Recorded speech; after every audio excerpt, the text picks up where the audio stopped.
Hello, welcome to your weekly dose of Halo 5 with Esports Arena. Of course, I'm Shyway. I'll be bringing you the action this evening, and I'm joined by my man, Tony, right beside me. Tony, we got another week. Let's not waste any time here. Let's get right into these games. Let's get right into these games indeed. I'm so ready. Why not be reckless? AK, why not be casting? AK, I'm kind of a freaking big deal, but you probably already know. I know, Tony. You remind me every other Sunday, and the viewers too, letting them know this is a big man on campus. Tony, I think this might be our last time together this year, so we better put this one out with a bang. I think, Tony, we gotta make sure we get some big matches today. We're actually just about to jump into a big match. Speaking of which, we've got a Callie CTF coming up. I'm not sure of the teams just yet. I think we're gonna find out the moment we jump in here. Or Tony, you could let me know because it looks like we got some pretty sweaty players on both sides here.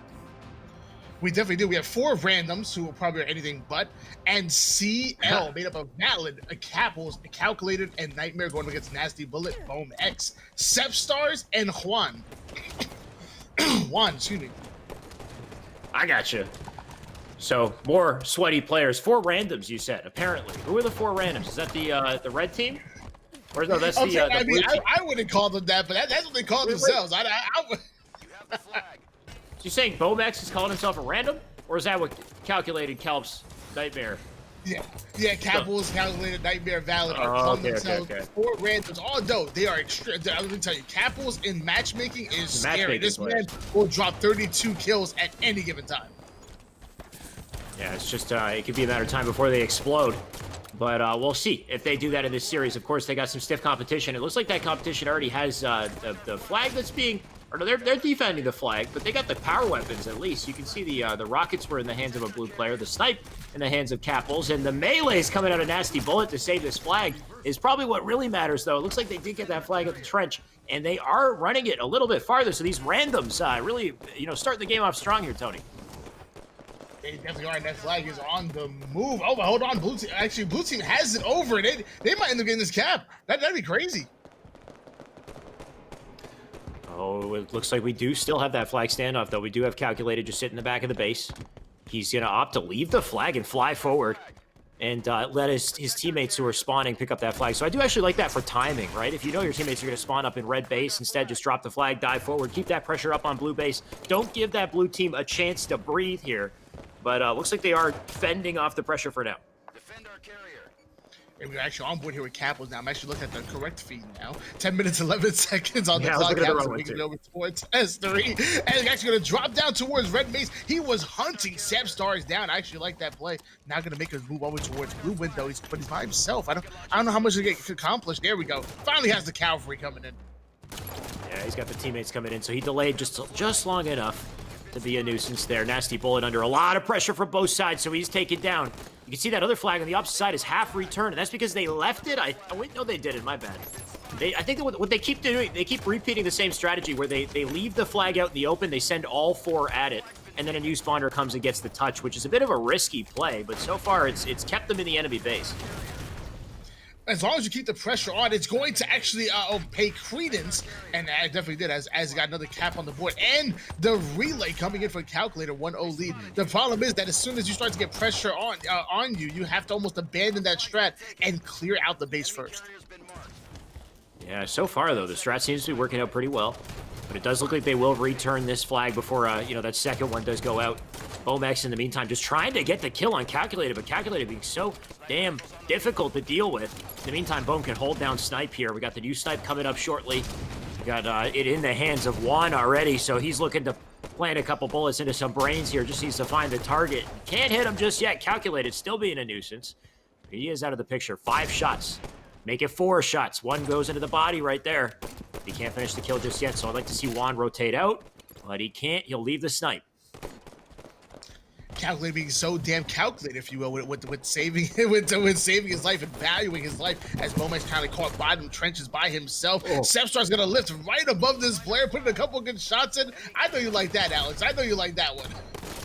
Yeah, you gotta love the thrust lift combination. I know people will talk about advanced mobility kind of mess up things like lifts and player stuff on the map that players can't control essentially. But I find that thrust can add more to the dynamic. It can make things more exciting. And in this case, it can launch you over to Catwalk for a pretty nasty escape right there. Boom, in the meantime, using the thrust to get right up in the face of Valid. That is a trade. The Rocket's still up. And that will be a contention point. In the meantime, though, Nasty Bullet going to try to win this fight. Good lift from him. We'll see if he can make strides on the flag here. One of the least known favorite is Red Team Squad, aka 4 Randoms. However, Nasty Bullet actually has a fairly good pull in my opinion. Oh, I thought he was gonna go for the thrust slide. Dag nabbit, he needs to watch an Alex video. That was it. He was setting it up. Definitely had the opportunity, but one thing you got to watch out for, Tony, is just it's so risky, right? Sometimes it's better to just hand it off to a teammate like they've done, and 3 dead now, so that's a guaranteed flag cap to tie up the game. These randoms, they might have started out strong, but they're going to be looking like a bunch of randoms in a second, Tony, if Nasty Bullet has something to say about it, though. They do shut him down finally. The pressure's still on from Blue. And I will say, CL looking very different. I mean, we've seen Sepstars on very good teams. We've seen Nasty Bullet on very good teams, including like Chosen Legacy, Juan across the board. But then I see Boom X here, and I'm like, well, this is an interesting squad. Talk about a mismatch of players, right? Not really 4 players that you would typically see together. Maybe it's more so just Boom X kind of getting his way in there. The other 3, maybe a little more likely. Boom coming out of nowhere, just trying to find his way onto a good team to win today. And so far, it's looking all right. We are still stuck in a tied game. We're about 6 minutes in here, so just getting to that halfway point and trades across the board as Nightmare picks up another. But you can see 3 blue players in that red base. They're running that flag out, so Nightmare with a hell of a dilemma here. He's got to stay up. He's still putting the damage in, so I like that he's being a turret, but is it too little too late? That flag's already past the bend, and it looks like he's going to sink that one in. Tony, he does. That's a 2-1 on the board as the momentum is being picked up by blue team here. 10 seconds to weapon pad. And I thought it was actually incredible by Nightmare. He got an initial pick that he probably shouldn't have in a 4v1 situation, then put max amount of damage on that flag. He did everything he needed to in order to try to delay that flag, but it didn't matter because CL moving that flag across the board as fast as possible. 2-1 lead in favor of them right now. Cross map shots going in from top catwalk towards Rockets. Snipers in the hands of Juan. Things are looking good if you're a fan of CL. Show me something nasty, Juan. What do you got? Gotta look for a target first. You got one on rocks, you got one in back base. Oh, the cojones on that man to pick up the sniper with Juan, or sorry, the rockets with Juan watching him. But he does miss the shot. Look at, he's still got 7 left to work with the trades all over that kill feed, though. There's a brawl going on Snipe side. Juan wants to chip in. He does get 1 kill, so we're just getting started here. Gonna make his way up to top rocks. Good place to anchor. He just needs to find that prey. You can see they've all decided to move around Snipe side to avoid him. Okay, oh my God. His whole team goes 3 down. Luckily, he gets the body shot and able to somehow kill Valid. That kill didn't look valid on my screen. Still a spectator glitch. Almost able to stop the flag, and that was Capital. So great life by Juan. So despite being the last player alive, putting max amount of damage, staying alive, and getting pivotal kills, but Nightmare on the relay. Oh, and Sepstar shutting it down, though, right? He gets a double, followed by that perfect kill as well, and that does give him a read. Not only that, it's given his team the opportunity to run the flag, so you can see the overextenders coming up through Snipe side. Sepstar's shutting them down. Bullet gets a 5-star as well, so you only got 2 members up to stop this flag, and I don't think that's enough, Tony. I think this is going to be a game right here. A 3-1 from CL. The moment they got their footing, they didn't let up. Yeah, and on paper, I would probably say that CL would be the better team. Again, on paper, I like this 4 random squad. Don't get me wrong. Like Nightmare and Capels, I think they're 2 very good players on the up and coming. Calculate, I didn't know too much about him, but I've been paying attention to stats. He's always sneakily placing top 16, top 12, and Valid also normally playing with his teammates, Ruler and Flame and all of them. I think this is a good mix of players, 4 randoms, if you will, but CL is just on another level. These guys been there, done that kind of mentality. Bomex's team was some of the best, Nemesis, Destroyed, Leche and all of them. He's been there, done that. Yeah. 4 randoms is a little, maybe a harsh way to put it, because they are 4 good players, but they are 4 matchmaking kids at the same time, Tony. So, what did you say? That's their name. That's their name. I'm not calling them 4. I'm saying they called themselves that. Yeah, I mean they've called themselves that. That's fine. But it makes sense. They are kind of, in a way, they are still kind of 4 randoms as they look to prove themselves. In the meantime, who's proven himself on the scoreboard, by the way, Tony? If we take a peek back at it, it was 22-8 from Juan. And we didn't see the greatest performance with that sniper out of him. I know he's capable of more, but I guess on the kill feed, the guy was just going off because he's the biggest slayer so far in this lobby, and he's going to look to continue to do so because we got Plaza Slayer coming up next. We got the OS to control. We got a snipe. So Juan with another chance at the sniper here, but we'll see who picks it up. It's going to be a bit of a brawl for it, I'm sure. one thing that kind of worries me about this a CL squad that I think might follow them throughout the winners bracket is that they played that entire game and only got 2 power weapon kills. Now, I know with the sniper rifle, you tend to get body shots and finish off with the headshots, yada, yada, yada. But still, out of a whole entire game, 2 power... Actually, I didn't see him manage to get 4. So they lost the power weapon kills battle. I want to see them control those power weapons a little bit better and put them to better use as well. Right, so controlling the power weapon is one thing, but power weapon efficiency, like you said, put them to good use. They got to get kills with these weapons when they pick them up, because that type of efficiency, you're going to see that out of the top teams in this tournament. And, yeah, so CL, they got to start icing up now. And this is a good practice ground, I want to say, to do so, while they still got randoms to play against. Why they still have randoms to play against? On board here with Nightmare, a.k.a. Sean. Nasty Bullet getting a big kill on Calculator, but Valid going back at Nasty Bullet. And somehow this player comes out of nowhere. That was one. No wonder why he's able to drop 22 and 8. He just sneaks up behind players. A Wander. Sorry. I'm going to be doing this all day with the wand jokes. I don't know how to not. In the meantime, we'll watch Sepstars, because he's the man with the sniper. He's got 6 bullets to work with here, so a lot of potential damage he could do on the enemy team. You can see that one player tried to get a peek, but no dice for Sepstar just yet. He'll opt to rotate through to Nest, and I like this. Smart play from him. Gives him a nice anchor position. You can use your teammates to start to bait and pick up those angles, start to reveal the opponents in front of you, so just a matter of time before things line up here, but Sepstar's being patient. Won't hit the no-scope right there. He's got his teammates to collapse from multiple sides here. Would like to see Sepstar line up something before I send it back over to Tony. Maybe right here. We got 3 pushing him up through glass. Does hit the no-scope for a headshot. You gotta love that. And he's still got more bullets to work with, so Sepstar's gonna get back up the glass here. He peeled Matt's head off right there. That was an impressive kill. And did he snipe? It looked like he sniped his teammate, but taking Capitals off again. This man is bullying Matt for no reason. What did he do to you, Sepstars? What did he do to you? Matt just stuck on that unfortunate spawn cycle where he kills him one time, can't find anybody else, and then he gets that terrible nest spawn and blamed immediately. This time it looks like Nightmare over in Yard gonna make his way up the top yellow here, but Sepstars, he can hear all of this as he looks down to the dip. Gonna go finish off Calculated. Doesn't quite do it though. Shots into the back. 2 players challenge him, and he still hits the headshot. So that's the power weapon efficiency that we were looking for, and that'll definitely help him out in the later matches.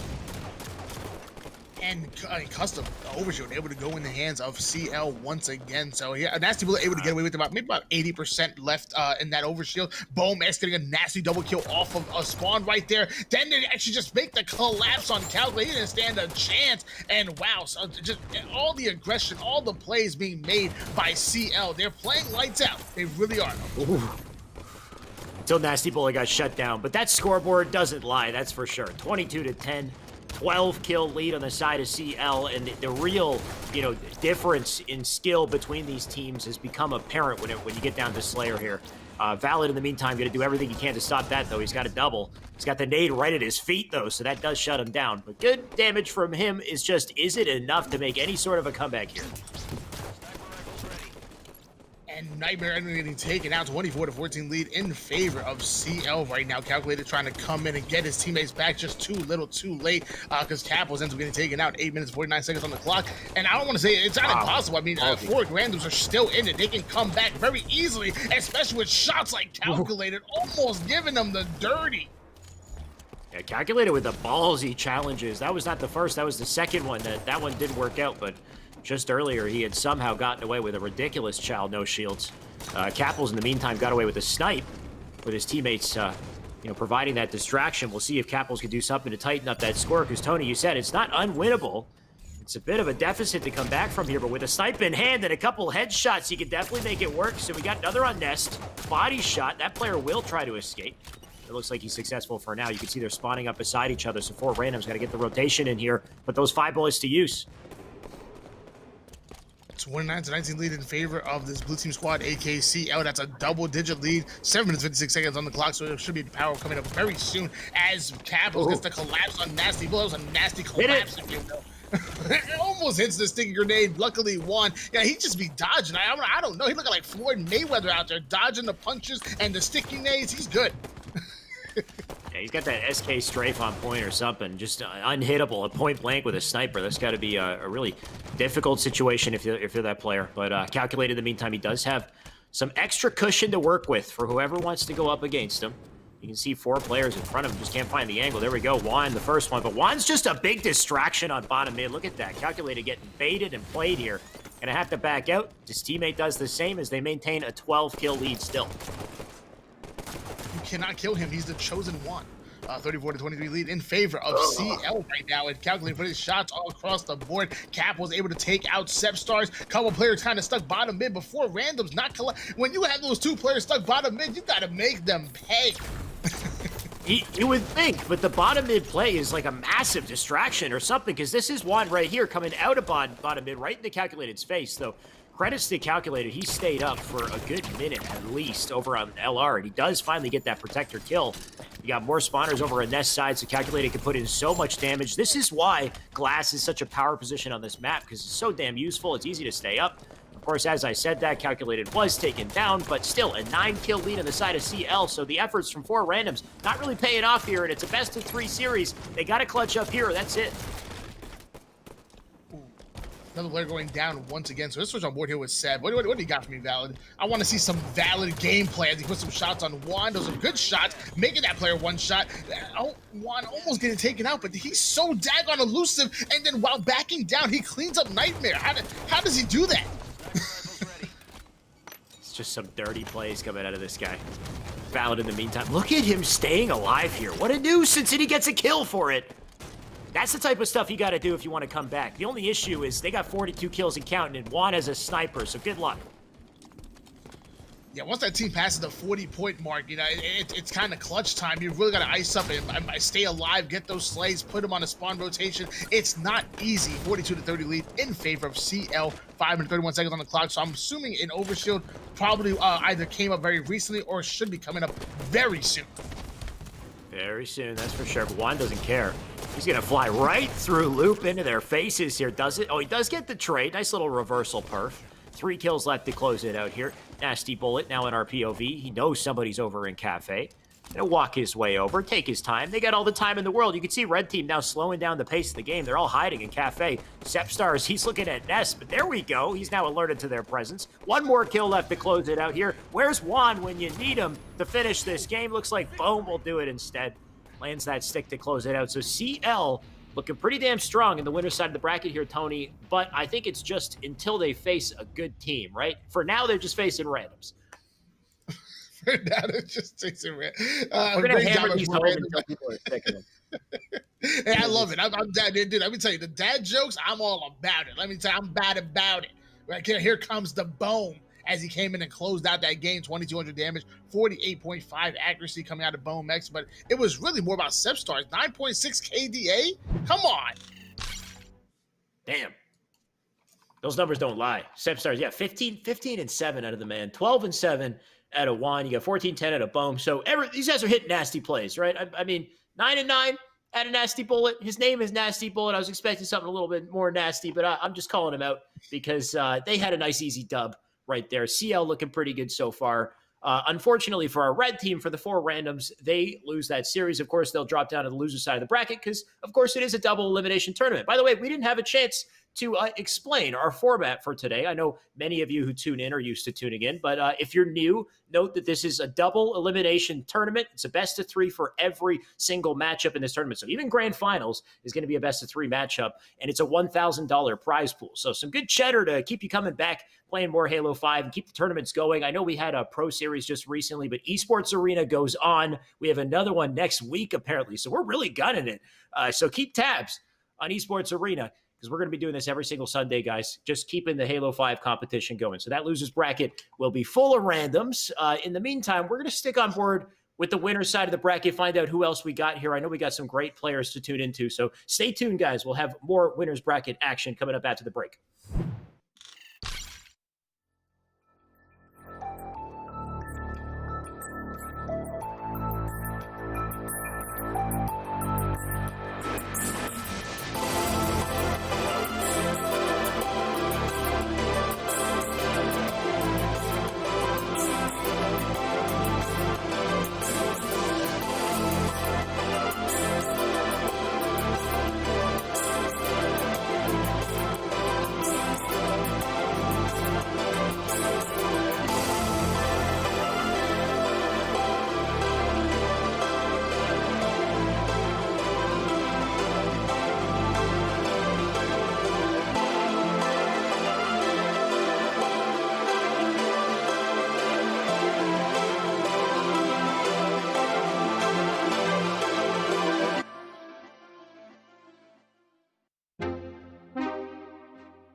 we're back with more Esports Arena. We've got another matchup. And Tony, we talked about this in the last matchup that CL needed to improve in power weapon efficiency, especially when they go up against better teams. Well, it looks like we found a better team, maybe just slightly better here. We've got Bound, Bubudubu, Renegade, and I believe Fallicated, who has yet to join the lobby here, but they call themselves Team USA. This is our big team of the tournament today, I think, Tony. Yeah, they're ranked number one as far as the seedings wise, and rightfully so. This team, made up of just champion players who've just been wreaking havoc along these tournaments and many others. We'll see if BOMX 1, Nasty Bullet, and Sepstars can hang. That's the real question. Yeah, I'm not sure if they can hang, Tony. I think if you put them in their best composition, where you put Juan on like Fire and Ice, because I know he's been part of that squad before, or maybe Chosen Legacy. I think that was another kind of composition that we had where you'd see Juan in there. Instead, we've got kind of a mismatched team, especially with the inclusion of BOMX, who I feel like is not typically in this roster. So it puts them on a back foot, I would think, just to start, on top of having to go against basically legends in Halo at this point. Like you said, they're champions. This is just rough in every single way. There's no real way to shake it here, Tony.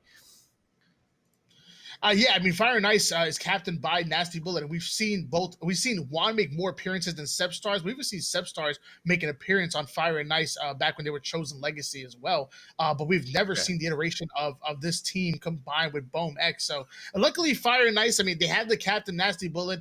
He's been placing top 5, consistently. I think it's maybe his worst place. It might have been maybe 12th place. So.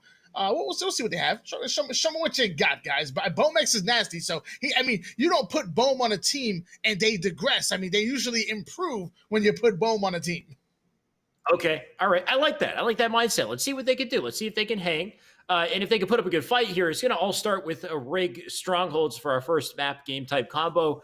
And, of course, team coordination going to be so important. What I'm hoping to see is that if they lose control, that they don't start to crumble, right? When you got a team comprised of players like Bound and Renegade, Bubu. If Bubu gets the camo, if Renegade has the rail, and they're aware of spawns, then it's an onslaught on the spawn. So it's going to be so difficult to break out. Hopefully they can do that. Any specific keys to success you would like to see from Juan and team to kind of get out of this USA domination here, Tony? No. It's not a game for them. You're not going to be Bound, Bubu, Falcon, and Renegade on the rig. They're going to put you on spawn, and they're going to make you very uncomfortable. However, I will say, maybe they can steal a Slayer from them. And with that Slayer, maybe they can carry that over to CTF. Strongholds is one of the most complicated game types, especially when you're playing against professional players such as these champions. Right. So you're thinking it's only really going to happen in a Slayer, and the only way we're going to know if there's any possibility that it's going to happen in a Slayer, it's going to come from their performance in this Strongholds game. If they can at least hang in the Slays, maybe if they can cap some points here too, and really put that team on the back foot, then we'll have more hope. But for now, it's all up to Rig Strongholds, which we're just loading into. We got BOMX, of course, on our POV to kick things off here, and Bohm going to waste no time making his way over to the camo. Those are great nades towards engine 2 and makes that player one shot. I don't think Camo was able to get anywhere. And here we go, man. So making me eat my words and the crow to go along with it. That's a nice little side piece. CL getting the first 3 down for Team USA. And not if Fallicated has something to say about it, though. He is hanging out in the back of basement here. He'll drop back down, help his teammate pick up this cap, because you can see Bound went down on the feed here. Fallicated actually drops as well, though. They are successful in getting basement. The first 2 caps, though, in the favor of CL. So the opening points are going to go down to these boys as they try to get the defense as well. You can see they get a big kill on a Bubu. That rail is going to transfer hands. And we'll see if another red player gets to pick that up, because Juan just laying in the damage, so he is taken out on Nest. Bound with a trade as well, but a trip cap on the side of CL. They mean business, Tony. It looks like it. They have a trip cap on the board. It's 13-0 right now. Renegade caught by himself on white corner. They collapse on him. And man, I've never been so happy to be so wrong in my life. I don't think you're wrong yet. I think it's just a matter of time, right? We got Bubu. He's got the rail. He's got the shoddy. This could be a play waiting to happen here. So he'll sit in basement. This is all just a bait to bring the enemies to him, but he does jump out. That might be reset, though. I think a teammate jumped in there with the perfect timing, so that team coordination right there to allow Boo to stay up and do his shenanigans. Still got the rail in hand, taking shots from a teammate and from the enemy, but it doesn't matter because he's still hitting rails. Now with this shoddy, only 2 left to work with here, so he's going to have to pick up a secondary. But his Boo doesn't care. He's the Terminator here, Tony. The shoddy to the body, switch over here. Bomex actually on him and Sepstars are working nest. They're actually about to get out of this trip cap. But in case you're not familiar with how strongholds work, as long as you have 2 caps on the board, you earn 1 point per second. If you manage to have 3, you put 2 points per second. It don't sound like much, but I can tell you, it's tough. That's crazy. I didn't know that. Well, thank you for letting me know. Now I can cast the game because I was just flying blind, Tony. I had no idea what the rules were. Renegade in the meantime. For our newcomers. Oh, for the newcomers. Oh, I thought you were just trying to help me out, man. Okay. Well, you've succeeded in accomplishing 2 things, I guess. What can I say? Boo in the meantime, though, he's putting in some damage. It's not good enough to stop basement, though. You can see Sepstars making a massive play that nobody got to see. He's got an overkill and he's got a rail for his efforts. That one, we're going to have to put that down in the books. But Tony, unfortunate that we missed a big play right there. That's against champions that Sepstar just went off on. Sepstar's taking nades left, right, and center. Luckily, he has a scatter shot in his back pocket. Contras the trip cap, 36-27 lead in favor of CL. I question if this team could win in a game type like Strongholds, but they are winning. They have a trip cap. This ain't just luck. We're past the luck point. Now they're showing that they have the skill to hang, and I'm proud. I'm very proud of the CL squad. It's exciting to see for sure. It does get to the point where Bound and team they're gonna start to, they're gonna ice up a little bit. They're gonna be like, what's going on? We're not supposed to be losing by over 25 points. Look at this right now. You can see 53-27. Like at some point, a switch is gonna go off, and I think this is the moment right here where Renegade and team start to realize they're losing, and they shouldn't be. They know they shouldn't be. So I'm expecting some big plays out of these boys as they start to ice up, but we'll have to wait and see. Renegade get another big kill on Bomex, taking him out. That was a beautiful 5 coming out of him. 62-27 lead in favor of CL. However, USA starting to heat up a little bit here, putting great shots. Bome takes him out. Boo Doobu's going to get a railgun. This is going to be good. This is about to be good. USA starting to heat up, but they're warmed up. I mean, I want to say they're warmed up. They are getting power weapons, which you would think would translate into massive feeds, but they're getting shut down the moment they grab them. Speaking of which, Bound going for the camo immediately melted. So Bome doing a massive job for his team, just making sure that power up stays out of the enemy hands. In the meantime, the power weapon is in the hands of Sepstars until he does get melted. The brawl for basement will continue, and Juan wastes no time making his way to Nest to keep the 2 captures in their favor. So despite the onslaught from Red as they continue to apply pressure, and Boo getting 2 kills in the feed, they're still holding on to 2 caps. They're still holding on to their lead here. So CL really came to play today. And man, at this point, they might take it, Tony. They really might. I mean, they're playing lights out. I'm going to USA to step it up right here, and one way to do that is Renegade to drop that beautiful railgun shot on Juan, but he's getting shot in the back. Got to get taken out. And as you said, I mean, USA is having individual strides. They're getting slays, but then CL is bouncing right back at them, and they have a good lead. I mean, 30-point lead. It ain't bad. It ain't bad, Alex. Not too shabby. I mean, getting blasted by the shot, he does hurt, but that's a nice lead. It makes you feel less bad about it. So, Boo gonna try to stop that from happening, of course. He's got Sepstar shooting at him, Bome as well, and they jump right back into the cap to get the reset. He's got the shoddy for his efforts. 4 shots to work with here as he does take some damage across the map, but I love the bounce attempt right there. He does take the shields off a player. Renegade, in the meantime, another railgun in the hands of Red. We'd like to see it put to use here, though he just gets meleeed immediately. So that rails down. 2 caps now in the favor of USA, and this is the moment they're going to look to get that map control, because if they don't do it, we're getting to that territory where it's going to be very, very difficult, not impossible, to make a comeback if they can't do it here. And Bohm able to get the double kill after taking out Renegade. A lot of people don't know, but the Bohm actually is an acronym. The BO stands for Best Online, and AM stands for Amateur. Best Online Amateur. And you know, I would agree. He definitely is pretty daggone good. But now, I want to see you step up from Best Online Amateur to Medium Tier Pro. Step up to that medium tier. Isn't okay? Because I guess pro status is a higher status than M. I feel like he's just like pigeonholing him or bottlenecking himself, right? By putting Best Online Amateur as your name. You better change that at some point. But I guess the only time you change it is when you've overcome it. In the meantime, though, he's making the strides here, Tony. He's got Nasty Bullet with him to, you know, add insult to injury. They got the camo, a rail in the back pocket, a Nasty Bullet, so a trip cap as well. I mean, this is looking like a game one in the hands of CL, and I don't think there's anything the USA can do to stop it. Take that back. I have nothing to take back. It's over. Tony, this is it. That's game one. And let me apologize to the chat and to CL. I want to apologize to everybody on this roster, Bomex, Sepstars, Nasty Bullet, and Juan. I apologize because I did not put enough respect on their names. I did not think they were going to win a Strongholds, and not only did they win, but they won decisively, 100-55. God bless. Tony, we got to get you to issue a public statement. Gonna have to write a tweet longer or something. That we, you know, severely underrated these competitors, I think, because when you look at that scoreboard, 19-10, 17-13, just some great slays coming out of Sepstars, Nasty, Juan as well, and Bomex holding as well in the assist category also, and it all came together into a beautiful display of events here. At the very most, we'll see a 3-game series, but you know, unless they keep this energy going on into Slayers, who knows? Maybe they can knock USA into losers bracket early on in the tournament here, Tony. This is pretty wild.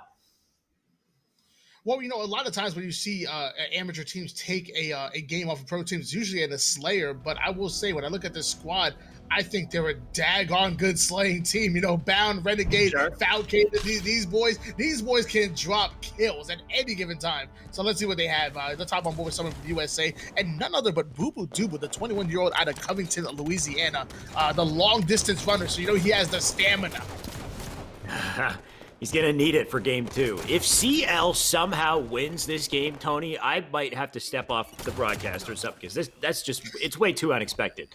I don't know how to process that information personally. Boo Boo's going to get a double. He's going to let me know that it's okay. It's okay. USA's got this. My brain cannot efficiently calculate USA losing in the level of upset.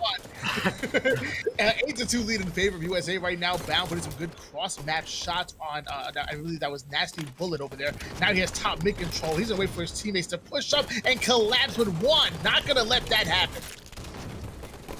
Nasty Bullet looking like Spider-Man on the outside of Pink there, just narrowly living. He was taken down. Bohm in the meantime gonna try to help out for his teammates' efforts here. He does make his way up to P2. He's got spawners over on Car's side here, so Bohm with great positioning, shots into Boo Boo, but can't quite finish the kill. Boo Boo being a hard target.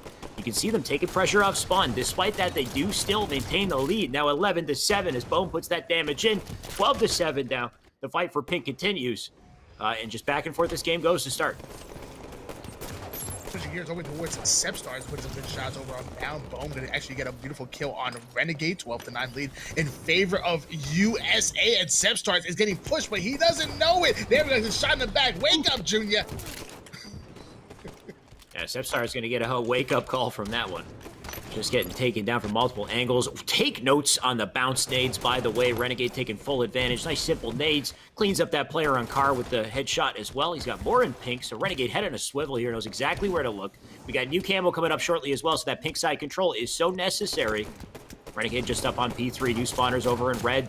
Throws a nice nade. He's got Devil. That's Bound. Definitely Bound. Push it up through Pink door to get the defense. But it looks like he might have died a little too early here. Renegade under so much pressure as he tries to get to that camo, but dies just before it comes up. So I think that camo might go over to the hands of CL as they continue to trade kills here. Oh, Nasty Bullet getting a nasty kill on Bound. Boo Boo gonna jump right back at him. Okay, to put some cross map shots on Bomex. It's 20-15 lead in favor of USA. I was going to say, Foul, look back at camo, my dude, but I think he might have just left the camo for a teammate. I'm pretty sure that camo was up while he was in that fight over on Pink. So if we do a bit of searching here, you know what? If I had to guess, I would have said Bubu, but he didn't look like a camoed body there. So I don't know. It's the mystery. And it might not matter because you can see there's a 4-kill lead on the side of red that they hold on to. In the meantime, Sepstars might have just got assassinated by Camo. I don't know. Renegade, in the meantime, can't hit the jump, so he'll go for the low route instead. And Renegade taking out Boom. He's avenging his teammate. You're not going to take out his homie Bubu without getting avenged on, if you will. Bound dropping to 5. Falcated dropping to 5. Juan going back at Falcated, but still an 8-kill lead in favor of USA. CL, I want to see you step up. There's still time. I want to see you guys steal this game and make this a 2-0. I think that would be nasty. It would be pretty damn unprecedented. And very possible, honestly, considering what we saw from CL in the first game. But Renegade's not going to let that happen. He knows there's a player beside him. That's Juan. Big fight goes down, and he does get taken out. So Juan clutching up as he makes his way back up to Pink here. He's still got quite a deficit to come back from here. Nice shots across the map into Car. The player tags him from Pink. Look at him stay up. This is a perfect little bait here to collapse on Falcated, so not much he can do there. 2 more players over in the bubble, and the shot's coming in. The teamwork is looking great from CL, but there must be 1 or 2 trades per every kill here that just keeps that lead in the favor of red. 33-27 lead is still in favor of USA. Yeah. However, CL dropping a big 3 down, leaving Falcated by his lonesome. But the question is it too little, too late? Do they have enough time, Shyway? They definitely do. We haven't hit that 40-point mark just yet. Though the deficit does start to grow. Though it is 9 kills for now. And, if anybody is going to create that or make that deficit larger, it's somebody like Bound. So you can see Bound up on P2. He knows the new camo is coming up shortly as well, so he will opt to hold Pink. You got players over on Car side there to make the run from Car to top mid. Bound just light them up. He dives over to top mid. Foul with a double on the feed as well. So Bound knows he can start to be a little more free. He can spread his wings. New spawners over red. And I do think that camo went over to red here, so I just feel like all the resources... Yeah. Oh, wait a second. Nasty Bullet has it. He gets the kill on Bound. Nasty Bullet able to take out Adam Gray, Mr. Gray, aka Bound, and now going at Falcated, takes out Falcated, brings the scoreboard within 6, and he's not done. Putting some cross-map shots on Bubu, but finally, a nade gonna take him out. Fantastic job by Nasty Bullet. That, if he would have stayed alive right there, ooh, that would have been dangerous. You gotta love the fight coming out of CL. Just down to the bitter end here. Now, 42-35, they can definitely still make that comeback, but they're really doing everything they can to tag up their enemies, though they do go 3 dead. And that might be the straw that breaks the camel's back here, Tony. You got a 1 shot down on bottom mid.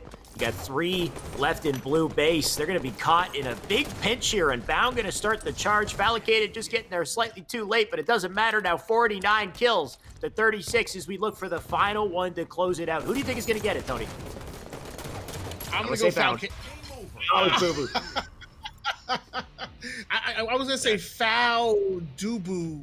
Count Dooku? Yeah, Count Dooku from Star Wars. Yeah. Mace Windu.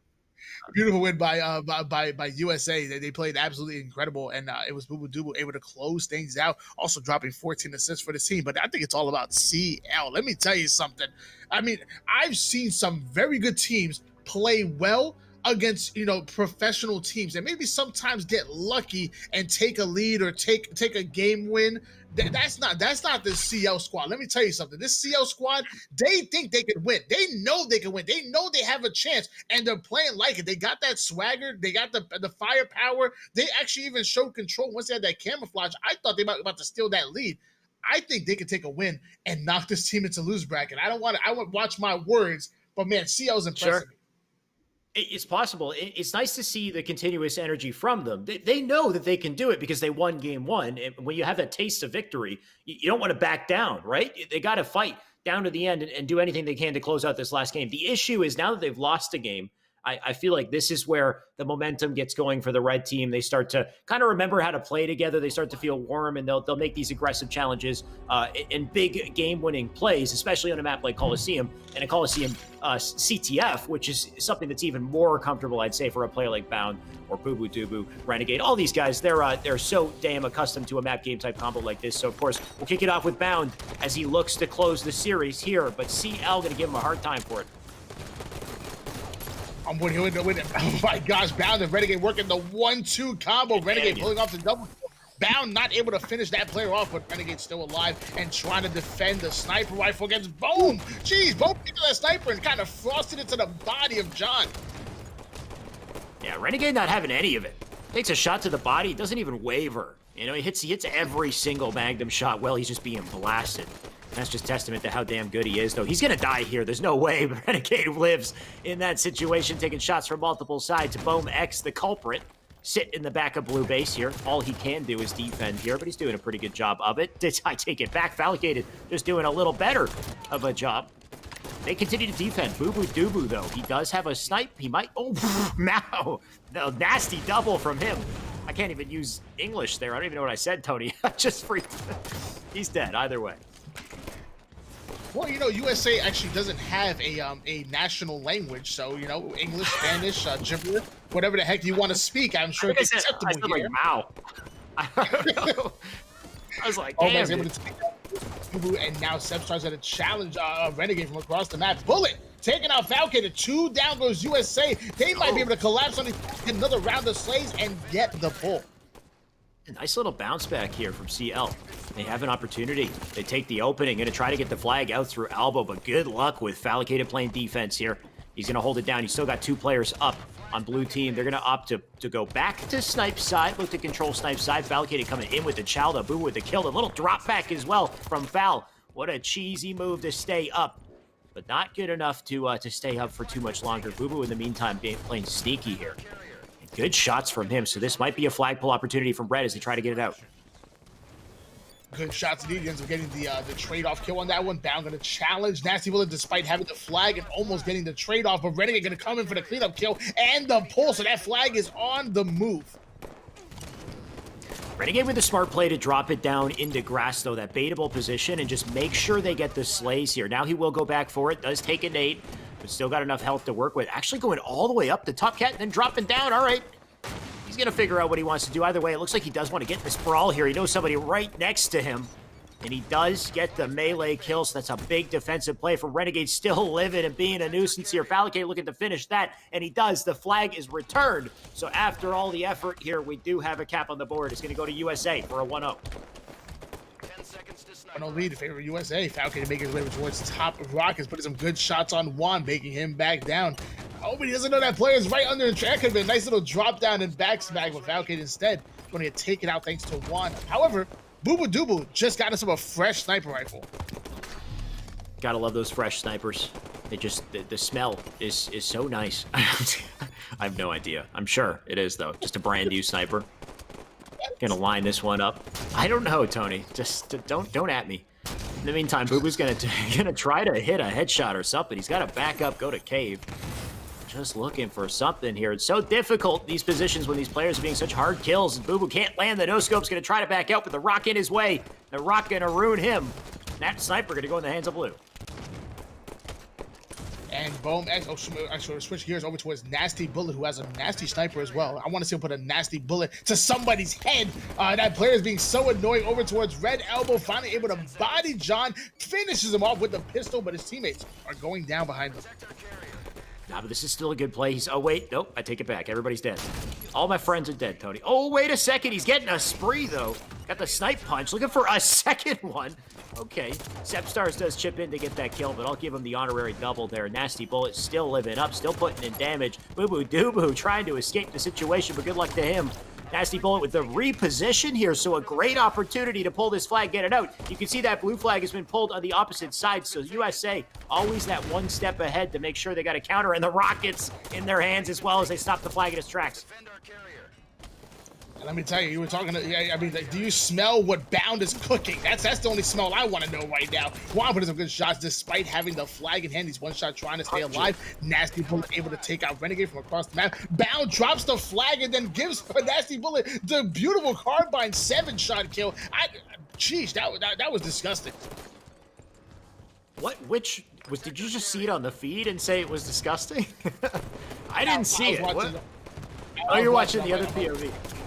All right, well, I got booted out of the game entirely, so I don't even get that privilege. In the meantime, that flag being returned, though, so despite the efforts of the defense here, Bound making big plays, Red Team making big plays, they get the read, they get a cap, and that's now 2 on the board, but the pressure's not done yet. Phallicated, so wait a second, Phallicated, nasty bullet, gonna put one in your brain. He's looking for more here. Shots into Renegade, he gets the kill on him as well, and one player above. Nasty bullet looking pretty damn good today, Tony, I gotta say. What the timing is going on here? Because that looked like a triple kill to me. I'm going to give him that honorary triple kill. I'm going to give him an honorary triple kill medal because that was nasty. Now putting some good shots on Bound. Almost getting the stick. Oh, no, he got it. He got it, Alex.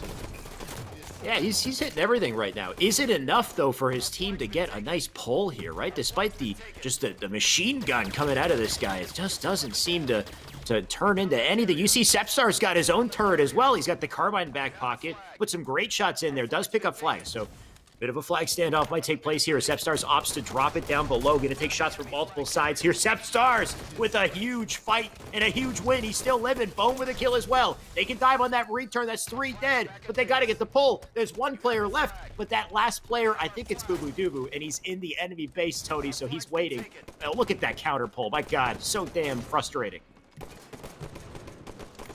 I'm sorry, with the flag over toward top Coward right now. Yeah, I'm gonna agree. You feel like you're doing everything right, and it doesn't matter because these champion players, they don't miss out on any timing whatsoever. Like 3 go dead. It's as if Bubu Dubu just spawns in blue base in the perfect position to get a counter pull. But man, Sepstar's still holding it down. You gotta love that reticle placement on the angle there, just shutting down flag. That flag's still down in bottom mid. They're going to have to really brawl. I'd like to see Nasty Bullet drop this one and give it to somebody else because he's been going off. But you know what? That game might be over at this rate. Tony getting in for the return. They do touch it. They will pick it up. Defense still coming in. That's Yayos, whoever that is. He's got to make a big play here. Nasty Bullet does respawn.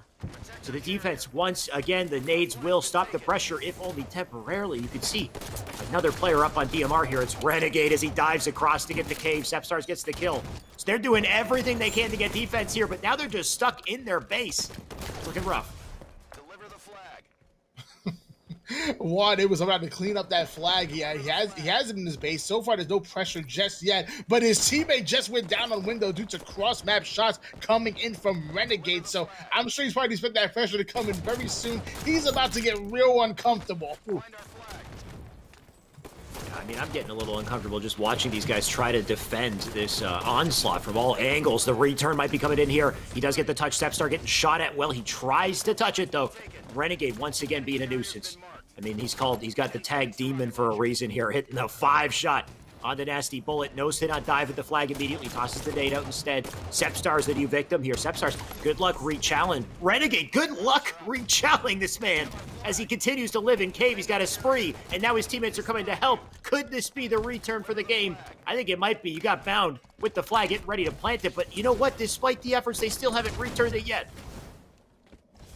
And I don't know if you noticed, but Bound actually has the rocket launcher in his back pocket. I don't know how many bullets he has from it, but man, you gotta let him loose. Like someone to trade off the flag, let him push that, really push rockets towards the flag, get the recap. They might have to bring in the cavalry. You might have to get Bound's rockets or something because they can't. Oh wait, this might be it. You got a player on the read, nobody there to stop it, so that should be the game as Bound plants it in. It was a hard-fought battle, and mad respect to CL for going as hard as they did, Tony, but not enough to take down USA. You know what? They may not have won that series, but let me tell you, I'm sure they made some fans in the chat. Let me tell you that they made me some believers, and I would not be surprised if CL make an incredible one throughout the elimination bracket and make it into top 4, or dare I say even better than that. Maybe. They definitely, like with that type of precedent that they set in that series, I expect to see some big plays out of this team. I just wonder if this was like I know it might not be the first game of the tournament for Bound and his team, but something about that first game just seemed like they weren't firing on all cylinders or something, Tony. Like they weren't quite warmed up yet. And by the time we got to game 2 and 3, you know what though? Despite that was still close, right? Like we had a very, very long fight for that last flag, even though it was, I guess, like a 3-1 overall in caps. That team definitely held their own. So we'll see. That, of course, the CL team is going to drop down to loser side of the bracket, so they still got a shot to continue to fight through the tournament and pick up a better placing here. In the meantime, USA, they continue to press on through winner's side. They are looking pretty damn hot so far as well, as expected. And that scoreline, Tony, I've lost it, But I saw Bound with I think it was 8 and 15. I think that's because he was holding flag, but a little uncharacteristic for him. So I'm expecting Bound to light up as well and Bound to start, make some big plays. But we're only just getting started with that. I'm actually being invited to a whole new lobby here, Tony. So we've got yet another series to jump into. And this time we've got a very exciting matchup here, Tony. So on the one side, we have KCP, which we know very well. We've got Drux, Soul Snipe, Talik, and Manny.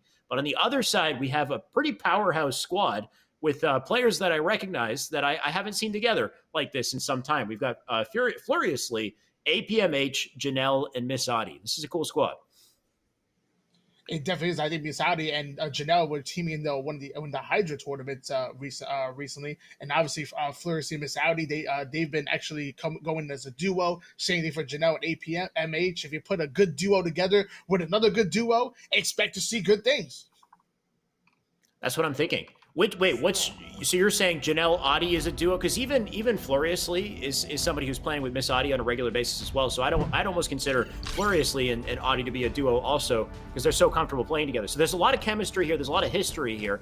And let's see if that comes into play in the form of passion, which we can now see their team name. So I like it. Let's see what they can do against KCP. Talik actually going straight for Fleur's throat right there, but he's going to get taken out due to the teamwork out of Fleur and Miss Adi. Again, the duo. I'll tell you, duos matter, and even in Force, it matters. Oh, it absolutely does. But the issue is that KCP is also a team with duos, right? You've got Druk and Soul Snipe. That's like one of the ultimate duos in Halo 5 right now. So very, very difficult, pressure to go up against. But Passion are no stranger to these types of competitors. We'll see what they can do. But Soul Snipe, I mean, he's got the camo. He's got the shotty. He's also got the railgun. Soul Snipe has everything. He's the Terminator right now. He really is. I mean, put the shot into the body, whips out a railgun just to show it off a little bit. And look, he actually was almost done with BR base, but he felt the pressure coming in and wanted to open up those bunker spawns. So he left it to hop out of it, go through tower, just so the enemy team spawned in bunker, so he can go right back to bullying them. What a bully. God. Save it for high school. Come on, man. Either way, Soul Snipe. I like how you said he just whips out the rail to show him what he's working with, because there we go. Blasted one over into Nest. There's the shotty, though, into Miss Adi, so good luck for her. And then a rail for the double kill. Soul Snipe not finished yet. Looking for a triple here. We got Janelle over at Engine, but she's getting chowed. We got one up in tower as well. Soul Snipe going to take that damage, but back out. I like the live from him. In the meantime, his teammates can pick up Nest as Soul Snipe is the hardest target in the world. Manny gets a double. And the 19-year-old out of Wisconsin, I'm telling you, he's also a long-distance runner as well. You saw it right there as he threw his Nikes on and stayed alive. 24-7 lead in favor of KCP, and they are all playing lights out. Yeah, these boys are looking pretty damn good. We're used to seeing KCP look good, and last week we didn't get to see them all together, so it's nice to have the fam back together here, Tony. And they're definitely a contender for first place today. I mean, you got the stick reversal kill coming out of Soul Snipe. We got a new camo on the map. Talik's got a rail. There's so many goodies on the map and controlled by a KCP. It's hard to know who to look at, who's POV to follow here, but we'll stick with Talik because Talik is making plays.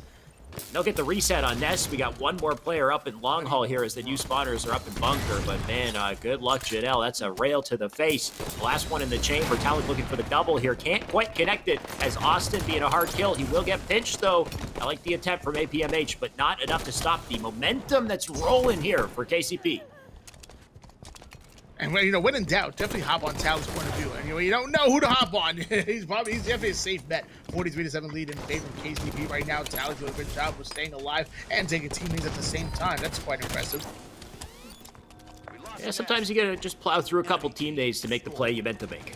And it looks like so far they're doing just that. Talik, you said you can't be disappointed jumping on Talik's POV. I would like to see a little bit more of passion, but it's just that KCP has the shotty. They got so many good items here. We will stick with Miss Adi for a bit, see if she can do something against this scatter shot. Nice attempt from her. Soul Snipe takes her down. APMH in the meantime, he's trying to make his way through the basement window here. He's got his teammates up in Engine. They're going to try to get Nest back here, but APMH unable to get the kill on the pinch. Bit of a tough position for him. He's got to figure out where to contribute. He's getting shot from multiple sides here, so he will get taken down. And that's kind of the story with this blue team. Every time I see their POVs, they're just being crossed up. I don't know if it's just me, but the POVs look a little crazy, right? It looks like it's kind of stuttering a bit. 52 to 17 lead in favor of KCP right now. Fleurs is going to drop down and get the collapse on Manny, but Manny somehow still able to take out Miss Audi. Great teamwork out of the two, but damn, Manny, he just hit shots, and now Druck is shooting bodies. I know you saw that. He's actually sitting next to shooting his body. I wish I didn't see it, but I saw it, Tony. Unacceptable. They're winning. It's game one. Body shots coming in already. They're trying to get in the heads of the enemy team, and this is what KCP does, and they do it damn well. That's a double kill for Talik. He's going to go back down to bottom tower, pick up a rail, look for some more blood here. We got new spawners in bunker, one of the worst places to spawn. This is why, because he's got a killing spree. There's the camo that wraps around through tower to finally snuff him out. That's APMH with a needler for whatever reason. But they got to do something to make a comeback here, Tony, because you can see this map barreling out of control. It's kind of up to APMH and the rest of this camo. Well, his teammates pick up these kills to get a capture, get some points here. Still on board here with that. Still on board here with the APMH with camouflage and railgun enhanced, but some good shots on Druck. Actually back down, so actually our APMH trying to stay alive here. Hey, he's actually tower 2. He's staying alive. He's putting shots out and takes out Druck. I don't know how he's able to do it. However, they're still down 70 to 27 in favor of KCP. That milk from him did allow his team to get 2 caps, though, so they do have a couple points developing here, though. Talik actually getting taken down in Nest, so Janelle, good stuff from her. Doesn't get to Nest in time to get the reset, though. Soul Snipe getting the kill onto Adi. You got Druck with the kill onto APMH, and my God, what a double into Floriously right there. Soul Snipe going off. Few spawners over in bunker. Actually, a split spawn, and this is such a rough position for Blue Team because they're going to push for a trip cap here as well, just to keep that pressure up. And no, not like this. Wait a sec. Sorry, who did that? Was it Miss Audi? It was Manny.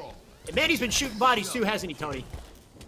I'm not sure if he's been shooting bodies, but I know he has assassinations turned on as he saw him animate that player. 80-32 lead in favor of this red team squad. They're being disrespectful all over the place.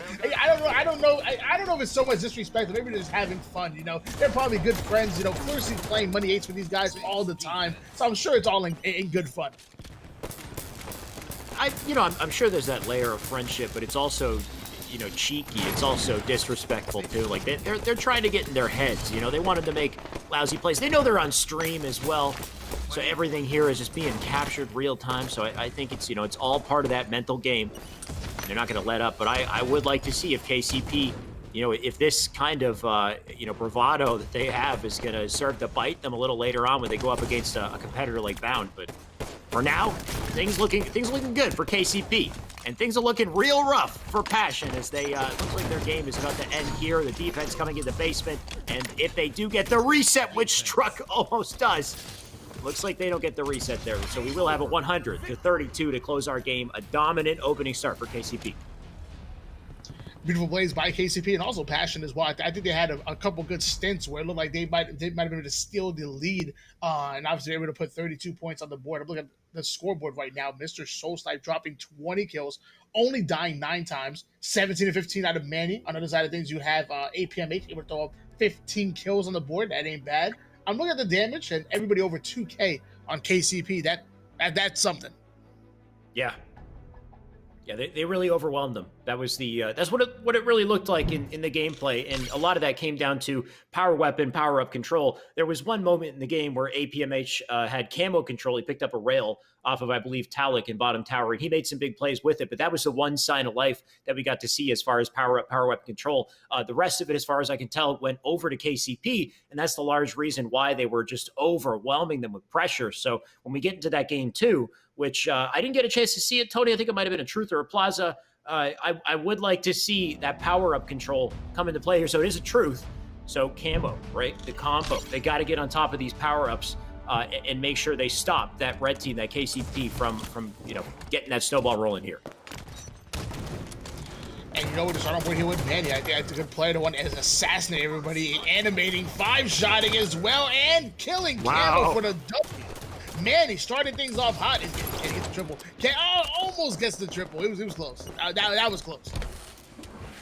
Yeah, I mean, if Manny doesn't get it, the teammate picks it up, and that's just the unfortunate reality for Passion right now is KCP are on one. New spawners in card. You can see them just getting lit up from multiple directions. APMH, the last survivor of that onslaught here after Janelle goes down as well. APMH going to just try to do something to stay up, but you can see he's already been shot at car 1. Nades are going to come into car 2, and that cleans him up. So now 9-3. And the pressure is on to these bases. Manny up on top mid. He has not let go of forward the entire game, Tony. He's still holding it, and he's putting shots into Janelle now, and she's just wiped off the map. He's holding forward indeed, 20-year-old out of Orlando, Florida, with Plasma Pistol in hand to make his way over towards Mikey. Now they're going to work a little 1-2 combo. Drunk able to take out APMH, hitting that EMP shot, but not able to fly furiously. Yeah, they really have their Nikes on here. A ton of speed coming out of KCP, and I feel like that speed is sort of being matched by Passion. Like, we see players just off a spawn kind of flying forward into these top spawns, but getting taken down immediately, so something needs to change on the side of Passion. I'm finding them caught by themselves, so, I mean, Miss Audi, beautiful shots from her, but you don't want to be alone in red base in those situations where you have no choice but to hit beautiful shots just to survive. Oh yeah, you never want to be caught in those situations at all, but man, Fleuriously got some beautiful shots. You saw him put him to work on Talik right there, and now Soulsnipe is shooting his teammate. He's clearly not very happy with it. I don't know if he stole his kill or maybe played a practical joke. The audacity of this team, man. I don't understand it. We got the teabagging, we got the body beatdowns, the animated assassinations. It's just it's unacceptable, Tony. I don't know what else to say. But they're gonna keep doing it until somebody stops them. So it's really just up to a better competitor to come around and to prove that they can't get away with this nonsense. Let me tell you one thing, okay? Halo and toxicity just go hand in hand, okay? It has been that way for quite some time. So if you don't like it by now, if you don't know, now you know. 21-19 lead in favor of KCP, but Passion, because of all this craziness, they've been allowed to kind of sneak into this game. As Talik takes out APMH, Janelle goes back at him. 23-20 lead in favor. KCP still. Definitely a lead they can come back from. Miss Adi looking to start that happening. Furiously, in the meantime, does get a kill, so Adi can push up in the blue base here. They can try to get some sort of a collapse. Furiously does go down. Adi looking for the cleanup. The nade doesn't connect. She's got APMH under the base to help with the damage here, but just shots coming in from multiple angles as they try to get something going, but the nades might do it. And unfortunately, unable to live there. So now a 27-22 scoreline. Furiously with the collapse up on Car.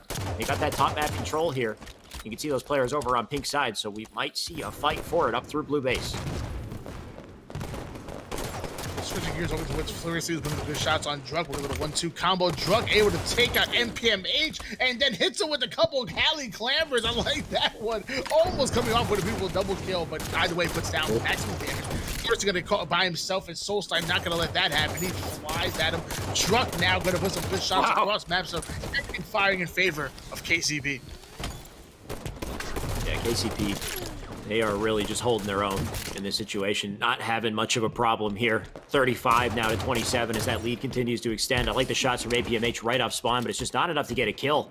They can put in all this damage, but if they can't clean it up, it's not going to matter. You got Soulsnipe just diving off top mid. Almost, no, he does hit the stick. It's just wild how accurate these guys are that they can make such ballsy plays and still get away with it. Yeah, I mean, they're having fun, and at the end of the day, that's what really matters. Talik put a good shot on APMH, forces that player to back down towards top P. Now first going to jump up window, has no idea Talik is there, dropping the people's elbow on him, but he gets melted outside of that blue window. A double-digit lead now in favor of KCP, and it's crunch time. Yeah, Soulsnipe with a 35. He does get taken out up on top blue. Adi gets taken out shortly after, so now 42, 31, 10-kill lead here. Oh, the fight right now with Furiously as he does everything to survive. Tell me he gets the double. He doesn't. Druk just living, and Druk looking for a backsmack here. The shenanigans in blue base as they close out the last 7 kills in this game. It's wild to witness, I gotta say. But I would not want to be Passion in these situations, Tony. The collapse is coming in, and multiple players in blue base. You're gonna try to get the defense here. I don't know if Janelle is aware of this wall climb. Man, he just being so damn annoying up here. But Talik doing the work in the meantime. Hey, if it works, it works. 45-36 lead in favor of KCP. A player actually might get caught on bottom card by himself, but not if APMH can fly in and help him. All right. Man, he tried to go front side crazy ninja. That would have been incredible. And Truck gonna get collapsed on it. Hold on. KCP better stop messing around. Passion may come in and steal this game. Hard to say. A 6-kill comeback when they only need 4 to close it out is going to be very difficult to do, but it is only 5, now 4. Wait, nope, now it's 48-42, so they brought it right back to 6 kills. 2 kills left to close it out here. Soul Snipe getting caught in his own movement there. He does get taken down. Now the deficit shrunk down to 4, making 3 as they do make this game a little bit closer, fighting for their winner's bracket life here. Passion going to do anything they can to claw this victory back. It's just a 2-kill game as Druck drops in the middle of them all. Now a 1-kill game as they live up on bottom pick here. If they can get out of this situation, we might actually have something here. Manny getting lit up as well. One of these plays that KCP are making, they're making sloppy plays, Tony. 49-48. They might close it right here. Oh, if they just get one more kill. All it takes is just one good kill right here. They have all the opportunities to do this, Tony. Oh my god, they slowed it down. Is somebody gonna grab this kill? You got one at a time. There we go. Fluriously gets it. 50-48. What a way to clutch up. Passion. You gotta love it, Tony. You gotta love the fact that they don't let KCP just play with their food. Yeah, you know, I'm gonna have to call. I don't know if I know. Normally, Jam I Am is always coaching this KCP squad, and if he's coaching them right now, I'm gonna have to call him out a little. I'm gonna say, hey, look, at some point in time, as a coach, you have to put your foot down and say, hey, you know, we got to stop messing around here. Let's get our heads together, and that should have been done a very long time ago. Passion end up stealing a game that, frankly, they should not have won.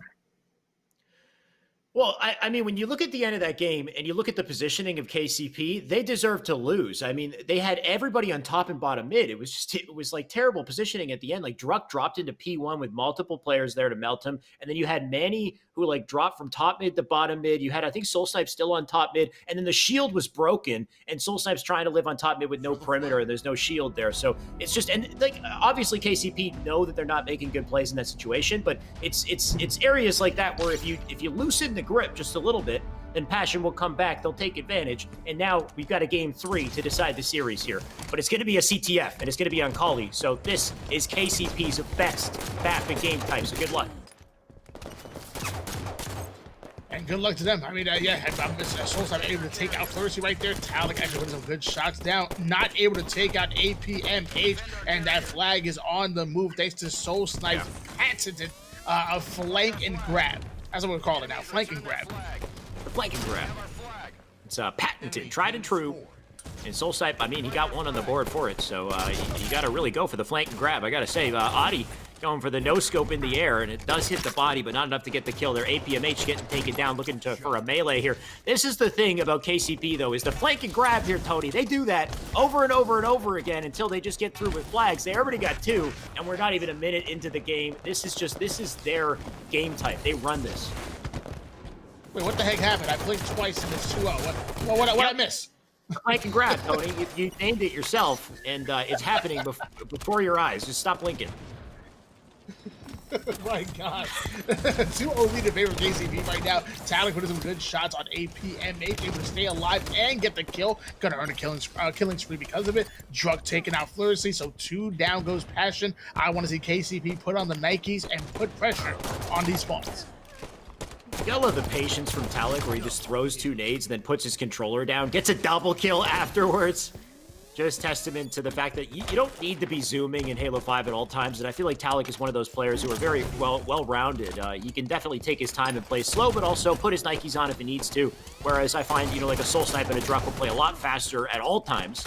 Talik has a good balance here. He will stay up on Snipe's side. He's got Janelle below him. Just snuffs her out, though. Knows exactly where to look.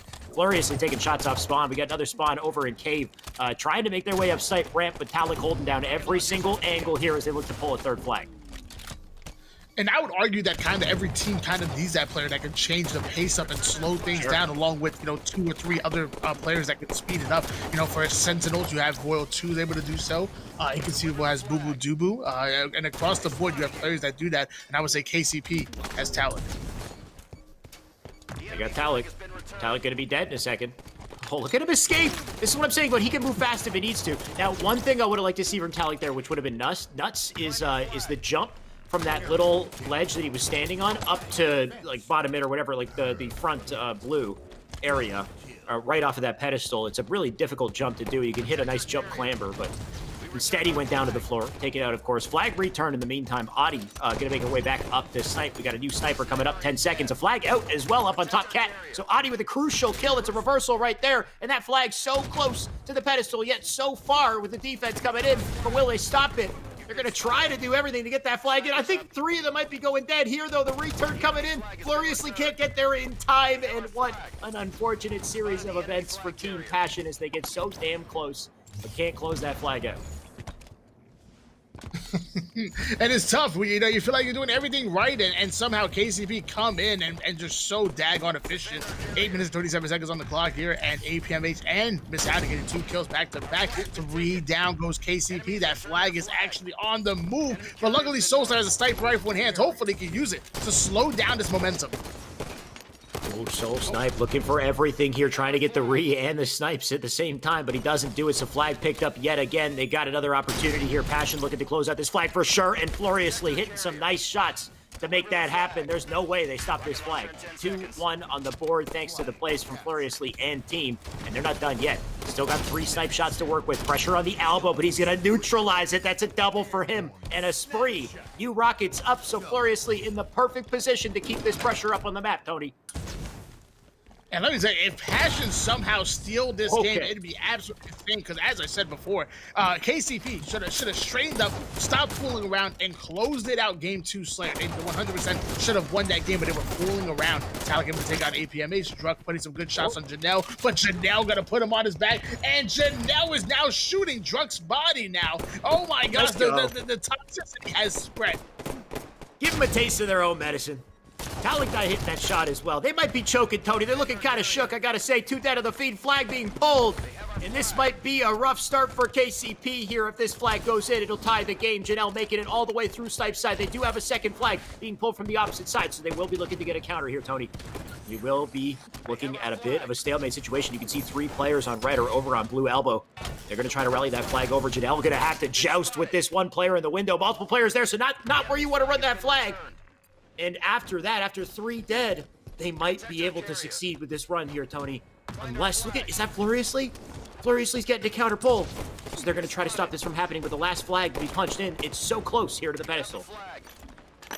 He really is. He needs to hop on that recov. That flag is actually down on Red Silverman. He can get a beautiful kill on Fluriously to read down. And that's going to be a cap in favor of KCP. And they finally close out this game 3-1. And yet Passion still coming in with the teabags.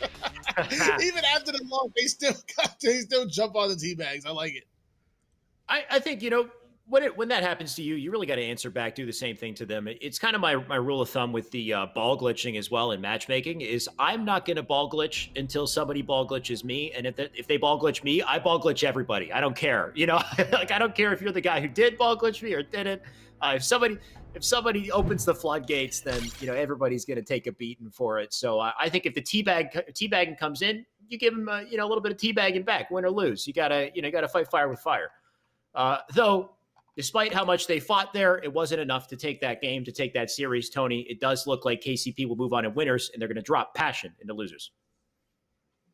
Yeah, I will say the way Passion was playing throughout that entire series, I wouldn't be surprised if they made an incredible run throughout the losers bracket. Them and CL, despite losing, looked extremely good. So watch out for Passion come losers bracket and don't get in their way.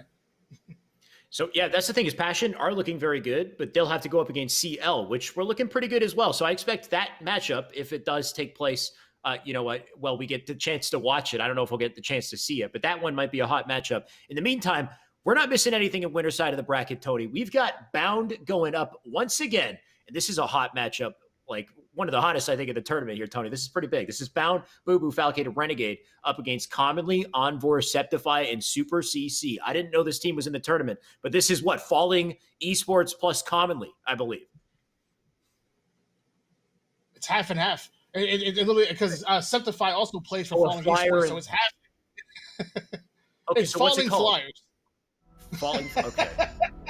No, that's not the real team. I'm sorry. I made that up. I'm saying I made that up. It's actually it's gonna be a conjunction of the two names, though. Watch. Oh, it's just Flyers.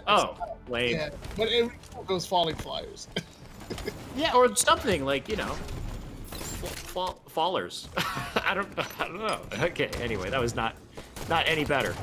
Either way, dude, they're Flyers. Super CC. Let's see if he can put some flying in here, because we know that the enemy team, USA, they're Flyers for sure. Valkyrie already flew to the porch. Boo Dubu is going to have to fly in the bottom mid after the damage he's taken here, so he's dead. Nice kill from Super CC. He'll fly his way down to get the railgun himself, so look, he'll be looking for new spawners here. He will, mind you guys. This is your win. It's one of your winners semifinals, and it's a crazy matchup. That the other side is just as big as KCP is playing against Kingdom plus Swish. So 2 down for both teams. And Renegade able to get away with the camouflage, putting some good shots on Septify. Septify, hey, when you're shooting camouflage, you don't get that kind of auto aim. So fantastic job by Jay to put damage on Renegade, but it was not enough. I gotta say, Tony, I love how stacked this tourney is. There's so much talent here. I didn't realize at first glance how many talented teams we have here. Do we have PK? Do you know if we have the winners of last weekend back? I'm gonna have to check on that, because actually I didn't see them offer. No PK? No, wow. That is very surprising. So PK, they win last week, and then they take a break, I guess, Tony. So we might have to see some more PK in the future. Instead, the spotlight, the trophy, is going to have to go to somebody else this week, and it might be to Renegade. If they keep the plays up they've been making today. Oh my God, the spree from him. Still on board here with now with Comedy. Switching gears to him, but he's going to take a nade from Bound. So 2 down goes USA, but Falcon getting caught with his pants down. Septify going to get that perfect kill on him, and now he's on the move. You gotta love Septify's patience on the 5th shot in that perfect kill. He waited for the thrust and then just slapped him with the bullet afterwards. So Septify, just a seasoned player when it comes to Halo 5. He's going to make his way over to Generator, squaring off with Falcated here. And does he take the fight? Oh, I don't think he can. He'll get the trade, which is the best he could hope for in that situation. CC, in the meantime, he's got 4, making 3 shots of rail to work with here as he makes his way back up to the catwalk. That camo, I didn't see it burn, but I can only imagine it is. Unless it's late, he'll sit there for now. It might be actually the camouflage just went up, so yes, it was extremely late. But 3 down goes Flyers, so that might give USA the ample opportunity to pick up that camouflage. Just switch on board here with the 21-year-old out of Mississippi, who ends up getting the big shots on Boo Dubu and takes him out. Envor making big defensive plays. We'll see if he can do anything else because Renegade is the real threat on the map to look out for. Predator combo in hand here. He's got 2 shots in rail. He'll make his way through the treehouse. I like the little momentum bounce off the bottom of the ramp there to move just a little quicker. No need to sprint. Just making his way to the perfect position to start the feed here. He's got his teammates looking to pull the flag. He deletes 1, Bound and Falcade to get 2 others, and then he gets the kill onto Envor before going down here, and that's exactly what you need to do to get that flag moving. That's going to be 1 on the board, Tony. And let me tell you, what I'm really surprised is how much Halo everybody in this lobby has been playing. Like, Bound and Falcon were playing in a SWAT tournament. Comedy was playing in a Halo 3 2v2 tournament earlier today. Like, everybody was just, and so was Boo Dubu as well. So everybody was just playing a ton of Halo today. They all must be warmed up by now, right? Wait, we had a Penn Halo 3 tournament just going on. There's the SWAT duos as well. So there's a lot of Halo action here, and these boys are double dipping. Tony, they're jumping around. Surprised I don't see Trippy here, who I know is in Halo 3 as well. Maybe he's too busy. I think he was in the finals of that, so he's been competing also. In the meantime, there's no shortage of talent to take the spotlight today. That's for sure. Super CC looking to collect that for himself as he gets a BR kill in 2020 and a double as well. Still looking for more blood here, staying up as a defensive player in the back of Generator, but is it enough? He gets a big trade right there, but 1 more player left to collect the flag. That's the Devil. It's Bound. He actually ended up getting 2 kills in that engage right there. He probably shouldn't have even gotten 1. Super CC, let me tell you, he's a tough kill, and he has a nasty shot and strafe to match. Do not take him lightly. Tied up at 1 apiece right now, 7 minutes and 30 seconds on the board. I believe that camouflage was pretty late, so it might have been picked up recently or just coming up just right now. Camo, Septify's got his eye on it, but somebody's got his eye on him, so he does get taken down. That camo in the hands of probably the last person you want to see pick it up. It's Boo Dubu. We'll see what kind of play he can make with it. For now, he'll be patient. Boo, the master of patience with the camo. As if he's just setting plays up like dominoes here, looking to knock him down. He gets the nades for the first kill. You got multiple in generator here as Boo Boo plans his attack and executes perfectly, though not getting everybody. There we go. Commonly, last player, the straggler to take down, and that's enough to get the flag moving. They got it down through bottom mid near the pedestal here. The counter pull comes in from the overextenders. And Fallicator going to toss that flag out. Look to do some damage. They got to get the Slays here to really secure that flag. And you can see the Slays starting to have it, but Super CC, the last line of defense, he sits in the generator as the players come in with the collapse. It's not going to be enough. That's going to be a cap, I believe, for 2-1 as they sink it in. 2-1 lead in favor of USA. 6 minutes, 30 seconds on the clock here. Boo Boo Dubu putting some good shots on Commonly, but Commonly gonna put him on that black screen. Enjoy that for the next 5 seconds. 2-1 lead, still in favor of USA, excuse me, and Falcated making a ways into his enemy's silo. I wonder if Renegade was listening there. I know he threw an 8 to top mid, but just his positioning, it made me seem like, you know, he knew that there was the threat of somebody jumping up to top cat there, but despite that, he was taken out. Trades going down to the porch here as Blue finally tries to put some pressure in on this flag to get the game back in their hands. They do have a rail as well, so Envor picking up a power weapon for his troubles here, going to try to rotate out. And he's got to find the enemy here. He knows that player's over in Treehouse, so he'll continue to just be a hard kill.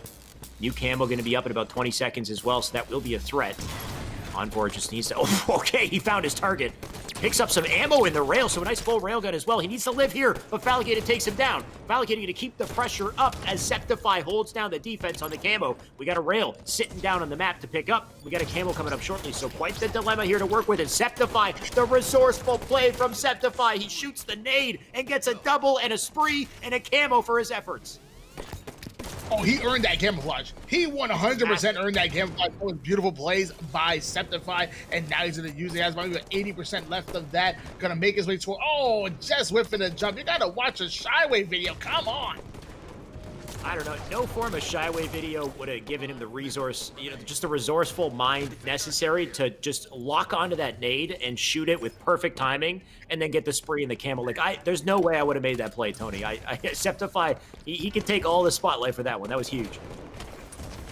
It really was. I thought that was an incredible individual play, and it worked out well. Super CC put his shots down, able to keep this flag alive and say, I'm going to get it out of there. He doesn't want that flag to get recovered. You get that flag in your engine, it's good sometimes, but another team can hide behind cover and get easy recovers. And look at 3 people jumping on that flag player. It's going to go down, and Flyers are going to end up tying up this game at 2 apiece. Yeah, you know, this is why I love Fathom Flag. It's always so damn intense. Flyers giving us a show here, really standing up the USA and showing them that anybody can take this series. Anybody is a threat on this map right now. And damn, is this series, this game, looking incredibly close. We got another rail coming up shortly here. And Septify not going to waste any time putting the pressure on the Boo Boo. Good luck to him. He's out. Down for the count there. Septify with the prediction nade on the Renegade now. Does he get the kill? He doesn't. But I like the plays from Septify as he's been icing up so far. Bound. Haven't seen much of him just yet, but it's good to have his POV as he sinks a rail before going down. Switching gears over towards Super CC is pushing up towards Boo Boo. Dooble gets the trade-off, so now Falcon has about 3 shots in this railgun. Make that 2 because he whips it on Septify. Player over towards enemy engine. He's going to get taken out. That was Renegade. Falcon going to be kind of left by himself, so hopefully he can stay alive and maybe catch a different angle. We're going to have to reset on this one. Good live from Val. Oh, but despite his live... Oh, okay. He redeemed himself. That's a nice 5. Good old strafe from him to make himself a hard target as well. He does not let up in that situation. Now, Renegade has earned the camo, but doesn't manage to hold on to it. Septify will shut him down. Commonly, in the meantime, he's back up. He's in the generator. Fallicator goes for a second 1v1, and this time, Commonly ices up with a 5 of his own. He's got shots at a bound as well. The teammates to clean up that kill. So the defense coming in from Flyers. They'll stop the onslaught here one more time, but can they put the pressure on themselves? And that's going to be the question. We're tied up at 2 apiece. 2 minutes, 45 seconds on the clock. Septify able to get the double kill on Renegade and Boo Boo Doo. Bound going right back at Septify. Falcon taking out Envor. Commonly finally Bound and actually both. Jeez. And somehow Bound goes out for the re-challenge and wins that gunfight. Yeah, Bound be curving bullets today, Tony. He did it with the rail in bottom mid, where he just hit this, like, curve shot into that player. He did the same thing on top mid with the Magnum. He's got some wanted style shots coming in today. I don't know. Bound looking pretty nasty. Good move. Septify can't live in that situation, but here we are. Bound on screen. Let's see what he's got. Oh, you know what? He might be dead. Yep. That's what you got. That's all you got. Come on, Adam. That's all he's got. That's it. Super CC going at Boo Boo Doo taking him out. And USA with just momentarily 3 down, but Super CC wants to go for one more round of slays before they play super aggressive onto that flag. 1 minute 52 seconds on the clock. There should be a camouflage coming up very soon. Septify always deadly with the railgun. And time definitely a factor at this point. We're getting close to that overtime mark. We got a final camo coming up before we hit it. Septify wants to plant this into Renegade, but he's got to be so patient. Renegade's not missing. Puts him down to 1 shot. Renegade goes in with a child to take him out, and Bound in the meantime. Little ring around the rosy from Bound here with Envoy to just delay his approach. So now Envoy down for the count. Bound can push up through the courtyard here. Rail in the hands of Boo Boo Doo Boo. That camo's got to be up, and Boo Boo, he's sinking shots. He knows about that camo as well, I'm sure. They're not in position to pick it up. Instead, he's hitting beautiful rails across the map. Isn't enough to get the push they need on the flag, though. And there we go. Camo in the hands of Renegade. So all the goodies being controlled by USA. They just need to convert. And Renegade still has that camouflage in hands, going to utilize it to sneak up right behind Commonly and take him out. A little bit less than a minute on the board, but Renegade and friends do not want this to go into overtime. They take out Envoy, which might have been the only player able to stop that flag. That flag is about to go in, and we have a 3-2 win in favor of good old USA. What a beautiful way to start that series, though, Tony. A 3-2, and it was a long-winded fight down to almost down to overtime, right? The final minute of the game that we got to back and forth. Of course, 3-2 to close it out, but let's see the scoreboard because I feel like that scoreboard, we got to see some incredible damage on both sides, some slays. Look at that. You got a 26 being led by Bound, the Renegade with 27, so he looked pretty hot. Septify, who was definitely heating up in that game, 28 kills, so the most in the lobby. Going to go over to him. But overall, this is a pretty lovely scoreboard. It's relatively well balanced. For the players that don't have a ton of kills, they have a ton of assists. If we go right back, actually, or you know what, we won't be able to. I keep getting kicked out of lobbies, by the way, Tony, so I don't get the luxury of looking at these damn scoreboards, apart from what's shown on stream. I don't know if it's my... I've got the Series X troubles here or something, Tony. I'm getting unlucky, but I'll try it again. But what a way to start that series, I got to say. To capitalize on what you were saying, you wanted to talk about the damage-wise, and damage was 3,600 out of Renegade, 3,700 out of Bound. Commonly able to put up 3,643 damage, which is quite impressive. Wow. And everybody, 57.8 accuracy, 62.0 accuracy, 56 accuracy from Renegade. Big accuracies coming out of the board of USA. On top of that, if you go to the assist column, I think we had somebody with like 21 assists more than kills or something. Was that on the blue team? Who? Yeah, so it was Boo Boo Doo Boo who had 21 assists on red. Damn. And Super CC who had 16 assists to go along with his 18 kills on his blue team squad. So just a ton of damage coming out of both sides here. And that's something that we can definitely predict will translate into game 2. It's going to be a Slayer on Coliseum. We got the site, we got the Rockets to fight for. And I wonder if USA will start to pull away in a map game type like this, or if Flyers can still hang. This really will show, you know, what we can expect, I guess, you know, going onwards into grand finals. Since I feel like Flyers at the moment are looking like a contender for that grand finals position as well.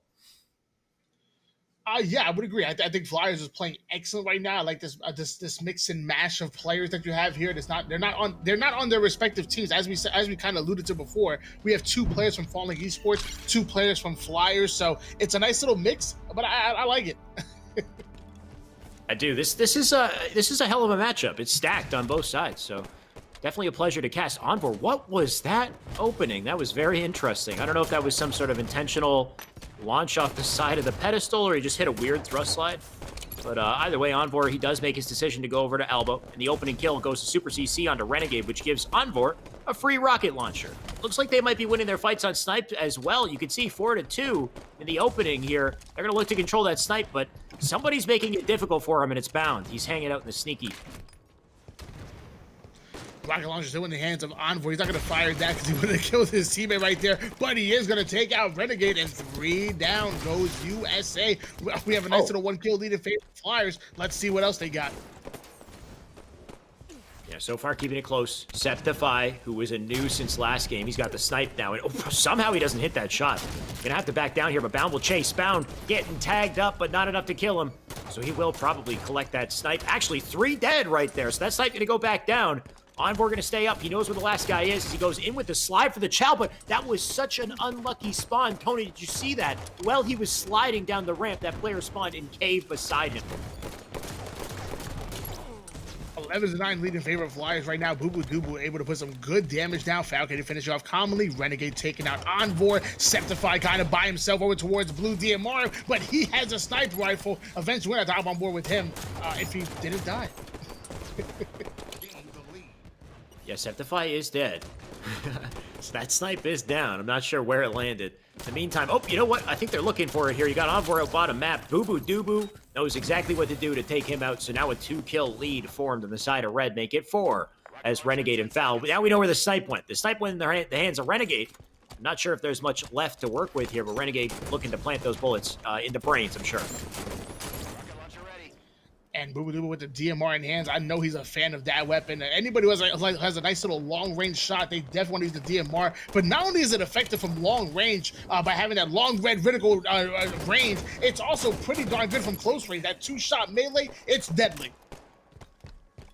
Oh, it definitely is. You don't want to be in front of a DMR at melee range. It is just so difficult to deal with. And Boo Boo Doo, right now he's got teammates surrounding him. So just the DMR plus the fact that you got some champions to work with here is just a recipe for success, and it's showing in the scoreboard. This was the worry, is that can Flyers hang when you get down to a Slayer? And so far, it's definitely looking like USA are pulling away here. It really is. It's 24-17 right now. Boo Boo Doo staying alive towards Pyramid. Ends up throwing the cheeky nade. He used every last second of that out of bounds, and he almost got that sticky grenade because of it. Renegade going to take out commonly. Falcon, they're working a little 1-2 combo with him. Renegade gets the double kill. And Falcated looking to get more as well. And he does get the melee, so a trade there. The sniper was up, and it looks like it's been picked up by Boo Boo Doo, and he's just burning all the ammo to try to get something going there, but it does drop. It's going to be in the hands of Septify once again, and if anybody needs to make plays to even the odds here, Septify is going to have to do it, though he's dead in the feed. So I think that snipe might have gone over to either Bound or Renegade. It's looking like it's Bound, actually. And Bound has a kill to let us know that he's just getting started here, Tony. And what is Septify? What was that? Septify stood still, and he still won that challenge. Sometimes you just gotta stand still. I mean, throws your opponents off guard, I guess. I don't know. 10-kill lead in favor of USA. 8 minutes and 13 seconds on the clock. Falcon putting some good shots on Super CC. He's gonna get deleted off the map. 37-26 lead, still in favor of good old USA. I feel like that's low-key like a mental game where it's you're kind of telling your opponent, I don't even need to strafe, bro. I can still kill you. You know, like I don't Septify. I don't know. He's trying to put the fear in him or something, but it's not gonna matter. It's a 41-28 lead, so I don't know how they make the comeback here. Falcated wrapping right around behind Septify here. 3 shots into his body. Nade connects, but bounces off of him, so no actual damage right there. In the meantime, Bound comes in to clean up the kill, so Falcated, he's delayed long enough, and here's the damage. The onslaught coming in. Just Super CC getting melted. Envor, last one up in the elbow. They know exactly where he is, and if they kill him, it's going to bring it to 46, but at this point, looking unwinnable for the blue team, Tony. And Boo Boo Doo putting some good shots down, so is Falcated, but USA going 2 down momentarily. I don't know. Look, as you said, I don't know what's going to matter. It's 48-32 lead. They only need 2 more kills to take this game and this series. Last kill right here in the window. Septify, the one to go down. Falcated closes it with a 50-32. They narrowly avoid a stake. And after what was such a close game 1, it's a little heartbreaking to see things go the way they did in game 2. But that's just testament to how good USA is. How talented they are, and I feel like at this rate, nothing's stopping them from making it to winner's side grand finals. Maybe KCP are the only ones who can do it, Tony. And I'm curious. I'm very curious. I think the Passion Squad is obviously a very good. I know for a fact they would have wanted to make it into the grand finals throughout the winners bracket. So I know they're going to be Flyers are going to be a little bit disappointed. However, I will say that I think they're going to make one heck of a run throughout the elimination bracket. You know, Winston Churchill once said, success is not final, failure is not fatal. It is the courage to continue that counts. Well, Winston Churchill put it perfectly, Tony, and thank you for letting us know that, because I agree. I think that, especially with this team that we just saw with Flyers, they're making a comeback. There's no way these guys don't make a comeback through losers bracket. They have some serious competitors to go up against, but that's not going to stop them. That's not going to slow them down. So looking forward to seeing what happens with Flyers as they make their way through losers. Instead, though, we're staying on board with winners, and I think the only matchup we got left in winners, Tony, it's got to be KCP and USA. So that's going to be a very exciting one. You don't want to miss it. So stay tuned, guys. We'll be right back after a break.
Welcome back once again to Esports Arena Halo 5. We are keeping tabs on the winner's side of the bracket. It's time for winners finals. I believe, Tony, we got two pretty damn hot teams matching up against each other. We alluded to it right before we went on break.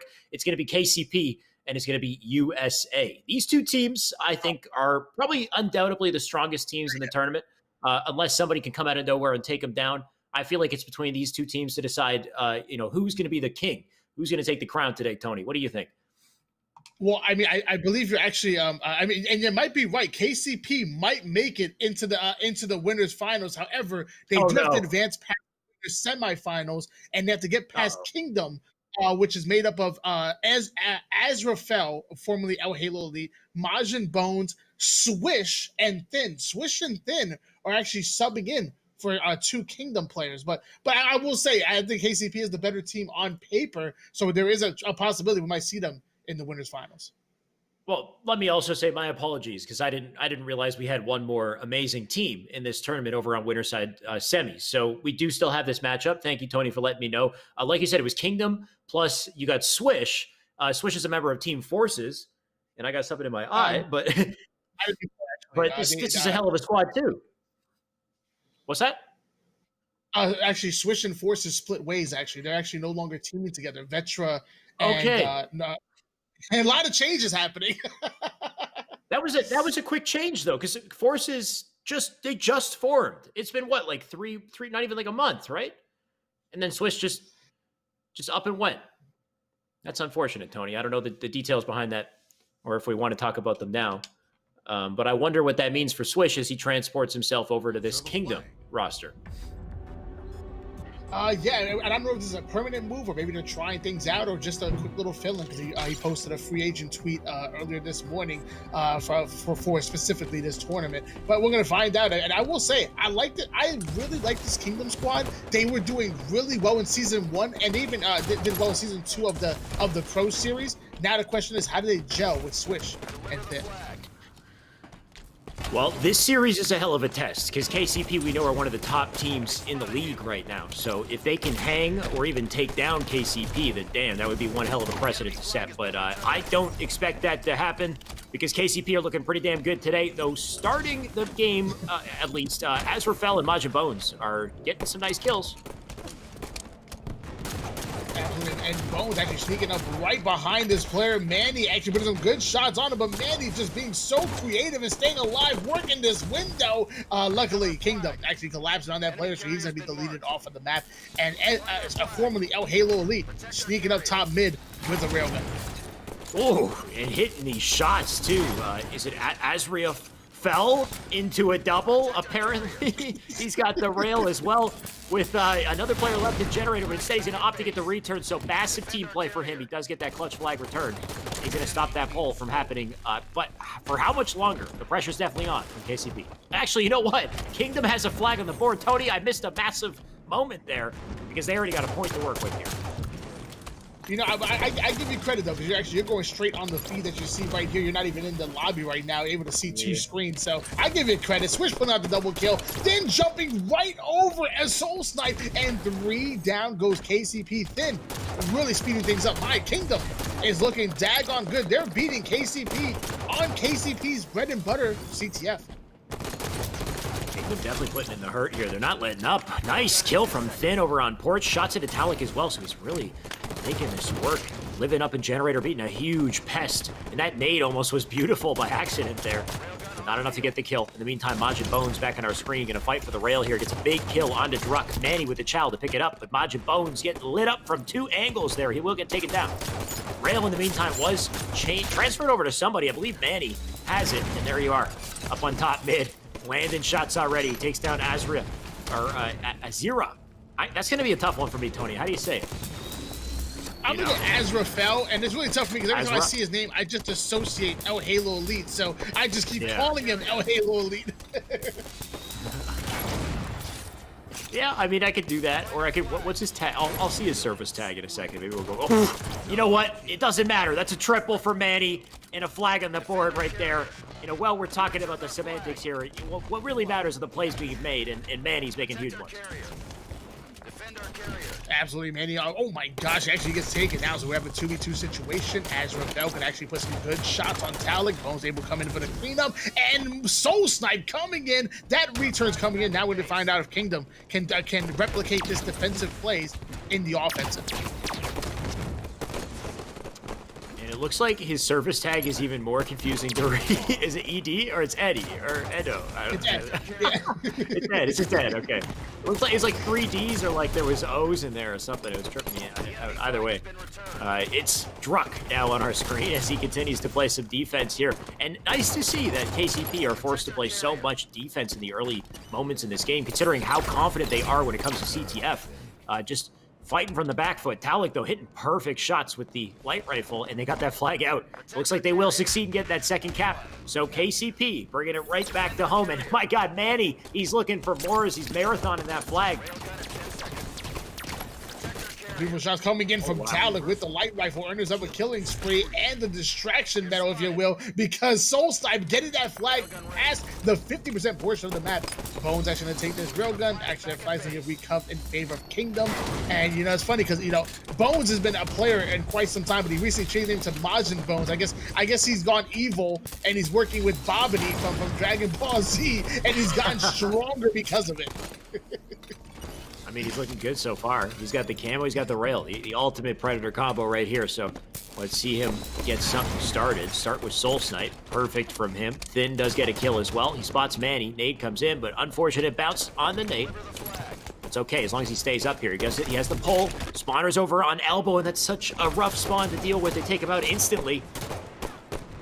In the meantime, Swish, now back on our POV. We talked about Swish moving off of Forces back onto Kingdom. Haven't seen too much of him yet, but curious to see how he plays with this new team. And Manny putting some good shots on Bones. Bones would like not to challenge that play over towards Silo. 7 minutes and 2 seconds on the clock. And right now, Manny is trying to stay alive in Silo, waiting for his team to push in. Druck gets the kill. Soul Snipe gets the kill. And that right there is 4 down. King, and they're even shooting the Silo spawn just to make sure they don't spawn there. That flag's gonna be capped. And KCP take game number 1 in a beautiful comeback fashion. KCP definitely struggled to get the ball rolling off the start there, especially losing that first flag. But the moment they got their foot in the door, they continued to apply pressure to get those flags out. For a second,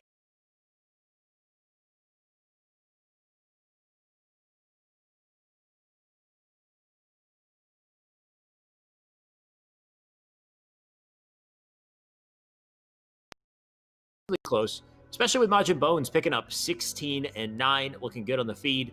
But is it going to be enough going up into a Slayer next, Tony? I'm not so sure. Yeah, Bones obviously doing great with the 16 and 9. Talik also 17 kills and only dying 7 times. He had a 12.0 KDA, so I think that's pretty impressive. And I will say, Kingdom opening things up really well, getting that first flag cap on the board. But man, KCP's showing why CTF is their bread and butter. Yeah, that's definitely their ballpark. So regardless of what map it is, too, I think if it's Kali, it's the worst case scenario. But even Fathom, Truth, they seem to pull it out. Now, speaking of Kali, we got a Kali Slayer coming up next, and this could really put them down in the dirt if KCP are picking up that rocket and sniper combo as well. We'll see if they win it off this opening strat. And Druck just flying all the way towards Red Maze and gets to Blue Maze even faster than his opponent does. Gets a good nade off. Talik gets a kill. Soul Snipe gets a kill. And are we going to see the flank and grab? Oh, no, we didn't. No flank and grab. Oh, we're not playing CTF. That's why. What the heck's wrong with me? It's a flank and kill, baby. You can go around and get a couple kills in the base. That's the thing, is instead, KCP gonna opt to control the high points in the map. There's no need to do the fancy flank. They can just get headshots with this snipe, which is exactly what Manny's looking for. He does get a double. Try to back off temporarily. He's looking for the triple, though. He wants to try to chip in, get that kill before his time runs out, but doesn't hit that snipe. Would have been beautiful. Drops that sniper down. I think it might be 2 shots left in the chamber of that. In the meantime, Talik holding it down. Like I said, top positions up on top rocks here. Bring the score to 9-7. Hits a beautiful nade on the Thin. That was calculated. I do that. I need to work on that because I do that in matchmaking as well. Like, I'll like a game will start and I'll like play it like it's like CTF, and I look up like, Dag, why is it Slayer? What's going on here? 13-8 lead in favor of KCP over Kingdom. Yeah, I mean that's happened to me too. But normally the announcer going Slayer at the start of the game will tip you off. or Buck or whoever you got. Either way, Soul Snipe getting a nice kill. A 4-kill lead on the side of KCP, and this is the part where I feel like they start to really pull away, but Soul Snipe getting caught with his pants down there. Swish Vibes picking up a nice kill. Druck, in the meantime, trying to hang with this pressure coming up against him here on Snipe's side. All 4 members of Kingdom making their way to Snipe to get the control here, but still a 5-kill deficit to come back from as Azra tries to live up. Bones picking up some nice kills from Pyramids and just laying it down like a turret. But his teammates in rough positions, so gonna be so tough for him to make some real waves here. Instead, he's got to try not to fall off the map. That's the hardest thing for me. Talik currently 9-3 right now. He's going absolutely off. He actually just got taken out by Swish. 21 kills coming out of KCP, 21 and 15, excuse me, in favor of KCP. Swish doing some good job of staying alive, putting shots down, but finally gonna catch a soul nade instead of a soul snipe. Soul nade. It's an aid from the soul.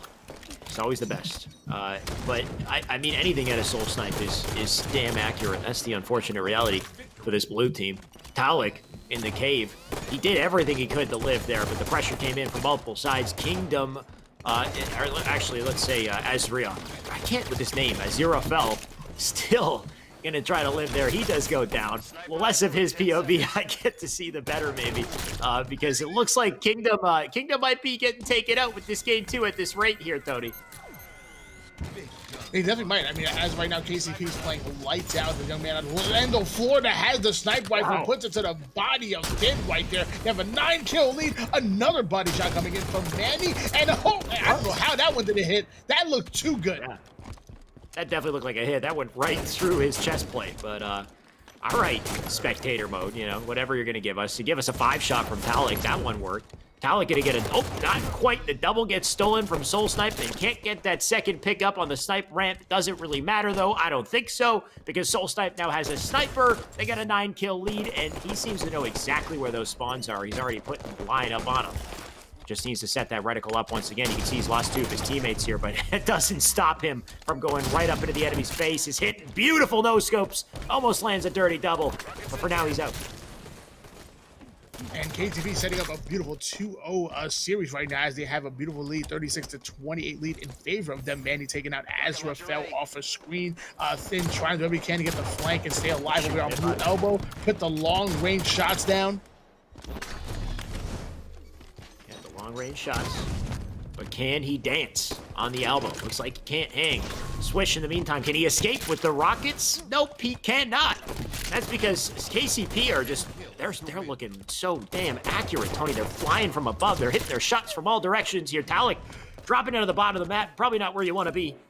Soul Snipe in the meantime looking to pick up the pieces, though, as he picks up the BR right underneath Thin as well. So this might, oh, what is happening here as Thin avoids some rough, damage there. He does get taken out. Soul Snipe, though, he's not letting up. No way he gets this kill. Of course he does, though. 44-36 now on the side of KCP. And I say it all the time, when a team is winning and they feel confident, you can see it in their movement. The why hit different when you got that confidence. 40-38 lead in favor of KCP. And again, they're moving with that swagger. Yeah, they'll swagger their way to 4 kills at this point. Talik, oh, you know what? No amount of swagger can help you in a 3v1, though, let me tell you. Soul Snipe, oh, speaking of swagger, he's going to launch himself across the map into an onslaught of bullets. Druck might do the same thing. No, he doesn't. It's always nice to see these guys take advantage of the tech in this game. Though they seem to do it for style points, just to show off a little bit, too. Because Soul Snipe definitely did need to do that there. And while they play with their food, this happened in a previous series, the match is actually pretty close, Tony. Just a 3-kill game here. Of course, they are very close to closing it out now, 48-46. 49, one more to finish it. But, I mean, it is technically winnable for Kingdom if they ice up here, but can they stop Druck on the flank? I don't know if they can. Druck gonna have to hesitate. Oh, that player lives! That was a huge live as that player sprinted by, but it didn't save the game. A 50-48. I love the attempt from Kingdom, but they will fall to losers bracket. Yeah, the Druck had a beautiful flank on Swish right there. He goes at him, makes a 1-shot, and was about to pounce on him, but Swish making a beautiful play to get out of dodge.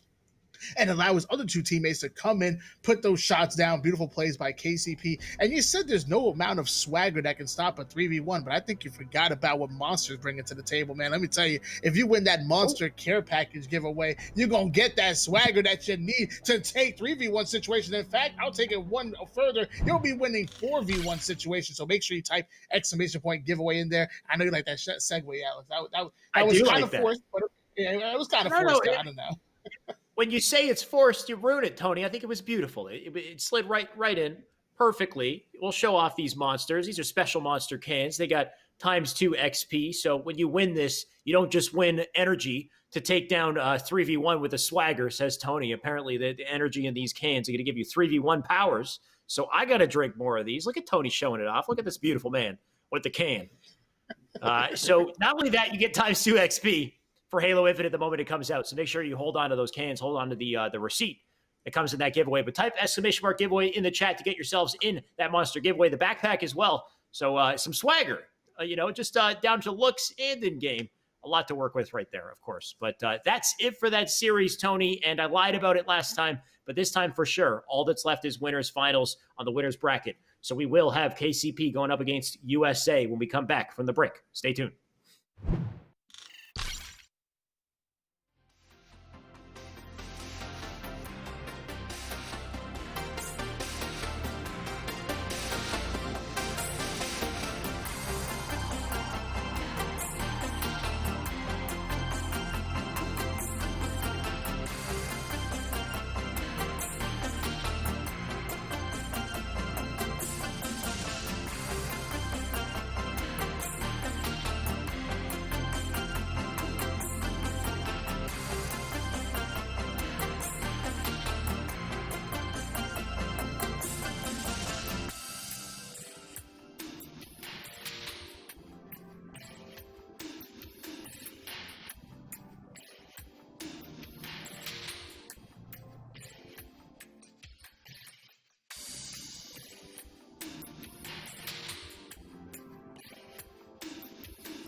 All right, I said it was a short break, and it was a damn short one. We're back. We got more Esports Arena, more Halo 5, and this time it's the winners finals. It's the best teams, I believe at least, the best teams in the tourney, Tony. We got KCP going up against USA. USA looking pretty damn unstoppable today. They had, in my opinion, some slightly harder competitors, especially Flyers that they went up against. That was a hell of a series to witness.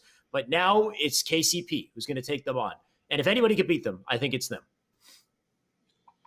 Yeah, and it's hard to argue the fact that these might be the two best teams in the tournament because they actually made it all the way to the winners bracket finals. Sure. And how can a city in the U.S. beat the entire USA? It doesn't make any sense. I think USA take this 2-0, and with that logic, you can't.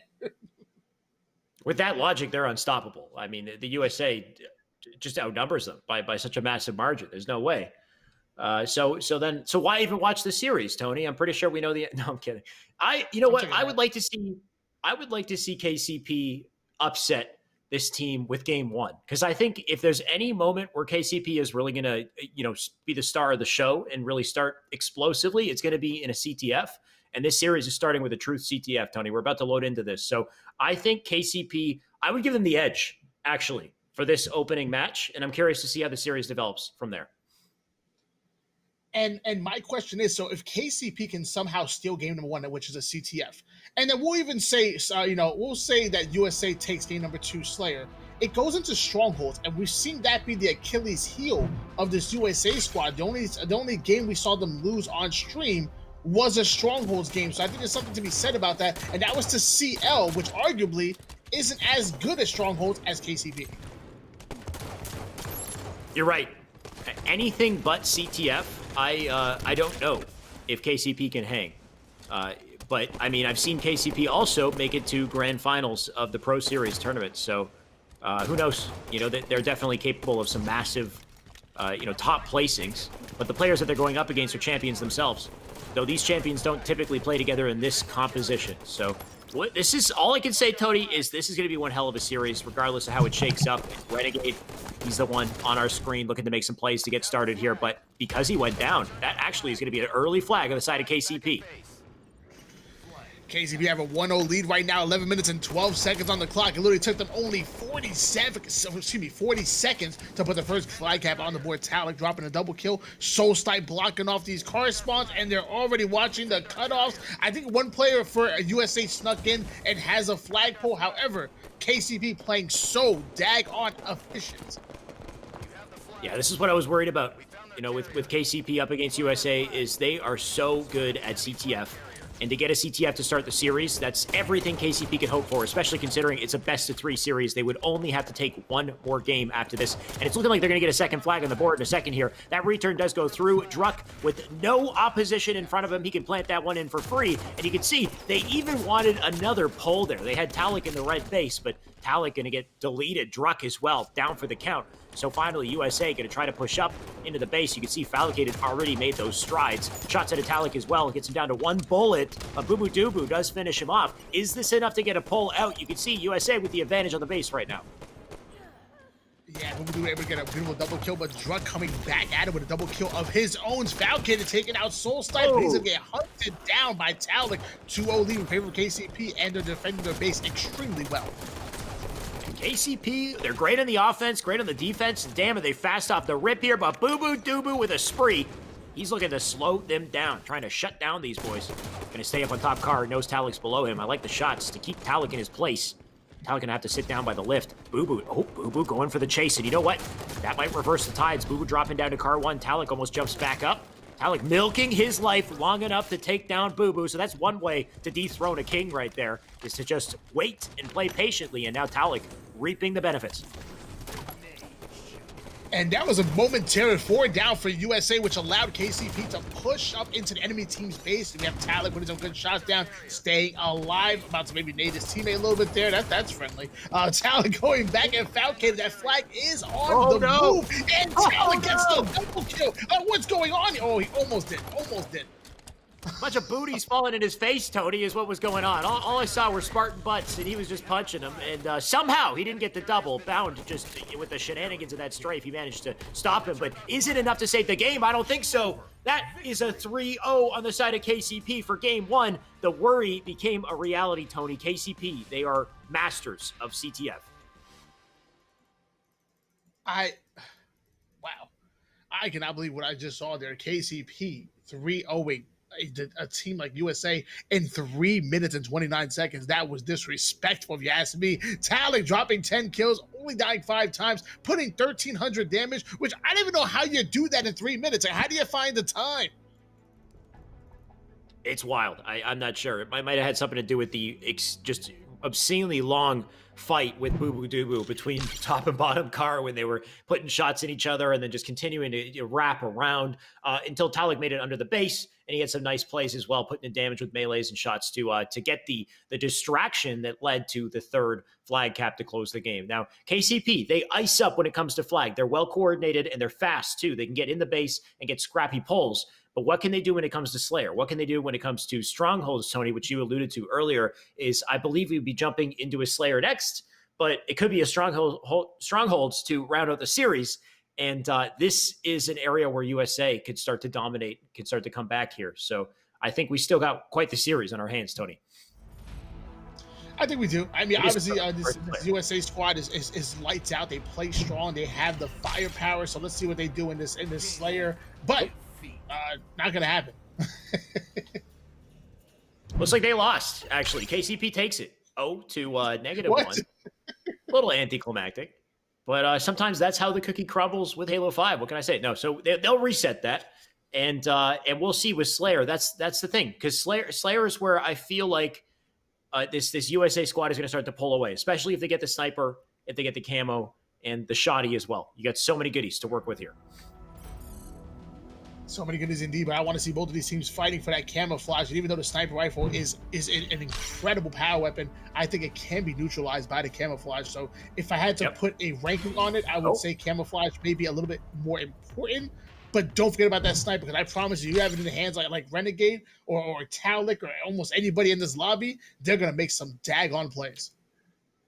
Sniper in this map is not as impactful as I'd say it would be in Coliseum, where you have a much more open map and way more, available sight lines to take advantage of. In Rig, it's a lot harder to isolate those kills and go on sprees. You'd have to be really, really effective with the snipe to do it. So you're right. I think that sniper will play a big part. Still probably, I think, has the biggest opportunity for kill swings, but then it's the camo and the shoddy. That combo, if you get that combination, that could be like 5 almost free kills sometimes if you play it carefully, especially when you got a player like Boo Boo Dubu who could pick up that camo off the rip and maybe make some big plays with it. So it's hard to say what's really going to allow these players to pull away, but no doubt it's going to be up to some combination of power weapons and the power up in the center of that map. And you know what? While we have some time here, I want to talk about a little bit of drama. Okay. So we kind of alluded to how KCP was able to make it into grand finals during the Pro Series 10K. Now, mind you, the way they did it was kind of a little bit awkward. So the KCP was playing against Cloud9 and Renegade, who's actually on this USA squad, which is where I said the drama's coming from. Renegade was having connection problems. So he didn't want to play the map totally out. So he decided to quit out in the game to force a reset, to have KCP ended and maybe start and play the game as far as the difference in score. Now they did elect to do that at first. Cloud9 won that game, forced a game number 5, and then Cloud9 ended up winning the game 5 and that series. So it was at first Cloud9 who moved into the grand finals. Now then KCP made an argument because they ended up seeing the clip of Renegade just quitting out. Like they was like, hey, he didn't lag out. He actually just quit the game. In his defense, he said he was lagging out like crazy, so he had no choice but to do it. After reviewing it, the admins decided, they said maybe there could have been a better way for you to communicate that you were lagging besides quitting out. And he said in no way can you quit out of a game like that. So they ended up handing Cloud9 the DQ despite winning the series, and KCP made it into the grand finals. I played one hell of a series against Sentinels, I would say. What a hell of a tournament it was because of that as well. I remember there was a long delay in between before grand finals where KCP disputed about the issue, and they had a heated discussion that none of us got to hear, but it was in Discord for a long time. They were discussing back and forth, trying to figure out how things should have went down. But to be honest, even with Renegade and team getting disqualified in that situation, we don't really know how things would have shook up, right? In the end, C9 won that series after they reset the game, but maybe KCP would have won had Renegade not left. So I feel like it's almost like an unfinished, unanswered question between C9 and KCP as far as that one tournament went. And of course, we're not getting C9 and KCP today, but we're getting Renegade, which I think Renegade was the core of that situation up against KCP as well. And the wild thing is also that Renegade played with KCP and dominated with KCP in Esports Arena up until the point that he moved to C9. So a lot of history here and a lot of reason for these players to take each other on and really want to win this tournament for more than just the money, Tony. But this is the match finally on our POVs here. We got a 6-1 start for USA, and look who's got the camo. It's Boo Boo Dubu. Yeah, I mean, when Renegade was on KCP, they actually won 4 championships together, 4 first place finishes, and I believe KCP ended up winning 1 beyond that. So they had the 5 or maybe a 6-time champion by now. I have to look through my notes, but 9-4 lead in favor of USA. Boo Boo Doo with the camouflage in hands to sneak up behind Manny, puts the shot into the body, ends up putting some good damage down on Talik. That player's gonna go down eventually, and wow, just like that, a 7-kill swing in favor of USA. This was the combination we talked about. Once Boo Boo gets the camo plus the shotty, just the devastation that he could put together. We're starting to see it, and Boo Boo somehow living in that situation. I saw Druck also stabilizing off map there, so he does drop and lose his life.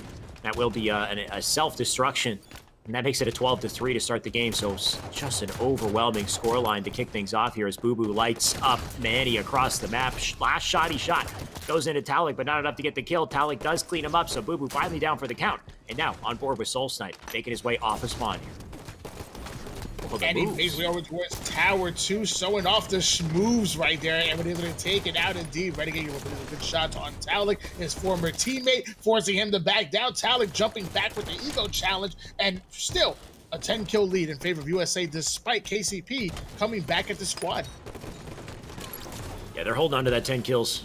Druck, in the meantime, hitting a nice bounce nade onto Bound. He's not going to stop, though. Shots into Renegade. Doesn't opt to throw his nade right away. And you know what? That nade actually might have damaged his teammate, but it's okay. He got the kill. New camo coming up as well. So Druck in the perfect position to collect it, but Boo Boo Doo-Goo's got his eye on it. You can see him living up in basement window. Bound somehow runs past Druck, maybe thinking he was dead. But man, was that a mistake, because that needs the camo in the hand of Druck. And Druck, oh, he almost lived. That was a huge kill onto Renegade, but not enough to keep the camo in play.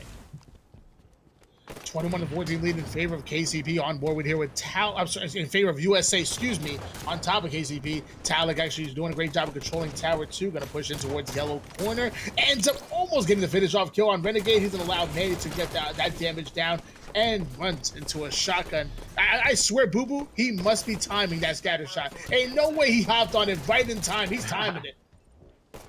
I mean, that's the thing, is if you're the one who died with it, if you're the one who burned the ammo and then died, you can definitely, you're the one who can time it, right? Because I think the timer's only going to start when that shotty is off the map. So Boo Boo Doo Boo is the one man who's got an intimate understanding of when that shotty's going to be up. And Talik, hopefully he got a more intimate understanding of how to hit headshots there, because he just whiffed 2 in a row. But his teammates looking to pick up the damage here, keeping it close. There's the headshot he's looking for to clean up Falcated. And that does bring our score just a little bit closer here. Just a 3-kill game. As Talik with 5 shots, he can definitely close the odds here. And it's all starting with Renegade looking for a double on the foul. Doesn't hit the shot. He'll reposition.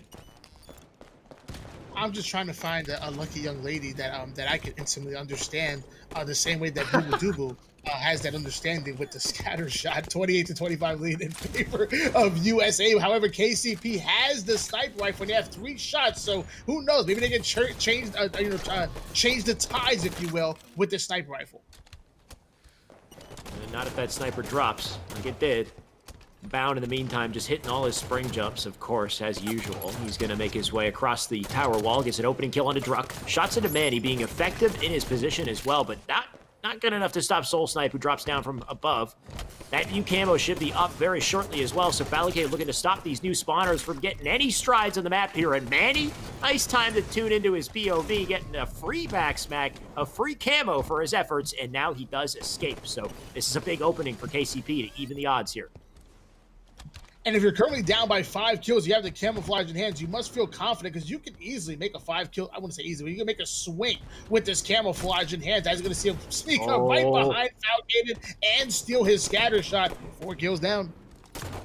He found the perfect man to make plays here. Renegade, he has a snipe, but Renegade, you gotta love the positioning. He does drop that snipe off the map as he dies, but look at the score. Just a 1-kill game. Manny, still got a little bit of camo to work with here. Still got the shotty in the back pocket. Car side spawners, and it looks like they're already wiping him out off spawn, so the momentum is definitely rolling here for KCP as they're looking for more. Demon, that's Renegade, gonna narrowly escape that situation, but Manny, he's in the perfect position to kill off Boo Boo Doo Boo here. Boo Boo Doo Boo being a hard kill. Oh, but Manny, luckily that teammate comes in to finish him off. Talik with the kill as well, so now they lead by 1 point. Tony, they brought it back. They brought it back indeed. Now they're actually up by 3 points. And let me tell you, if KCP somehow steal this Slayer and 2-0 USA, I think that'd be absolutely incredible. Drug able to put some good shots on Renegade. 40-37 lead in favor of KCP. And Manny just casually whipping out that shotgun. That's beautiful. Yeah, Manny has no fear, just diving between enemy lines here, getting in front of everything, and he's still alive somehow. Bound does finally take him down. It's a 2-kill game. Boo Boo Tubu up on top tower, so he's got the positioning. Shots coming in from bunker, though. Can Boo Boo live?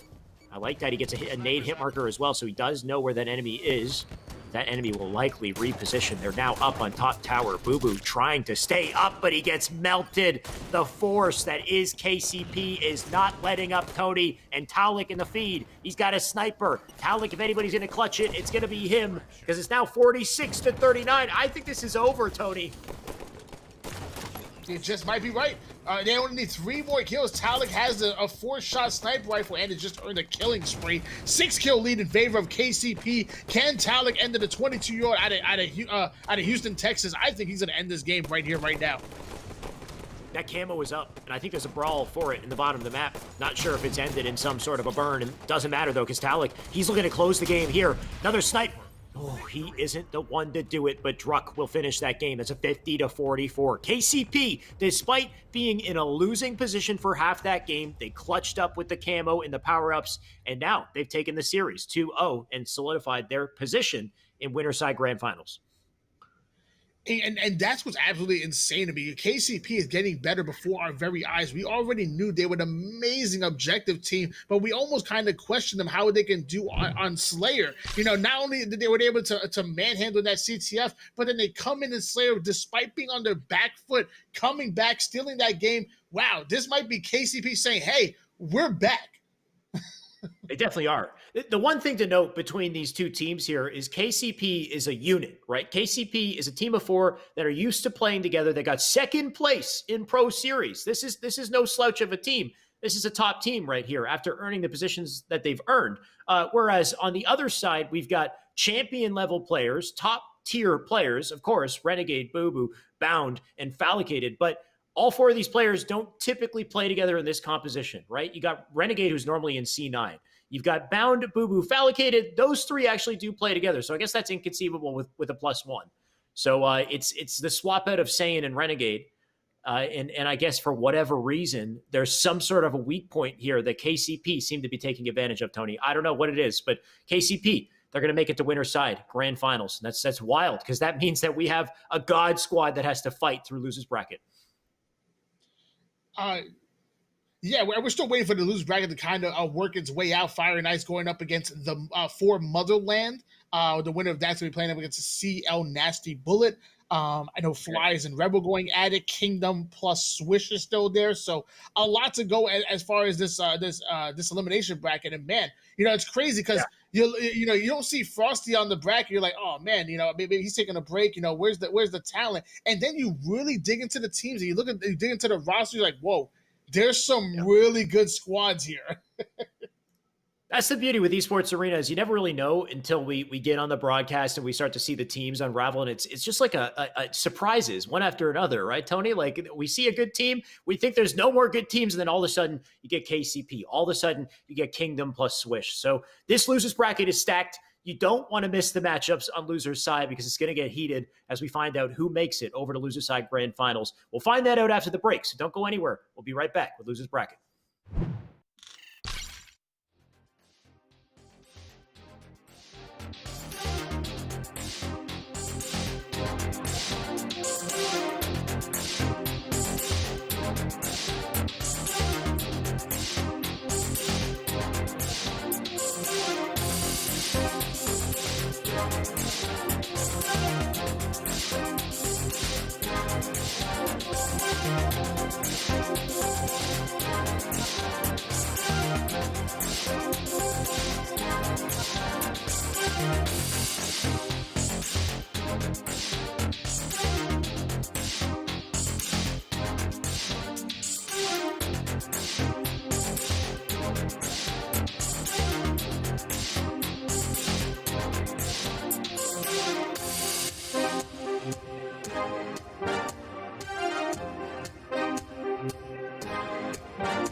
We're keeping the break short today. We've got so much Halo action to break down that we couldn't wait to come back and break it down for you. Right, Tony? We've got more losers bracket. And Tony, I took a peek at the teams, and this is yet another good matchup. We got Flyers, and on the other side, we have, I don't remember the team name. I think it might be a Chosen Legacy. Let me know if you happen to know.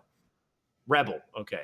Well, these guys are heavy hitters. It's Rhymegel, Laylox, RBG Nugget, and Roach. These guys are infamous for their names, Tony, I gotta say.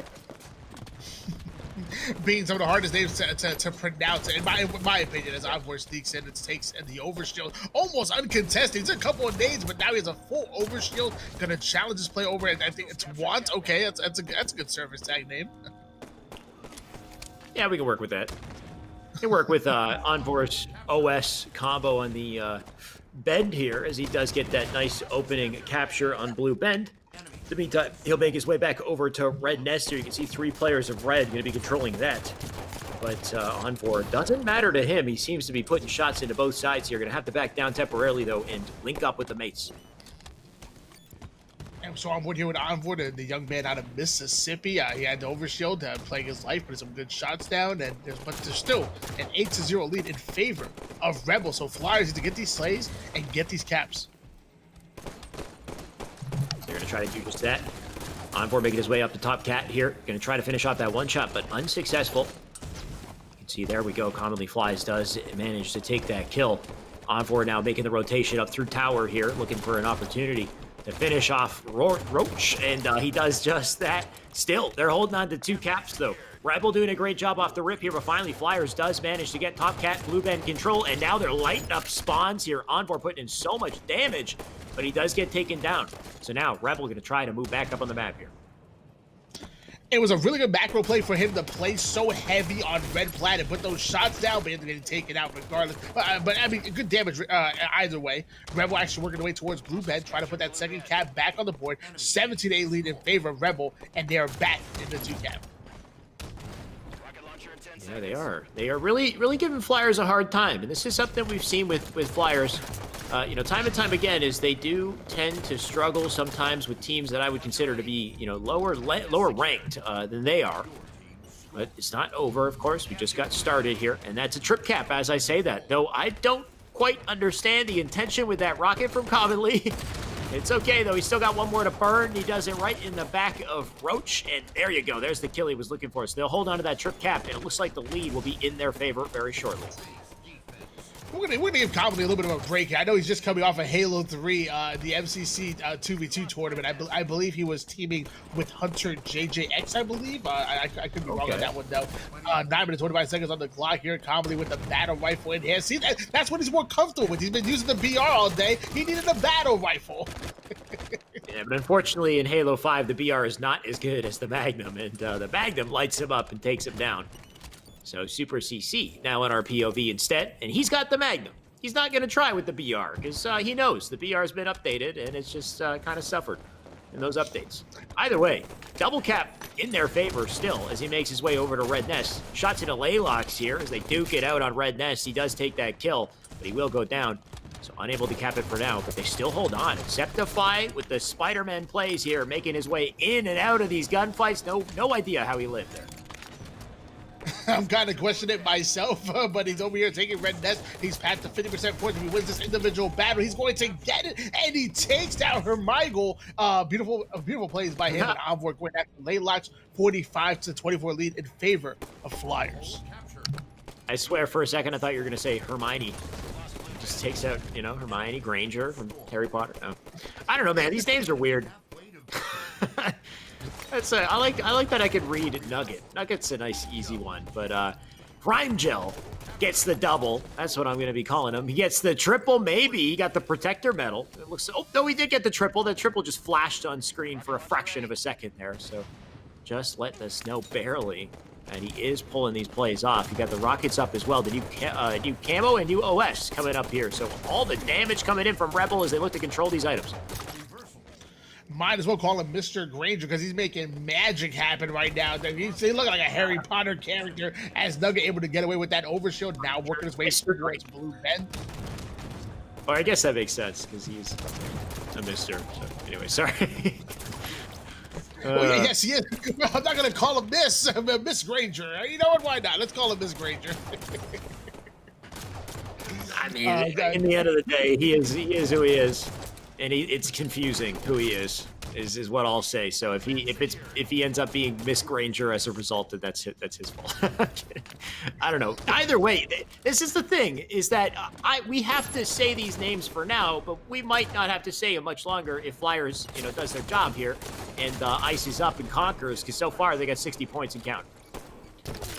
Yeah, if you want me to learn your name, let me tell you, a real easy way for me to get you, to learn your name, make it a grand final. 62-40 lead in favor of Flyers right now.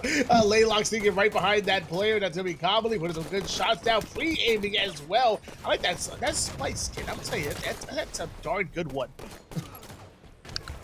Yeah, you always hit your shots with Splice. Straight Rippin is not so bad, though. I don't see that one as often, a little less popular. Long gone, unfortunately, are the days where Straight Rippin reigns supreme in Halo. And hopefully that team does make a comeback. But the team that I don't think will make a comeback is Rebel right now, as they suffer this trip cap. They're going to stop the bleeding temporarily here and try to get over to Red Nest. And 2 down goes Flyers as Wants, I'm going to call him, putting some good shots down on Commonly. Oh my gosh, it ends up winning that bat. He wanted to body disrespect. You saw him look down right there. There was no reason for him to look down except that he wanted to body disrespect. He held himself back. It wasn't just like a preemptive strong side to avoid, getting shot in the back from outside. No, okay. He just looked down at his body. Just letting them know what's up, even though he's about to lose this game, because that's a trip cap. That's going to be a game over. 99, 100, well, 98 to 100. We got the 2-point jump and rocket jump as well to get off the map here. I think is that Commonly with the shenanigans. Either way, that's a 100 to 40 for game 1. Flyers looking good. They're looking good indeed to take game number 1 and possibly even it looks like they might ride that momentum into game 2 because that was absolutely disgusting. They were on their back foot throughout the beginning of the game. Rebel had a little bit of control, but then they bounced back, which is funny because I'm starting to see that as a trend throughout the tournament where the losing team starts off well, but they're not able to finish out the game. The losing team starts, well, yeah, maybe. I've seen, yeah, that's fair. I was going to say I've seen the other way around, where the better team starts off poorly and then clutches up and wins, as expected. But it takes them a while to get there, right? Kind of rev up the engine. So that's kind of what happened in this matchup or this game map setup here with Eden Strongholds. Though we do have more to come, of course, as a best-of-3 series. Likely a Slayer, I would assume, to figure out whether or not this will be the final match for this team. Of course, this is loser side of the bracket here. So this best of 3 and this next match going to decide whether or not Rebel stays in. And we're going to find out. I mean, Rebel needs to step up or step out because it's do or die. This is the elimination bracket. It's either going to advance further and try to make your way into the losers finals, maybe even the grand finals, or if you're going home without that nice check. Because remind you guys, we're playing for that lion's share of that $1,000 prize pool. So bragging rights are nice, but it's all about the money. Yeah, I think that's a big part of it for sure.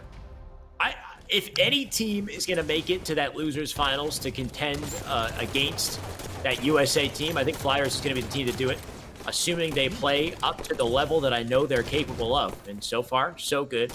Looks like they got the advantage on that opening strat. You can see Commonly Flies picked up that OS, and he does get melted by the caster immediately, but not without CC getting the double. Septify with the third as well, so the last remaining player tries to escape, and Envor shuts him down. New spawners in red. I'm on board with Super CC evades, making the way over towards top car. He has a player on bottom red, and actually has 4 players on the red side of the base, but he's going to challenge Nugget. And where's Nugget's team? Like, there was 4 players top red. That should have been a beautiful collapse, and instead, Flyers puts them 3 down. Come on, Rebel, get it together. Unbelievable that Rebel, they're just struggling with this opening here. It's a 4-kill deficit. They can definitely still make the comeback here. Now 5, though. Wait, somebody killed themselves. It's Commonly. How do you even do that on this? He must have naded himself or something. That's a little unfortunate. But Commonly going to help even the odds for the red team or the blue team here. As Rebel is hitting shots with the BR. That's 1, or Rhyme Gel, I should say. He does get taken down, though, eventually up on that top ring there. But a 6-kill deficit they'll have to surmount.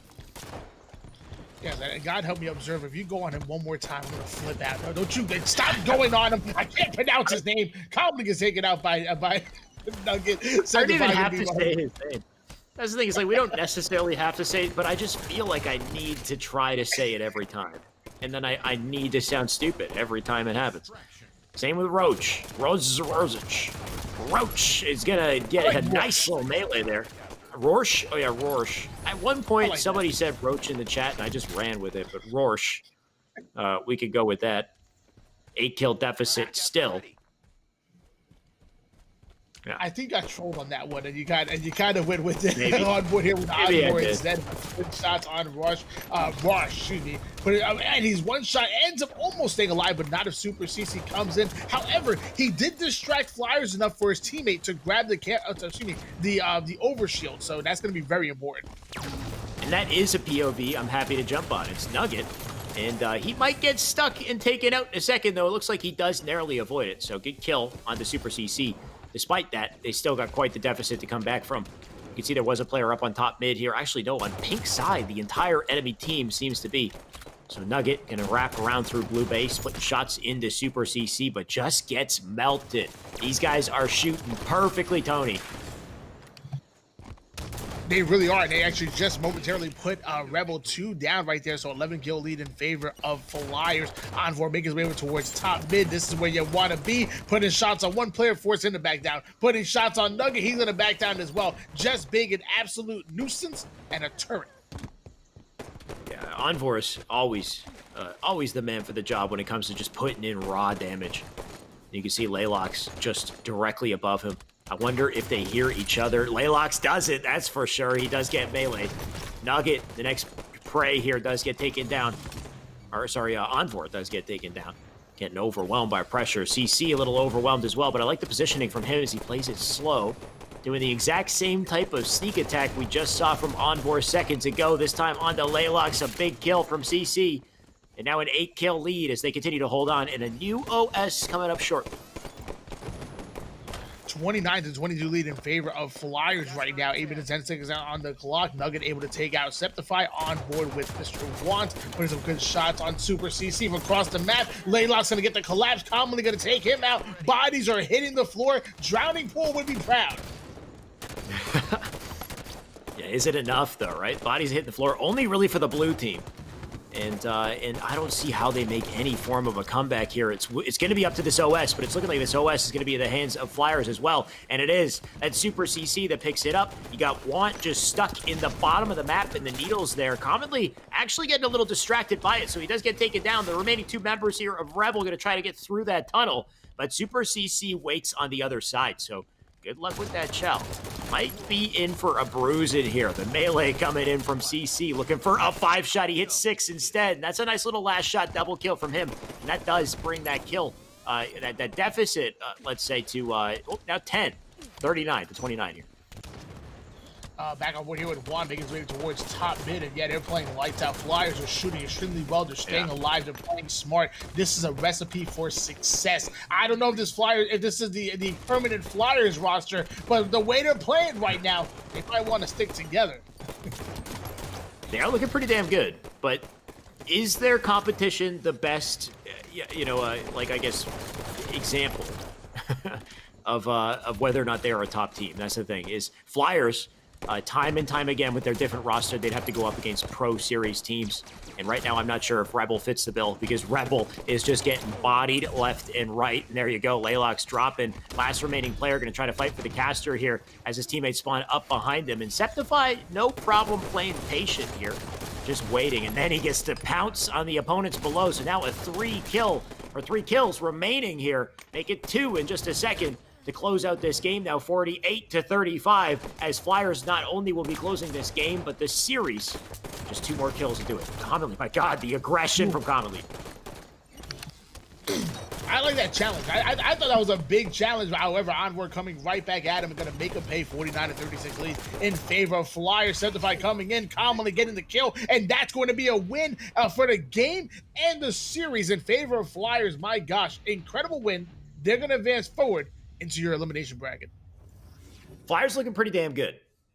The issue is Flyers are fighting on the loser side of the bracket here. So, of course, winning these matchups is excellent, but they can't afford to lose anything at this point. They will be dropped out of the tournament. And I know they still have a couple Titans to go up against. I wonder, actually, who is still remaining, Tony. Do you have a peek at the bracket by any chance? If we can get a sense of what kind of... Yeah, let's see it. We're waiting for the matchup between CL, Nasty Bullet, going up against Fire and Ice, captained by this time Magico, which I'm kind of curious on how Nasty Bullet isn't actually on that squad right now. I got some questions to ask. By the way, waiting for the winners of that. They're going to go up against Kingdom plus Swish. The winner, and then the winners of that will go up against Flyers in your elimination bracket round number 8. So I have a couple more matches, but I'm interested. That CL Fire and Ice. Normally, Nasty Bullet is on Fire and Ice, so I really have some questions about that. Did he get dropped, or maybe, I don't know. I don't know what's going on. What's odd is Fire and Ice Bullet, like FNI Bullet, was playing matchmaking just before this tournament. I played against him. So interesting that he was playing on the Fire and Ice gamer tag today. But as you can see from this series, he is on the enemy team. He's on CL right now. And CL, as far as I can tell, has a slight team change. Or no, a pretty large team change, actually. 2 members are different, Tony. We got Article and Leche joining in this tournament midway through on the loser side. Oh yeah. You're right. Yeah, Article and Legend. I guess they were allowed to substitute the players and whatnot. I'm guessing, but either way, this is gonna be exciting. Nasty Bullet able to 5 Johan. Legend sneaking up P1, putting some good shots on Noble. Article getting the big kill. Bomax getting another one at 11 minutes and 2 seconds on the clock, and we're seeing some advancement by CL. What a matchup to jump into here. Just still 0-0 overall in the series score, so anybody, of course, can take it. Nobody's got a flag as well. And, of course, Fire and Ice we haven't seen at all today, Tony. We got Magico, Johan, Noble, and Running holding it down here. All 4 of these members very talented, and also some of the best players in Latin America. They can definitely take on PK, though I think at the moment PK will hold that crown, but they're looking to get a crown themselves, and maybe they'll do it today as they fight through loser's side. Magico going to start by taking his flag out through pink here. Absolutely, Magical actually already has it past the 50% portion of the map. However, you're seeing CL pushing throughout that car side of things. Running going to take out Leche. Johan going at Bomex. Nasty Bullet getting the double kill on his former team. Bodies are hitting the floor once again. Enemies return their flag. Yeah, back and forth this game goes. Poppy going to make that challenge into the red base there. In the meantime, Article, who we haven't seen at Esports Arena, I don't think ever, Tony. It's a nice little treat here. He's going to live up on top car here, though he's getting pelted across the map, so that pink player will take him down. It looks like Running. Going to waste no time putting that sprint to work. He'll get shots into Leche here. That's a 5-shot. Yohan with a kill as well as Running tries to fly by to get something onto pink there. That flag doesn't go out too far, though.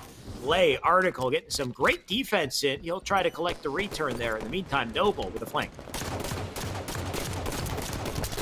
Noble, a.k.a. Big Pop, you're going to challenge Bone, but actually he's going to take it out. So switching on board here. Back to Bone, okay? Bone putting good shots on Magico. He's going to do the best he can to defend this base, but he has 2 players in front of him. He gets 1 kill. Now there's a second, the third one coming in. Running, MC, was able to come in with the kill. That flag is moving forward, and we have a flag cap in favor of Fire and Ice. Fire and Ice starting things out strong here. The moment they got that opening, they will sink a flag in. Nasty Bullet, though, he's not letting up. He's a turret on car side here, and it's giving his teammates an opportunity to push up and maybe get a counter. You can see that spawn was in bottom of red base as well, so as Bullet tries to get these kills, Few Spawner's going to pour out of the base and get that immediate defense, but Running gets killed. Yohan right now with the defense. Can Article take him down? That would be huge, but Article now 1 shot as Yohan flying off the lip there does get taken down. Noble dies as well. And as the pressure continues, they can't seem to get a pull, though. They just got to get that flag out the door, and something can happen here. But so far, they're still putting on the damage and the pressure. And we're actually switching gears to Leche, a.k.a. Dylan, their longtime teammate of Bone. They've been the duo for quite some time, so they know how each other, they know how we play. They play Muddy 2s all the time. Leche taking out Magical with a beautiful strafe and shots, and that flag might be going in favor of CL. We might just be tied here.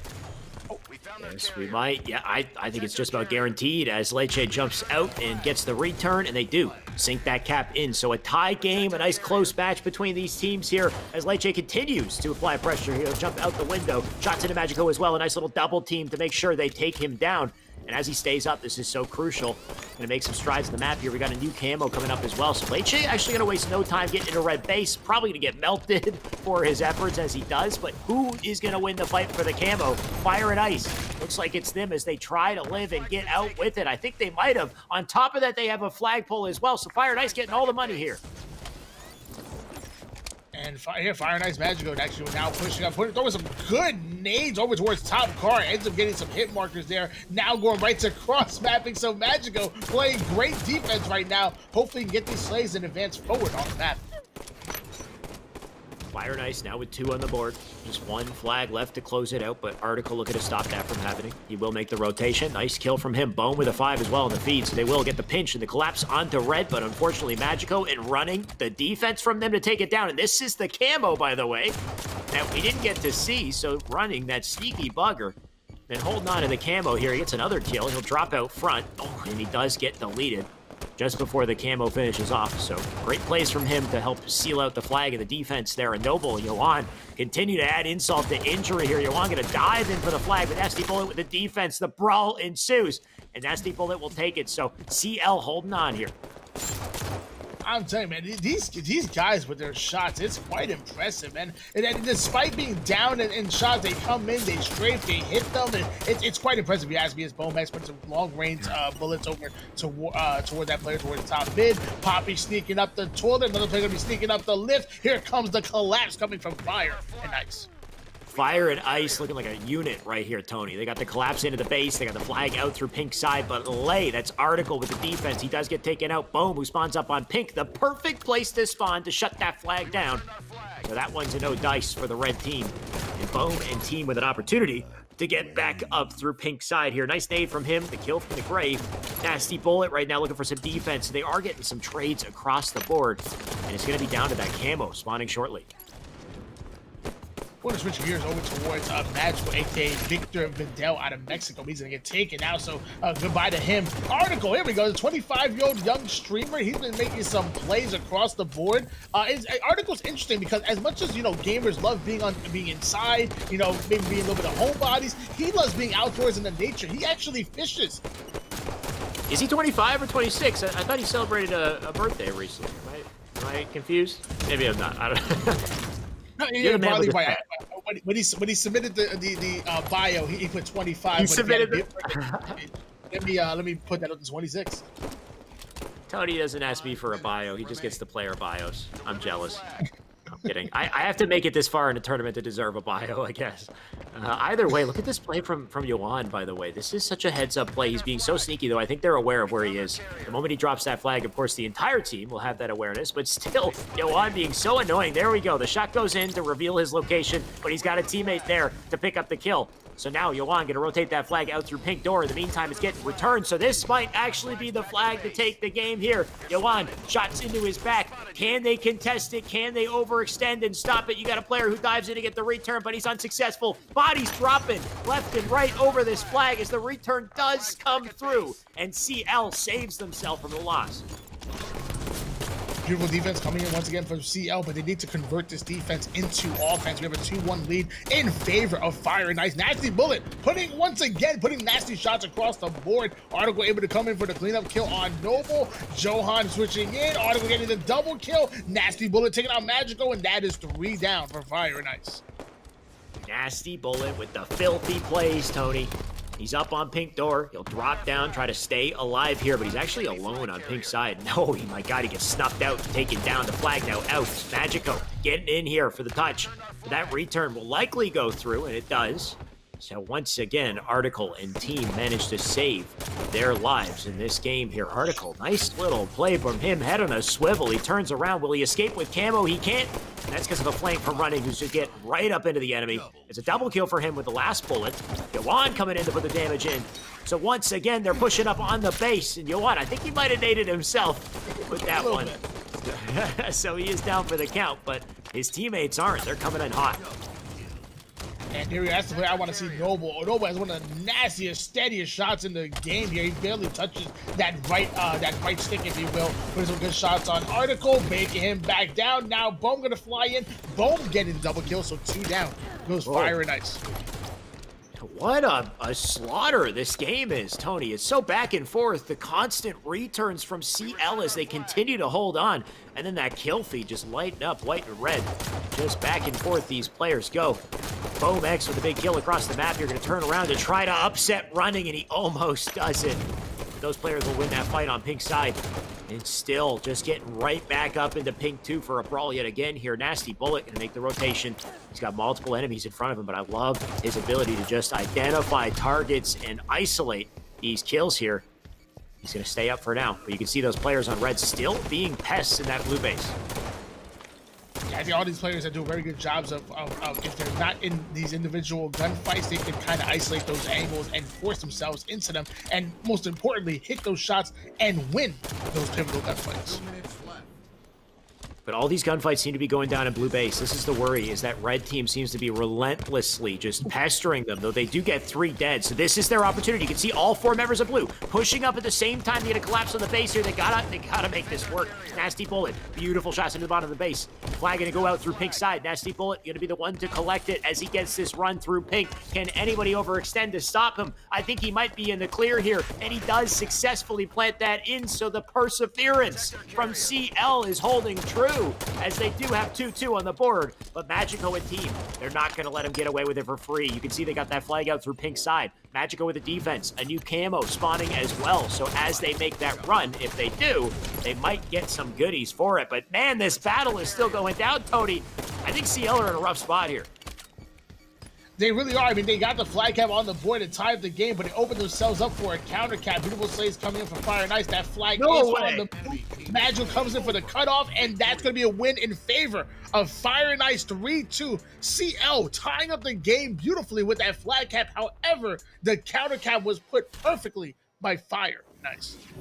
I guess you could say that CL used everything. They put all their chips, I guess, on the field there just to get that second flag, because the moment they capped it, it's like they left their defense open or something.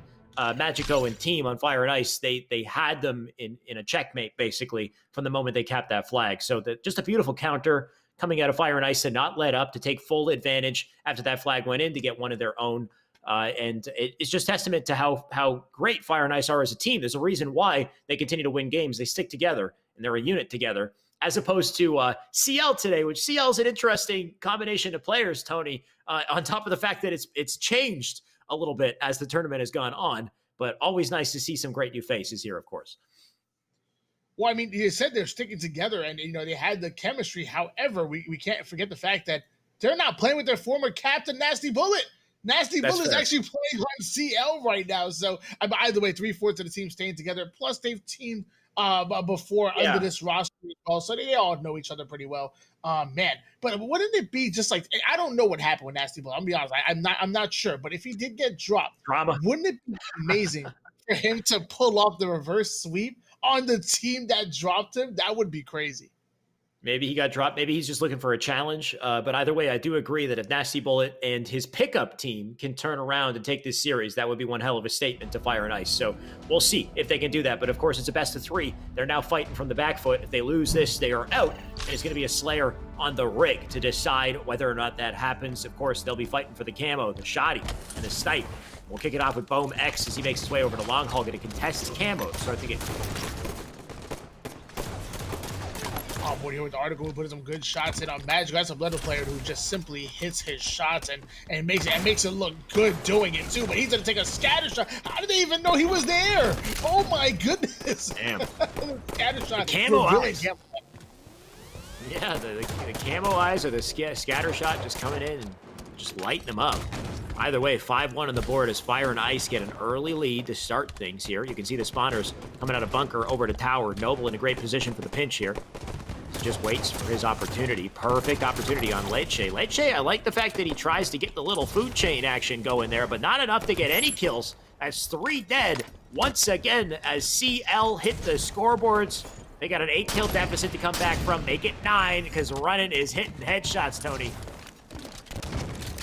He has about maybe 3 shots left in the sniper rifle. Noble getting a beautiful 5 on Lecce. Johan getting the 5 as well on Articles, and that's 2 down. Nasty Bullet just sliding in front of Running. He's going to come in and take him out. That was a momentary 3 down for CL. 14-1 lead in favor of Fire and Ice. These players on Fire and Ice are making plays so hot, you got to pull them out of the microwave, don't you, Tony? Is that what that was in the background? Sorry about that, Anthony. Tony's got some meals cooking in the background because you better you're gonna want some snacks for this matchup. This is one hell of a matchup between these two teams, though it might be over quick because my God, Running with another beautiful double. Yeah, I better not put something else in mind. I put another hot pocket and this game's gonna be over. 20-4 lead. Aiming for Fire and Ice. Running JM putting a good shots on Article. Article somehow winning that battle though. Able to pull off the reversal. Bone taking out Johan.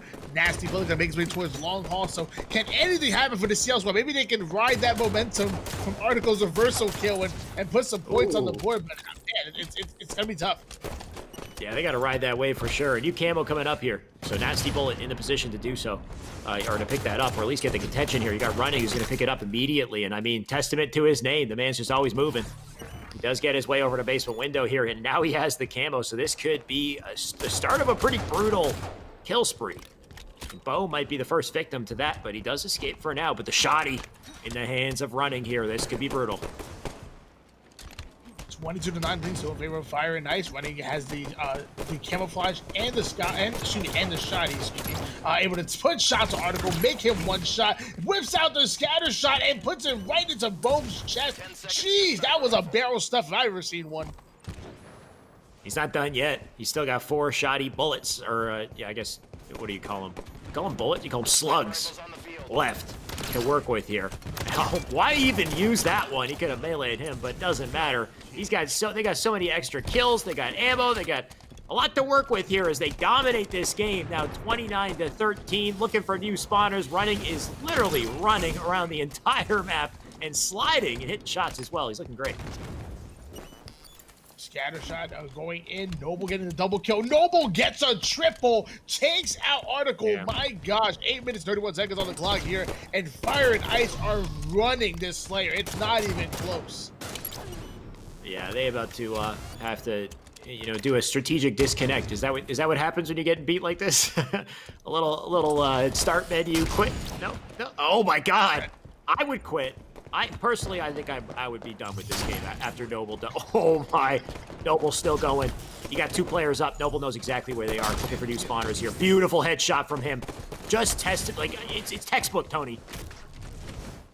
Noble just doesn't miss. He has a very simple gameplay, very simple style. It's don't miss your shot. That's what he does. Takes out Lecce, 43-16 lead, and this is a slaughtering. We need to end there. Stop punching. They're already dead. Yeah, this is the definition of beating a dead horse, I guess. I don't know. It's looking brutal, man. This is a steak if I ever said. Well, I hope you got a steak in the microwave or something, Tony. I don't know, because this is it's a filet mignon. It's a fancy steak. This is some top quality meat here. I also prepare my filet mignons in microwaves. 47-16 lead in favor of Fire and Ice right now. I feel kind of weird saying that, but I was trying to keep going with the microwave comment, but yeah, don't prepare your steak in a microwave. That doesn't seem like the especially when this steak is as succulent as the scoreline that we just got here, 50-18. What a way to end that tourney's life, or that team's life. And Noble, 17 kills, 8 assists, only dying 4 times. Let me tell you something. Noble is the real deal. If you're ever looking for a dark horse player that's gonna probably make it to that pro bracket and be somewhat incredible in Halo Infinite, watch out for Noble. We've seen him do it not only against like lesser teams, but we've seen him do it against the likes of Renegade, Frosty. We've seen him be in lobbies with some of the best Halo has to offer, and he outslays them. It's crazy. He's a consistent performer, right? Like it's not just we saw some stuff from him today. He also hit great kills in the feed and whatnot. But every single week, Noble just he never fails to impress. Even if his team's down in the back foot, he seems to find ways to just go positive and make big plays. So Noble, great player. His team looking great as well. Fire and Ice, I didn't even know they were in the tournament actually until we got to our losers bracket. So once again, another squad of very talented players ripping their way through the bracket. But they've got some competitors to go up against, and I believe we'll find out exactly who they will be as once we come back from our break. So we got more losers bracket action coming up shortly. Don't go anywhere.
right, break is over. Welcome back to more Esports Arena Halo 5. We've got the losers bracket we're keeping tabs on. And of course, we've got two more teams facing off against each other. Tony, we've got Kingdom and we have Fire and Ice, who we just saw. Fire and Ice looking dominant with the most tender, juicy steak I think we've seen of the entire tournament, maybe in weeks even, Tony, that they've just come off of to get into this series. It was definitely pretty disgusting, but we're gonna see what they have against Kingdom, which I believe they were a step above their competition that was just last. I think Kingdom is nasty, especially with the additions of Thin and Swish. I like this lineup a lot. We're gonna see how well they gel together. Definitely got a shot for sure. I think they can pick up some momentum, and it's all really gonna depend on how they play in this opening here, this first game, and so far so good. You can see Azri on the feed there getting some nice kills with the BR. In the meantime, Majin Bones going to take the rockets over to Bend here to get that opening capture. It looks like Top Cat controlled as well, so they really got Fire and Ice in the back foot to start the game. But as I say that, the backspec comes in, and Magico with a kill of his own. They'll take the nest. My gosh, there we go. Magico actually flying out, no timing loss whatsoever. Wants to get right back into action, taking out Bones, but Thin and El Halo Elite end up getting kills. Noble taking out Swish, Neo lead in favor of Fire and Ice. So somehow, despite Kingdom's opening, where it felt like they had everything locked down, Fire and Ice coming in, getting the early lead and the trip cap as well, with 9 points counting here. Magico going to rotate his way over. I like this rotation from Magico because it's a nice defensive position, but you can see despite his heads-up play, all of his teammates have died right there. He's going to be the last one left up in Red Nest as he holds it down. I mean, they might have gone 3 down right there, but they went 3 down going after Blue Ben, going for the trip cap. So, you know, it still put Kingdom on the defense. They had to clear out Blue Ben and now push up. And here comes the defense coming in for Fire and Ice. So, hey, we can play D just as well. 22-0 lead in favor of Fire and Ice. By the time that team pushes over to Catwalk, the new spawners are up, like you said. So all they have to do is just spawn and play defense. They did just that, and they managed to cap Blue Bend in the process here. So very efficient work from Fire and Ice, and you know it's no wonder they've made it as far as they have on loser's side. They continue to hold it down, but that one pesky player that was Thin up in Red Nest, he was unsuccessful with the cap. Azri, in the meantime, getting caught with their pants down in bottom mid. You don't want to be stuck at bottom mid with a double team. So right now, just things barreling out of control for Blue right now. They're playing absolute lights out. Fire and Ice has literally held Kingdom down to 0 points so far. Johan getting a beautiful double kill, taking out Thin and Swish. Magical doing the best he can to stay alive, waiting for his team to come in and collapse, and he just that, and running happens to have overshield. This is not looking good if you are a fan of Kingdom. All the goodies in the hands of Fire and Ice. Kingdom are just they've been on the back foot from the beginning, the moment this game started. And I don't see them coming back, even though we are just halfway through this game. I just don't know how they're going to get their footing here, because that's another trip cap. Somehow running hits the nade on the Majin Bones to take him out. So just getting all these extra kills here. Shots into Azria, and he will. Oh, he might. Doesn't quite get the kill, but his teammate gets it instead. So the trade's coming in, and while these trades go down, nobody's getting in the caps, right? Majin Bones off a spawn, gonna fly into the fray here. But somebody's got to get in a capture point and do something to stop the bleeding. This game is about to be over at this rate. Trip cap in favor of Fire and Ice. They're playing lights out, 70-0 lead in favor of Fire and Ice, and Magico flying over towards outside red, putting some good shots down on Swish. Swish gonna win that individual gunfight. Noble gonna win his gunfight against Azra. Fell bodies are all over the place, back and forward action, but it is not resulting in slays in favor of Kingdom. Fire and Ice are tearing up this loser's bracket, Tony. Kingdom are just completely getting trounced. It's about to be 100-0. I'm not even sure if they have what it takes to get 1 point, which is not saying much. So here's hoping they ice up and get something on the board here. But my God, Fire and Ice, are they ever looking like a devastating squad today?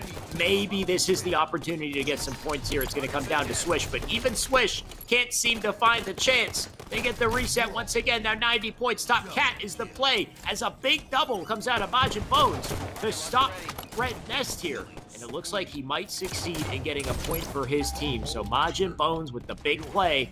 Can they do anything off of it? 93 points were accumulated before they got one. 93-4 lead in favor of Fire and Ice right now. Majin Bo's able to steal that overshield. 7 minutes, 41 seconds on the clock. Majin Bo's getting another big kill as Rafael able to take out Noble. And wow, my gosh. things are starting to heat up in favor of Kingdom. Ezra, well, I can't do Doc. Ezra, okay, I tried to bark it, but you get the point. I just embarrassed myself trying to bark like a dog. Either way, Tony's cute dog is in the broadcast to cheer us on because Fire and Ice about to close this game on Red Nest here. Got the rockets in hand and the camo as well, so all the goodies here. And I don't think there's anything to stop this game from being over. 93 and counting. Running to make his way over to Red Nest to seal it out, but Top Cat being contended. Maybe they can. Oh, you know what? I take it back. It's a nice little reset, likely the game. And a team kill as well. Why not? There we go. Majin Bo's putting some good shots down, controlling Catwalk, trying to steal it away, but it's not going to be enough time. Kingdom getting the win on that one. Fire and Ice is looking way too clean, Tony. I don't see Kingdom making a comeback just off of what we saw in Game 1. Sure, we'll get a Slayer next, and maybe in a Slayer they can start to show up and, prove to us that they're worthy of moving on in this bracket. But at the moment, just based off of what we've seen in Strongholds, they're looking like they're going to be out after this next game. All comes down to Slayer, though. What do you think after what you've seen so far, Tony? I think we're in for a tough time if you're a fan of Kingdom. Obviously, they're not doing too hot in Strongholds, but sometimes it's a game of matchups, and maybe they just happen to not be a great Strongholds team. Maybe they'll come back Slayer. I know that Swish and Thin always do well in Slayers, and maybe they can come back and steal a flag and maybe steal this series. Well, Slayer is what's going to define that. They're going to have to win in a Slayer if they want any chance for a flag for a different, for something other than Strongholds. Because at the moment, like you said, maybe they're just not a Strongholds team. Maybe it's just a matchup thing. Fire and Ice, when it comes to objective, Fire and Ice are normally very consistent, and they're showing that today. Kingdom, on the other hand, have a bit of a swap, right? You got Swish in the roster. Swish, normally a part of Forces, though recently left. Now he's joined this team. And it seems like regardless of where he kind of bounces around, there's still a hill to climb. There's so many damn talented competitors in Halo 5. I'm gonna have to agree with that one, and mind you guys, this might be this is top 6 right now. So either way, both of these teams are guaranteed top 6. They're looking to play Flyers into and secure their spot in top 4. So this tournament is starting to get down to the nitty gritty. We're starting to see the top teams competition all over the place. It's gonna get heated, and mind you, everybody trying to make it into that grand final to go against Kansas City Pioneers, who earlier 2-0'd USA. Just wild, the talent we have here. So that also means that, unfortunately, I guess Misadi's team, which was another big contender, I guess they didn't make it any farther either. We don't get to see them again in the loser side. And it only goes to show I wouldn't be surprised if it was a team like Fire and Ice that took them down to get to where they are. Because we've been seeing Fire and Ice just tearing up the bracket. Just previously, we had Fire and Ice in CL, and I've never seen a more dominant performance in Slayer. That's the thing, is in Slayer, Fire and Ice played even better. So if that's the precedent that they set going up against Kingdom in our next match, I'm a little worried, to say it the least, Tony. What is the map game type? I know you got the privilege of seeing it. I keep getting booted out of the lobby, so I'm flying blind here. It's going to be Slayer on Regret, and that's going to be an interesting game type. It's a staple amongst all Slayers, and hopefully we see something good. But either way, it's going to be a forced reset because there's a teammate not on the proper team. So, and look at that, they're switching colors all over the place. My gosh, what's happening here? They'll get it back. Figure it out. Regret is kind of a tough one, right? Because Regret is such a close quarters map, very momentum based. It can definitely snowball, especially off that opening strat with the OS. What do you think Kingdom's going to need to do to get their footing back and maybe take a game in this series? I mean, you said it just right. I mean, you got to control the overshield. I mean, there's no way you're going to be able to be successful without controlling overshield. Okay, so overshield is going to be the name of the game. Looks like we are having a little bit of troubles with the lobby, so we are actually going to take a quick break and come right back into this series with everything set up and ready to go. We can jump right into the game. So stay tuned. We'll be right back after a short break.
All right, we're back with Esports Arena. Issue solved, and we're ready to get back into this matchup. Just to remind you, in case you're tuning in now, this is Kingdom going up against, well, as you can see, Fire and Ice. We're not just getting back into this matchup, we're getting into the end of this matchup, Tony. Well, Fire and Ice leads 1-0 on the board here. Kingdom are fighting for their tournament life. If they take this, they stay alive, and it looks like they are on road to do that as they're leading by 4.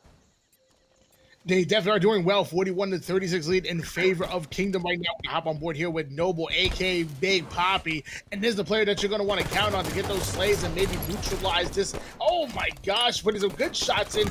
Johan coming in for the cleanup kill. Noble going to get taken out, and the player might have lagged out. All right, you know what? I didn't get to see it, so let's just replay the whole game. You know what? Let's just we'll do it from scratch. How about that? So we can see the whole thing. What was that? I doubt they're going to reset the whole thing, obviously, but that would have made sense because the viewers would get to watch it all. I don't really know what happened. We missed quite a lot of that, Tony. But when it ended, and we'll figure out how everything shakes up when they come back into the lobby. It was what, like 43 to 36 or something? It was definitely a lead on the side of Kingdom. It was 43-38. Yeah, it was a 43-38 in favor of Kingdom. And yeah, we were having a little bit of an issue here that was being rectified on the back end side of things, and they were like, "Hey, we don't care. We're going to start this up, and we're going to get our win." Right. They would, of course. They don't want to wait around. You got to stay hot so you can jump into these matches. So that's exactly what they did. In the meantime, though, the lobby, I guess, is being reformed. Tony, you can give me the updates on that as the player joins back in, and then we'll see if we go by those standards, then it would just be 7 kills. That'd be a fast game. It would just be 7 kills for Kingdom, basically an opening strat for Kingdom versus they had 38. So what you're looking at 12 kills on the side of Fire and Ice to close that. Yeah, I'm currently waiting on administrators to make a call on this. It was DC'd at 43-38 in favor of Kingdom. A player on the opposing team ended up lagging out. Hopefully, well, we're going to assume it's a lag out. We don't nowadays. We don't know. 2020 Halo 5. It could have been a quit. Who knows? After seeing Renegade, so it could be a game to 7, as you kind of alluded to. They could play to 7 while the opposing team has to put up 12 on the board. They could have just awarded the win technically to Kingdom. So a lot of possibilities. I'm going to wait for a call from an administrator. Definitely a bit of an awkward situation because the final moments in a game like that, when you're at 43 kills, is very different than an opening strat when the OS is right up in the center and you're fighting for just the 7, right? It sets a very different kind of situation where momentum is different in that one moment, the intensity at that one moment where you're trying to get those final 7 kills versus a full reset of the game and the maps, the weapons on the map. So we'll see how things shake up, of course, because one clean starting strat in a game of regret and a clean grab of OS is all it really takes to get 2 rounds of slays sometimes, and that's 8 kills right there. Yeah, and I'm actually looking at the scoreboard across the board. Slays are pretty even. I mean, you had 12 and 11 coming out of Azrael. Swish dropping 11 and 9 with 9 assists. That was obviously pretty decent. Finn 11 and 7. And even Majin Bones, who was going -2 as far as KD, but he was able to throw up 10 assists. So he even had more assists than he did kills coming out of the Kingdom squad. Even on the other side of things, Fire and Ice, 13 kills out of Noble, 13 and 10 with 6 assists. Magic was going 10 and 10, 3 assists. And Johan, 7 and 13 with 9 assists. And the player who lagged out was Running, who was 8 and 10 with 5 assists. So no weak links, Tony? Any weak links on these teams? It looks like they're all looking pretty good. They're all playing relatively even. They're supporting each other well. So just unfortunate that Running would lag out. I'm sure you can give you the update the moment he does reconnect to the lobby so we can get back into this. But we will be waiting to resolve that issue. Of course, the moment that happens, we'll get this game going. Any standouts for you so far in this tournament? It'd be nice if we could even play some replays and just react to some replays because we've had some great plays so far in this tournament, Tony. And actually, well, hold on. I actually have breaking news for you. Kingdom only needs 7 kills. FNI is going to need 12 kills. And it looks like that was a call made by the administrator. I just actually peeked it in the Discord chat. So, actually, we do have replay. Shall we ask and you shall receive. Yeah, I thought that'd be the perfect thing to do right now when we get that lobby set up. So we got some replays from earlier today. This is KCP up against Passion. Now, Passion, quite the team. You know, you got Fluriously, APMH, Janelle, Misati. Unfortunately, they didn't make it much farther than this moment right here. And maybe it was due to the shutdown they received from KCP. Because KCP, they didn't just get beautiful kills on this team. They started, you know, teabagging and doing some BM, right, Tony?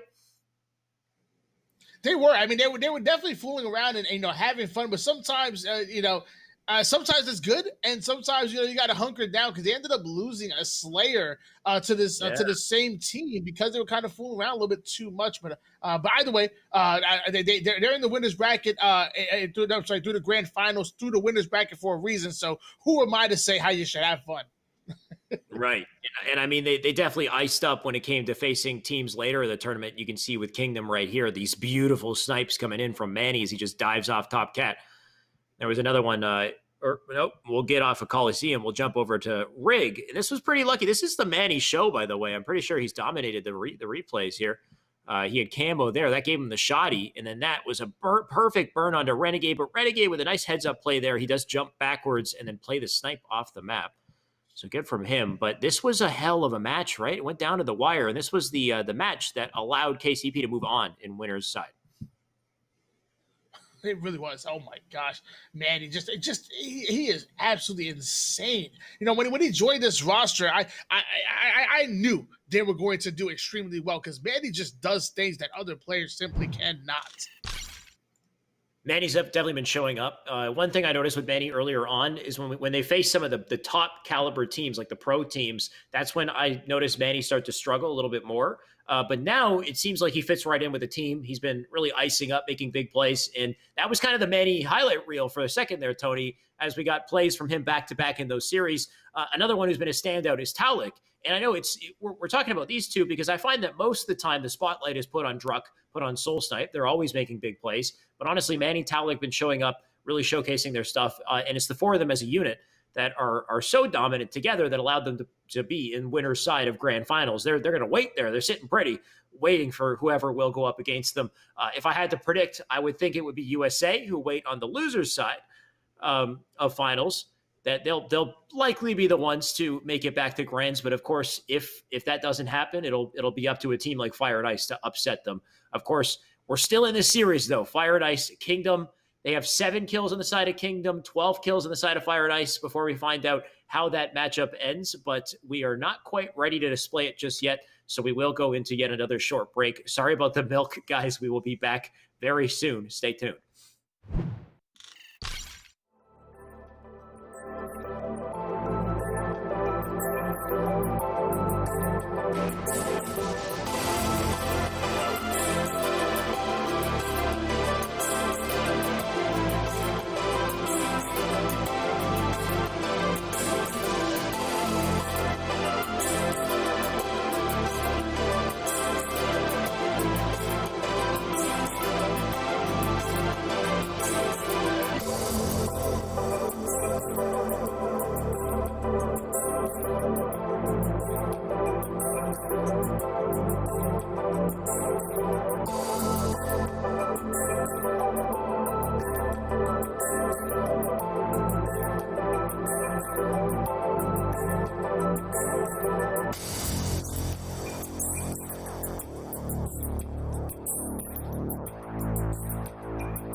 Okay, welcome back. For real this time. Unless I jinxed it, Tony. We've got more Esports Arena. We've got the finale of this second game in the series. Kingdom leads. They need 7 kills to close it. And then we've got the other side, of course, Fire and Ice, who need 12. And this match has just started, so we've managed to jump in before the first kill. There we have it. It's Thin who gets it. Remember, Kingdom only need 6, now 5 more to win.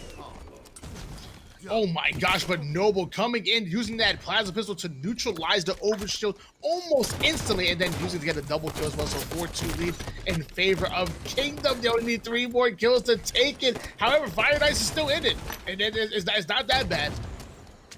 Fire and Ice, of course, needed 12 in total. They need 9 now. They're not going to stop holding down top mid here. No way. Did somebody leave? Is that what I just saw, Tony? Yes, somebody left, and it's in favor of. It was Victory. Yeah, they left when Kingdom had 6 kills, and I'm gonna say, I'm gonna make the executive decision here, and I'm gonna hand Kingdom the win. I'm not even gonna wait for an administrator here. I'm gonna say Kingdom take that win, and we're gonna go into a game number. I don't have that kind of power. Yeah, so Kingdom are going to take the win on game 2. There's no way we're refuting that because we got to move on in this series. So Regret, Slayer going to go over to Kingdom. That does mean that it's 1-1. So that means that these guys got to reconnect to the lobby once again, and we got to get a full game here. Tony, do you happen to know the map game type that we could see for this next game 3 here? And what I could do is, okay, go for it. I lied. I don't if you know. have it. Just totally lied. I totally said yeah, and then I was like, "Oh wait, he's gonna ask me for it." No. Slayer, Regret, capture the flag, Fathom, right? Assuming this is round 7, I think it's CTF Fathom. I believe it's round 7. Yeah, it's fine. Okay. What? Well, yes. Well, the thing is, I seriously hope whatever the connection issue is gone by the time that we get into flag Fathom, because Tony, capture the flag Fathom is the longest, most arduous game type you could get in Halo, right? On top of the fact that, I'm sure this should be nice between the two competitors. It's an exciting one, but I hope to God they stay in the lobby here because we're going to have one hell of a matchup in Fathom Flag, I'm sure. If you can take a peek, or I guess I don't think the scoreboard is going to tell you much, but we didn't get to see too much of Regret Slayer. Nice to see Kingdom bounce back, though. Yeah, both the teams actually backed out, so I'm not able to see the scoreboard, sadly. But either way, I would say I'm going to chalk up the fact that Kingdom lost so decisively in that Strongholds. I was to say, hey, they're just not a Strongholds team, maybe. That's what I'm going to say. As far as Slayer, I think they held their own as far as Slayer. And then CTF, this might be a toss-up. I think Fire and Ice is a fantastic squad. But, man, if Kingdom come and beat this squad, I think that's something to put on the resume there. That's definitely a confidence booster, I would say. And because you said that, I would give the edge to Fire and Ice, because I think if Fire and Ice were to win this, it wouldn't be as big of a deal. I think if Kingdom and Ice were to win this, then it would be more of a notable achievement for them. So, if Kingdom, what did I say? Did I say Kingdom and Ice or something? I don't know. Anyway, if Kingdom were to take this, it's more of a notable achievement. So I'm going to give the edge to Fire and Ice going into that Fathom CTF. We also got a chance to see Kingdom play Fathom CTF earlier, but I think it was against KCP. So if there's anybody you want to go up, or you don't want to go up in a CTF, or I can't even form this sentence. If you don't want to go up against somebody in CTF, it's going to be KCP. You don't want to go up against. So maybe that was just a bad run for them. Either way, it looks like we are finally getting into this matchup, and this is the one to decide their tournament life. It's going to be up to Swish to make it the Railgun to start. And he grabs that railgun, takes out Magical with it, and the flanking grab coming out of Kingdom right now. I'm telling you, the teams that are really good at CTF are the ones who go for those early pulls. Kingdom already has it towards their base. That's going to be a 1-0 lead in favor of Kingdom over Fire. Amazing stuff from Kingdom right there. Holding it down. Swish getting such an early cap, less than 30 seconds. He's still got a rail as well, so holding on to all the money here. Going to shot into running for a double kill. Looking for more. Doesn't know where that third player is just yet. He's going to get shot in the side. Can he get the kill? That's huge. He still trades it. So big plays from Swish as they hold it down and maintain that lead. Big plays indeed. Actually, Majin Bo's putting some good shots down and staying alive. That's a big play, as well as Rafael going to take out Johan off the screen. We have a 1-0 lead still in favor of Kingdom. Majin Bo still controlling their silo side of things and gets the trade-off kill. But 3 down goes Kingdom. That's going to be ample opportunity for Fire and Ice to come in. But Halo Elite with the elite shots. Unreal. The fight with Azrael, though he does fall to Johan there. Yohan gonna take the kill. Almost, oh, he does get a double with the trade, so good stuff from him. Really milking his life, running in the meantime, picking up the pieces on that third kill. Throws the nades into Thin for a double of his own, so he's looking pretty nasty on his POV here. Oh, look at that, getting caught in a bit of a pinch there. Azrael gonna drop once again as they make their push over to blue base here. A good chance for Fire and Ice to maybe get a pull. Whew. Yohan coming in and dropping the melee on Thin. Running is actually full shields now, so I think Running's gonna finally start this flag. It's a 3v3 right now. I don't know, it kind of hit the wall right there. That was a little awkward. Bit of a fumble, and instead of trying to recollect the fumble, he opts to wrap all the way around for this pinch. So really interesting perimeter play from him, and it might serve to help him out here. I like this, that it's gotten all of this mileage. You can see multiple players dropping in courtyard, but ultimately I think that flag's being returned on both sides here. Majin Bones getting shot off a spawn, can't figure out where it's from. It was Magico over on the porch. In the meantime, the rail has been up. The camo should be up as well. Azrael going to try to make his way over to it, but getting shot in the back in the meantime. Running, looking to upset him, but he gets upset. One hell of a reversal kill there, and because he lived, he can push up to the base. Ooh. Magical winning that big individual gunfight against Azrael, and Yohan able to get away with the railgun. I'm surprised that flag hasn't been pulled a little earlier, but either way, camouflage being annoying in the base, forcing the whole entire Kingdom players to play back and play defense. So that's what we want to see out of camouflage. And there you go, 2 players go down, make that 3, and that's 4 down for Kingdom, and that flag is on the move. You know who else is on the move is Running. He's going to try to keep up with that flag here. Looking for something with the railgun, but it looks like his teammates have sealed the deal on the flag cap, so they will tie things up to 1-1. Fire and Ice still putting the hurt in, though, and Running leading the charge, getting the big kill onto Thin. Got 1 shot left in the rail here as he rotates it back down through bottom mid, so Fire and Ice starting to really collect their... I mean, as I say that, looks like that rail is going to go down. Kingdom going to try to fight back. On board here with Thin, who's working his way over towards the top blue treehouse. Has a player working on top mid. He's going to take the silo, and look at that. He's no timing loss whatsoever. He is already in the base and pulling that flag. We found their carrier. Think can make this work. Not sure. I don't think he dropped that flag, though. I mean, of course, the enemy team aware of his presence now in that fight, so he will go down. In the meantime, you can see that other flag being pulled, that blue flag already down on red porch here, so Fire and Ice getting a lot more success off of their play, and Noble dealing with 2 at a time there. He can't get a kill on either. Majin Bones gonna push up, get a rail of his own. They're gonna dive in for the read. It looks like Swish might be successful there, so he gets it. That's a double for Majin Bones. As he makes his way up the top mid, getting lit up from Silo, just barely manages to live here, and he can make some big plays up here and control the camo as well. And he gets it. This is perfect for Majin Bones and Kingdom. When they make a play off of this, it's all going to start with his opening. And he's created it for now with the rail. You can see a flanker making it through elbow here. Majin Bones still keeping the hurt up. That's a killing spree for him. And they will make strides in the flag to take it out window. Beautiful plays coming out of Kingdom right now. That flag is already past the 50% portion of the map. Azrael going to be able to take out Noble. Majin Bones looking for this play over here. If he comes up, wow. They had a 2v1 situation. They weren't able to finish out that Slays, and that flag gets returned and is now on the counter move. It's a 1-1 tie, but not going to be for long because Fire and Ice about to put the second flag cap on the board, Shyway. That's brutal. That should have been a cap. Majin Bones' attempt to conserve ammo and switch to Magnum really turned out to bite him in more ways than one. On top of the return, they got the second cap. They got the counter cap immediately, though. Kingdom, they're not going to let that bother them. They're going to get another counter as well. Talk about a counter here, Tony, as they tie the score up 2-2 immediately after.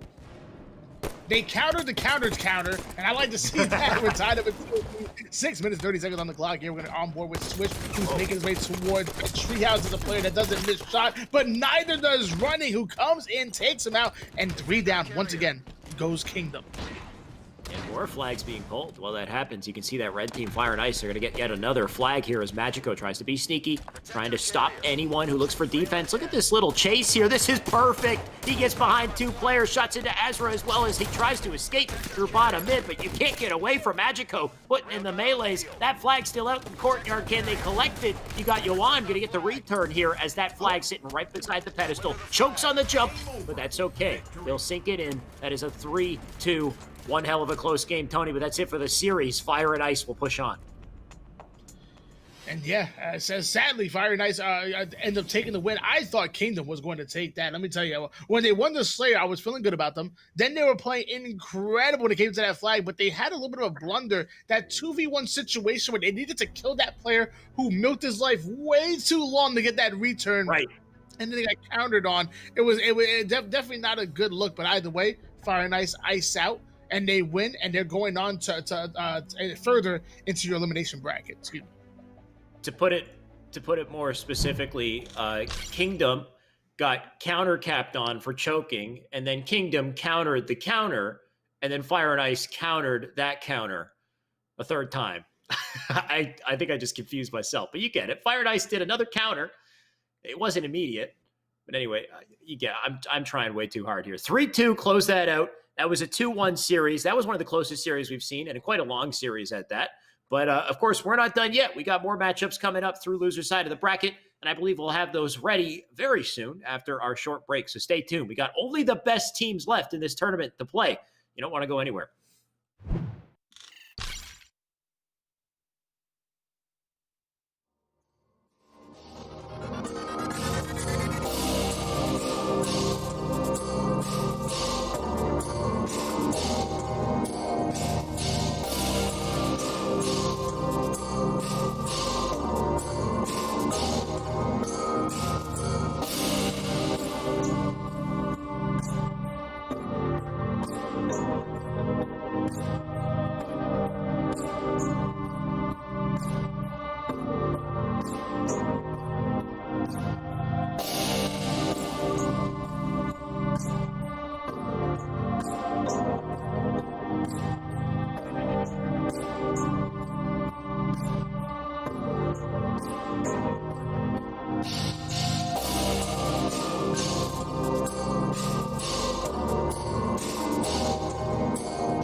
Hello and welcome back to Esports Arena Halo 5 4v4. It is time for losers semis. We got 4 teams, I believe, left in this tournament, Tony, unless I'm wrong. I think we've got Flyers and Fire and Ice who are going to go up next. They are already jumping into their matchup. Actually, it's going to be a Coliseum CTF. And of course, the winner of that will move on to losers finals to face off against USA. The winner of that will face off against the winner's side finalists. We've got KCP waiting with bated breath. But first, let's find out what happens with this Coliseum CTF.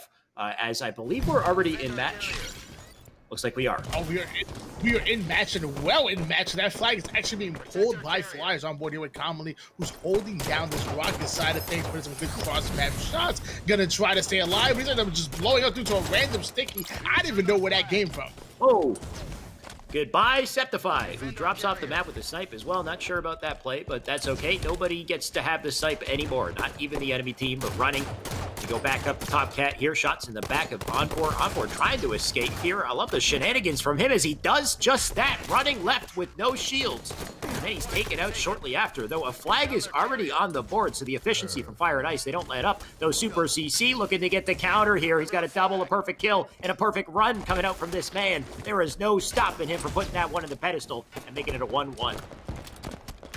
Yeah, Fire and Ice able to give them a 1-0 lead, but shortly after that, they went 4 down, so the counter gap came in from Flyers on. We're going to take out running JM. Super CC climbing up towards Catwalk, making it down toward this one, and I think this is going to be a really good flank from Super CC, unless he gets spotted like that. Jeez, Alex.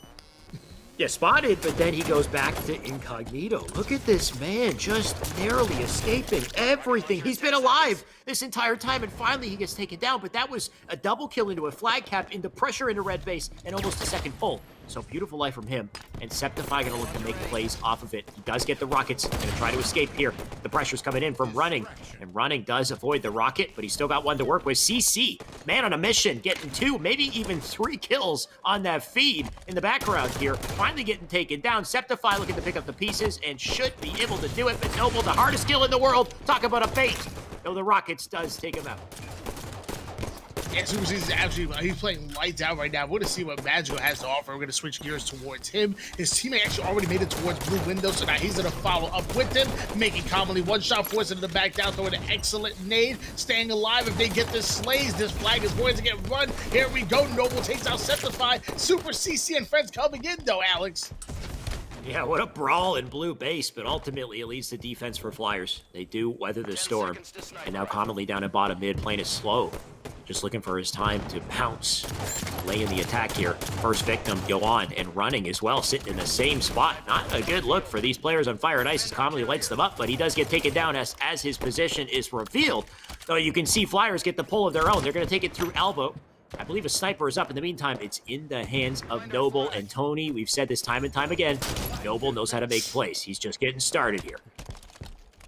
He really does. I've said it multiple times. He simply does not miss. So Flyers able to get the flag. Fire and Ice gets the sniper rifle. Pop missing one. But here we go. He's in a perfect place to beat the flag until CC flies at him, distract the flag carrier, takes him out. The sniper takes him out, and that flag's going in 2-1 lead in favor of Flyers. Well, now I know why this guy is called Super CC. He's basically like Superman, Tony. He's a hero. He comes in and he stops Noble, the evildoer, in his tracks to save that flag and save the day. But Yoan has picked up the sniper. He's got 3 shots to work with and a chance to make a comeback here. Let's see if he can do that on the new spawners. And he can. He can do it twice, maybe 3 times. Sit down here, Septify. It looks like Septify will take him down. Oh my God, what a play there. You've been spotted. That first shot was beautiful, but that second quick scope was absolutely insane. If you don't like that, you don't like competitive Halo. On board with Super CC, he's putting some good shots in, and Fire and Ice are on the move. On the move, but they can't move too far out of their base with Septify lighting them up. Septify does go down. That flag still out as they try to get the return. That's Hammy commonly fighting desperately to keep it in play, but he's now off the map and out of the picture. Super CC with a beautiful nade and the double dilemma that he navigates there, putting the nade and getting the kill as well, but Magico cleaning it up. Magico as well, but getting the defense here as his teammate gets to run. The back smack coming in also. Magico's got everything he needs to stop that defense and allow this flag to travel into a 2-2 scoreline. And that was a really good trade by Magical, commonly coming in with a beautiful 5, defending out his base. Now they got to go in and get one more round of slays, this time on the offensive. Magical takes out Septify, commonly getting caught over at Silver, but makes it happen. Either way, taking out Noble. Magical not going to have any parts of that, and we are tied at 2 apiece, Shyway. Yeah, back and forth this goes, and running, getting pelted by nades. Yoan gonna clean that kill up for the trade, so once again, just back and forth. Jay, Septify, he's up on top rocks, but he's been spotted and taken down immediately. Yoan lighting it up, though Yoan drops. Back and forth we go once again as Noble makes his way over to Elbow here, and it looks like he's actually the first one to get here, being sneaky, but he's spotted before he has a chance to do any damage. Super CC lights him up, and that's the DMR coming into play here, but Super CC gets back smacked. So once again, Tony, nobody able to get any footing here on this map. Well, Septify luckily taking out Johan right there. Now putting some good shots on Magical, forcing him to back down as well. Rockets and snipers should be coming up very soon. Here we go. Septify going to grab that rocket launcher and maybe work his way towards Red Elbow. The rockets may not be as efficient as the sniper as far as long-range fighting, but I will say a quick double kill from the rockets, and that flag might end up being capped. That flag is out. It's going to be quite the brawl to take that flag just a little bit further here, but that player on Elbow will get deleted.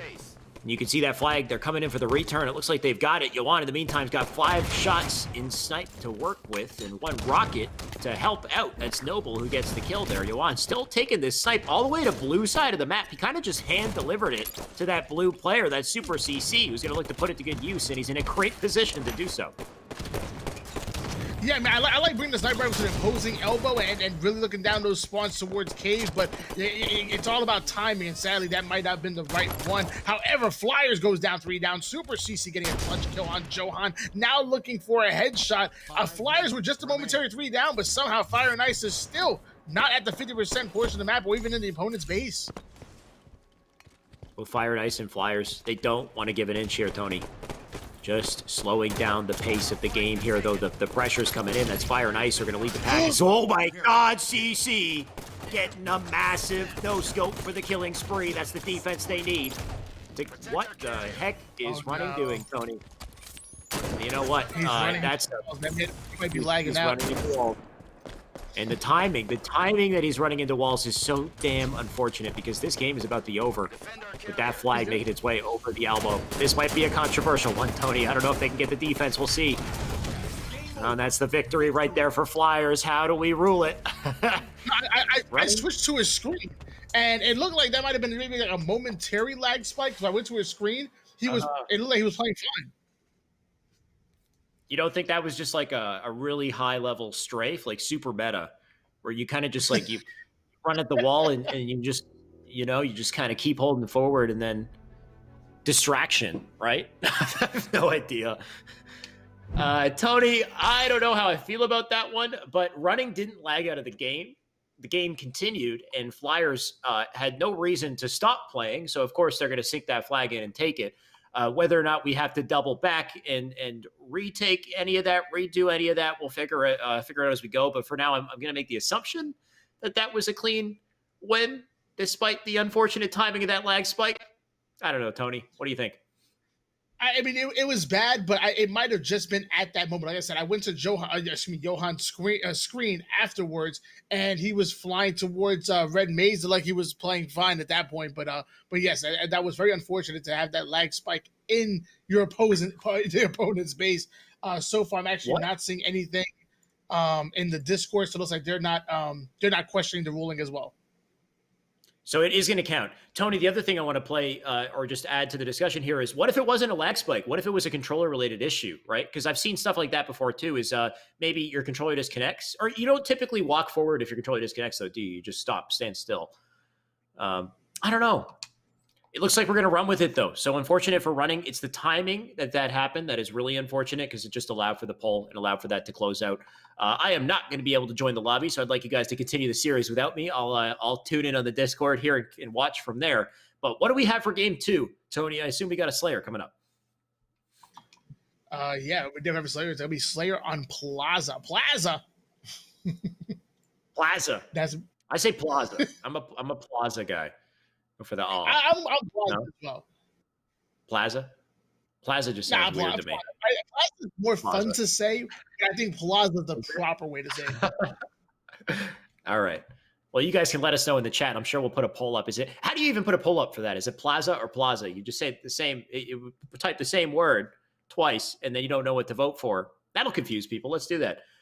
In the meantime, I'm getting invites. I did manage to join the lobby, and it will be a Slayer on Plaza with the OS, the snipe, the control, the combo as well. We got the light rifle, so a lot of goodies here. We'll see what they elect to control and then use to destroy the opposition, of course, Tony.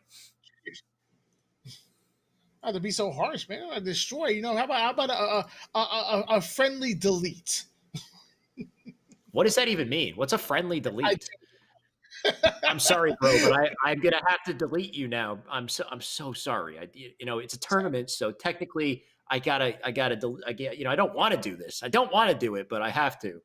Is that what you mean? Back in Avatar, when you hunted with the movie, when you hunted your prey, after you killed the animal, you said a prayer, and you wish that animal, a good life in the afterlife and to gain its nutrients. And so maybe that's what you got to say. Every time you kill somebody, you have to say, I don't know. I'm going to stop right now. Let's hop into the game. We have Fires. Maybe after you win the game, right? Because technically speaking, your enemies are not dead until that game is over, because they're just going to respawn and kill you, right? So you don't have time for prayers. You got to save the prayers for the end of the game, or say your prayers if you're on the opposite side of Septify's sniper rifle. I'd be praying right now if I was you, because that's a double, and he's looking for spawners. 6-2 lead in favor of Flyers right now. 11 minutes, 24 seconds on the clock, and Super CC able to take out Noble commonly, and Septify working a 1-2 combo on running. And let me tell you, they are daggone good slaying team. It may have been close in the CTF, but so far Flyers opening things up hot. Hey, looking hot and spicy. And they're only just getting started. It's 10-4 kill game so far. And Septify, oh no, not quite gonna hit that shot. He's going to have to back off into a flurry of bullets, so that snipe going to transfer hands to Yoan. Now Yoan's turn to see if he can light anyone up. So far, we got 3 people dead on the feet as we swap it over, but there we go. Nice, easy shot to kick off his game plan so far. Gets a double for his efforts. New player up on top, Yellow, and if only he placed his reticle, that would have been godlike. But for now, it's just a 10-11 score and a 1-kill deficit, as that nade might line up on Hammy. It doesn't. Yoan receiving pressure, gonna have to back down here. We'll try to live up for now. Plants one into the body as well, so being very efficient with his movement here. And what started off as 9-3 lead of Air Flyers was quickly, the lead was deleted almost and turned 11-10, but now Flyers creating some more separation.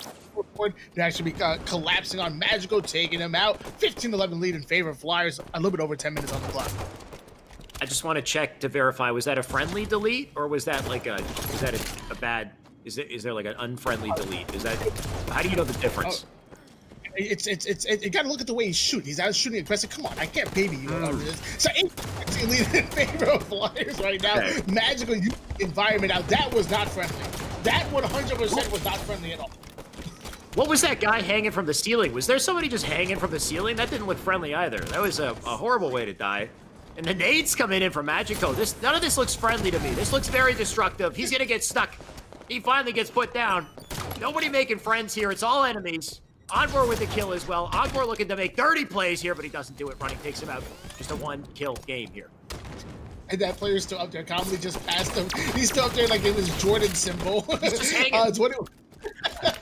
He's finally gone. Oh, sad face. 21 to 21 time right now. 9 minutes and 7 seconds on the clock. Super CC getting the bolt shot kill on Johan. Where the heck does the bolt shot even spawn on here? Oh, it spawned open field. I'm sorry. I remember now. Wait, where? Open. The open field leads from hotel to lift. That's called an open field behind the truck. Oh, okay. I would just say Oh, you're right. Yeah, behind the garbage truck. That's right. Who uses? Honestly, if you're picking that weapon up in Plaza Slayer and using that to get your kills, I don't know. I just feel like that doesn't say a good thing about you as a person. Personally, like, come on, you know better than to use that in Plaza. I mean, I will say I always enjoyed having a secondary weapon.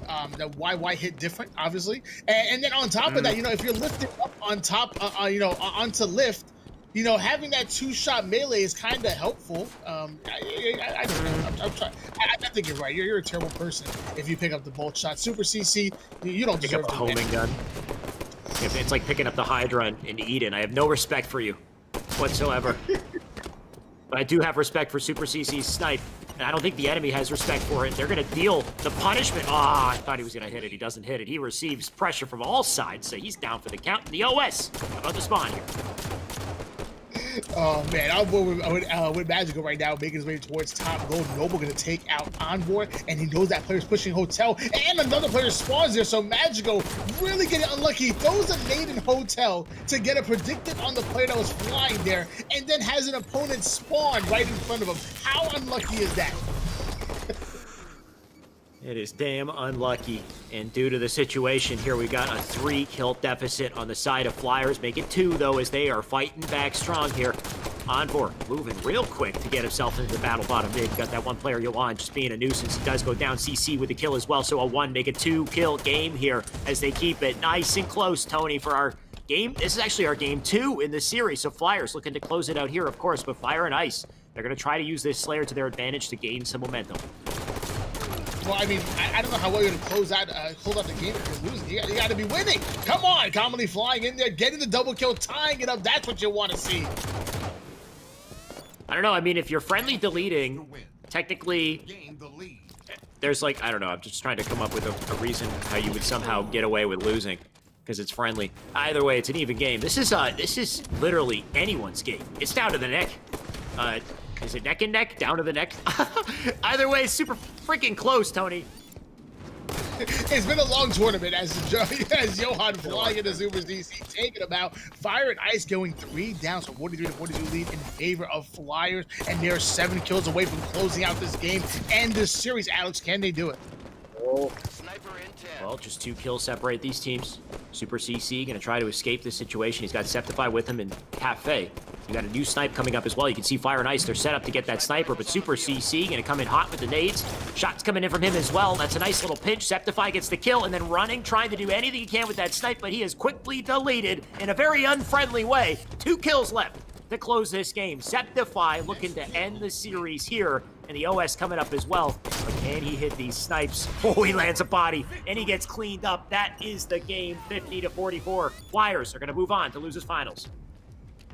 My gosh, beautiful plays coming out of Flyers, closing that out. Fire and Ice was controlling that game for the most part. However, Flyers just not going to happen. Commonly dropping 16 kills, only dying 11 times, 8 assists to match Super CC, dropping 14 assists on his own. I will say running 15 kills in the losing effort. That ain't bad, but it wasn't enough, Alex. Yeah, unfortunately, no matter how well you play, if you lose, doesn't matter in the end, right? It's all about that W. And it looks like today the W is going to go to Flyers. 16 kills out of Commonly, 14 assists out of Super CC, despite the fact that he only had the 9 kills. And great damage from them as well.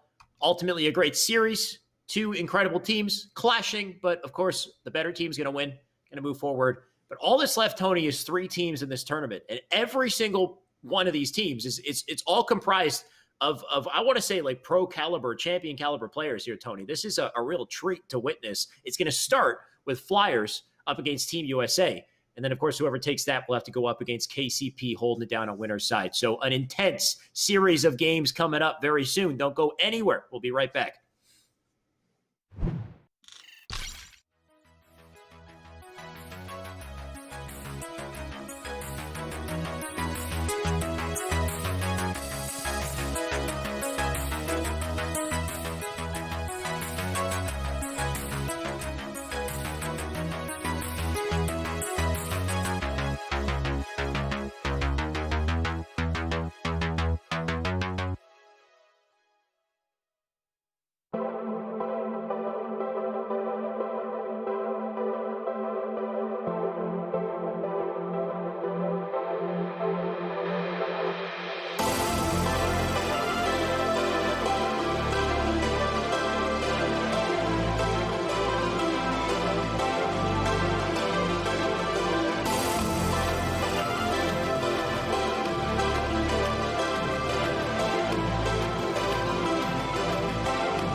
All right, we are right back at it. We got more Esports Arena, more Halo 5 with only 3 teams left in this tournament. It is time for losers finals, Tony. We finally get to see USA, who have been, sitting in the background. I don't know if they've been playing, maybe some Octagon, maybe they've been doing some Arena to try to stop themselves from getting cold because they're about to have to heat up here. They got Flyers to go up against, and Flyers, they're carrying their momentum from just beating Fire and Ice.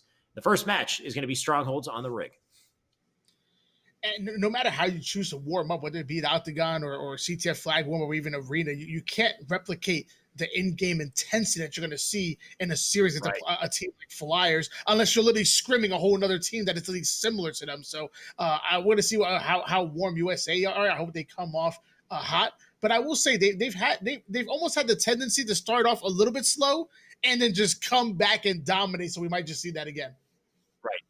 And thankfully for a team like USA, they are comprised of such incredibly talented players that it might not matter too much if they're cold, if they're hot coming into this. They will find a way to weasel out that W. If they even have to do that, if they don't dominate right off the rip here. We're going to get the game in a second here on our screens. There we go. Fallicated to kick things off here and give us a show with the opening headshot and an attempt on the Red Nest. No way he wins this fight. Bound gets the kill. So an opening for a Red Nest capture going to be successful from Fallicated here. And Fallicated able to take that nest right there. So first cap on the board for this red team squad. However, Demon still working on the basement. Somehow uncontested. Blue team kind of stuck on BR base. So that's going to be 2 caps in favor of USA. Booba Dooba with camouflage and railgun. So things are looking good if you're a fan of the good old USA. Yep, shoddy, rail, camo, literally everything you could want here in the hands of Boo Boo Doo. He starts by getting the kill on Septify. You've got multiple players coming off a spawn on Car's side to try to stop this trick cap, which is looking relentless already here. But Boo Boo Doo skips all of it, tries to get a kill on the Septify, but actually misses it by quite a wide margin there. So Envor gonna pick up the rail, try to make his way into basement. They gotta stop the bleeding early on here. Able to take out Bound with beautiful nade on board, trying to fight for his life over here with Falcon to get the double kill. That's a beautiful double kill by Falcon. Septify 5 in Booble Dooble. So hold on, things are starting to heat up, but there was still a momentary trip cap in favor of USA. Yeah, Flyers doing what they can to fight back before it's too little too late. 28 points now accumulated on the side of Red, though, and commonly just getting taken down from multiple angles. You can see the same thing happening with Envor here. Bound with a free back smack. Just dishing him out for free here. He'll be able to get the BR base at the same time. So once again, a trip cap as they try to stop the bleeding here. Bound, no way. Almost did Super CC dirty there.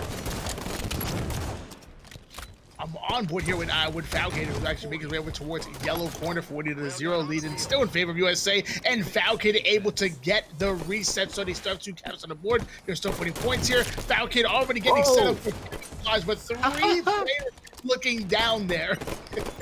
What was that timing? Fallicated dropping, looking down as if there was a camo there, but there was absolutely nothing. Like, he just decided to... I love how he just, like, turned like a deer in the headlights and just got melted by 3, so... Bit of an uncharacteristic play from Fallicated. Despite that, it doesn't look like it's hurt Boo Boo Doobu and team too much because they will manage to cap the nest, though Envor going to take the basement, and some points maybe can be accumulated on the side of blue here, but you can see the BR base going to trade out nice and quick. At the same time, the nest, they're looking to cap that to keep the rotation going here. Envor, he's still got the rail, so I'd like to see him make some plays for his team. And he does just that by taking out Falcated, but he has 2 players going after basement, so we're going to see him drop down with Septify, kind of baiting him a little bit here, able to get the nade on Bound, going after the guy back rail, but he's being pretty elusive. Envor trying to find this player above him. I find the vertical sense in this game is so wonky sometimes. It can be very difficult to fight those vertical battles, but Envor navigating it. He's got a player directly below him. That's Renegade. If you're going to fight a vertical battle, at least have yourself be above your opponent. You can look down on him. That's a little easier. And like this, exactly. You're going to have to look back up at that player over on White Corner or White Hall. That'll take him down. Septify in the meantime, what a hell of a fight there with Fallicated, who's looking to redeem himself for that play for camo earlier. And Renegade and Falcon actually working with a 1-2 combo on Super CC. Falcon to clean up another kill, so they're working very well together. 52-23 lead in favor of USA. There's a player towards bottom nest. That's going to be Envor just being a pest, but he's going to get deleted off of the map here. We're now approaching the 8-minute mark of this game, so we should see a coming up very soon. Renegade hitting some flawless shots. Well, you say that. He's going to pick up a rail for his efforts. And this could add insult to injury. He's just looking for some prey here. Who's going to be the first to bite? Actually, Renegade getting melted by Septify from behind there. But still, a trip cap on the side of USA. As they do something to stop the bleeding, they'll jump into BR base.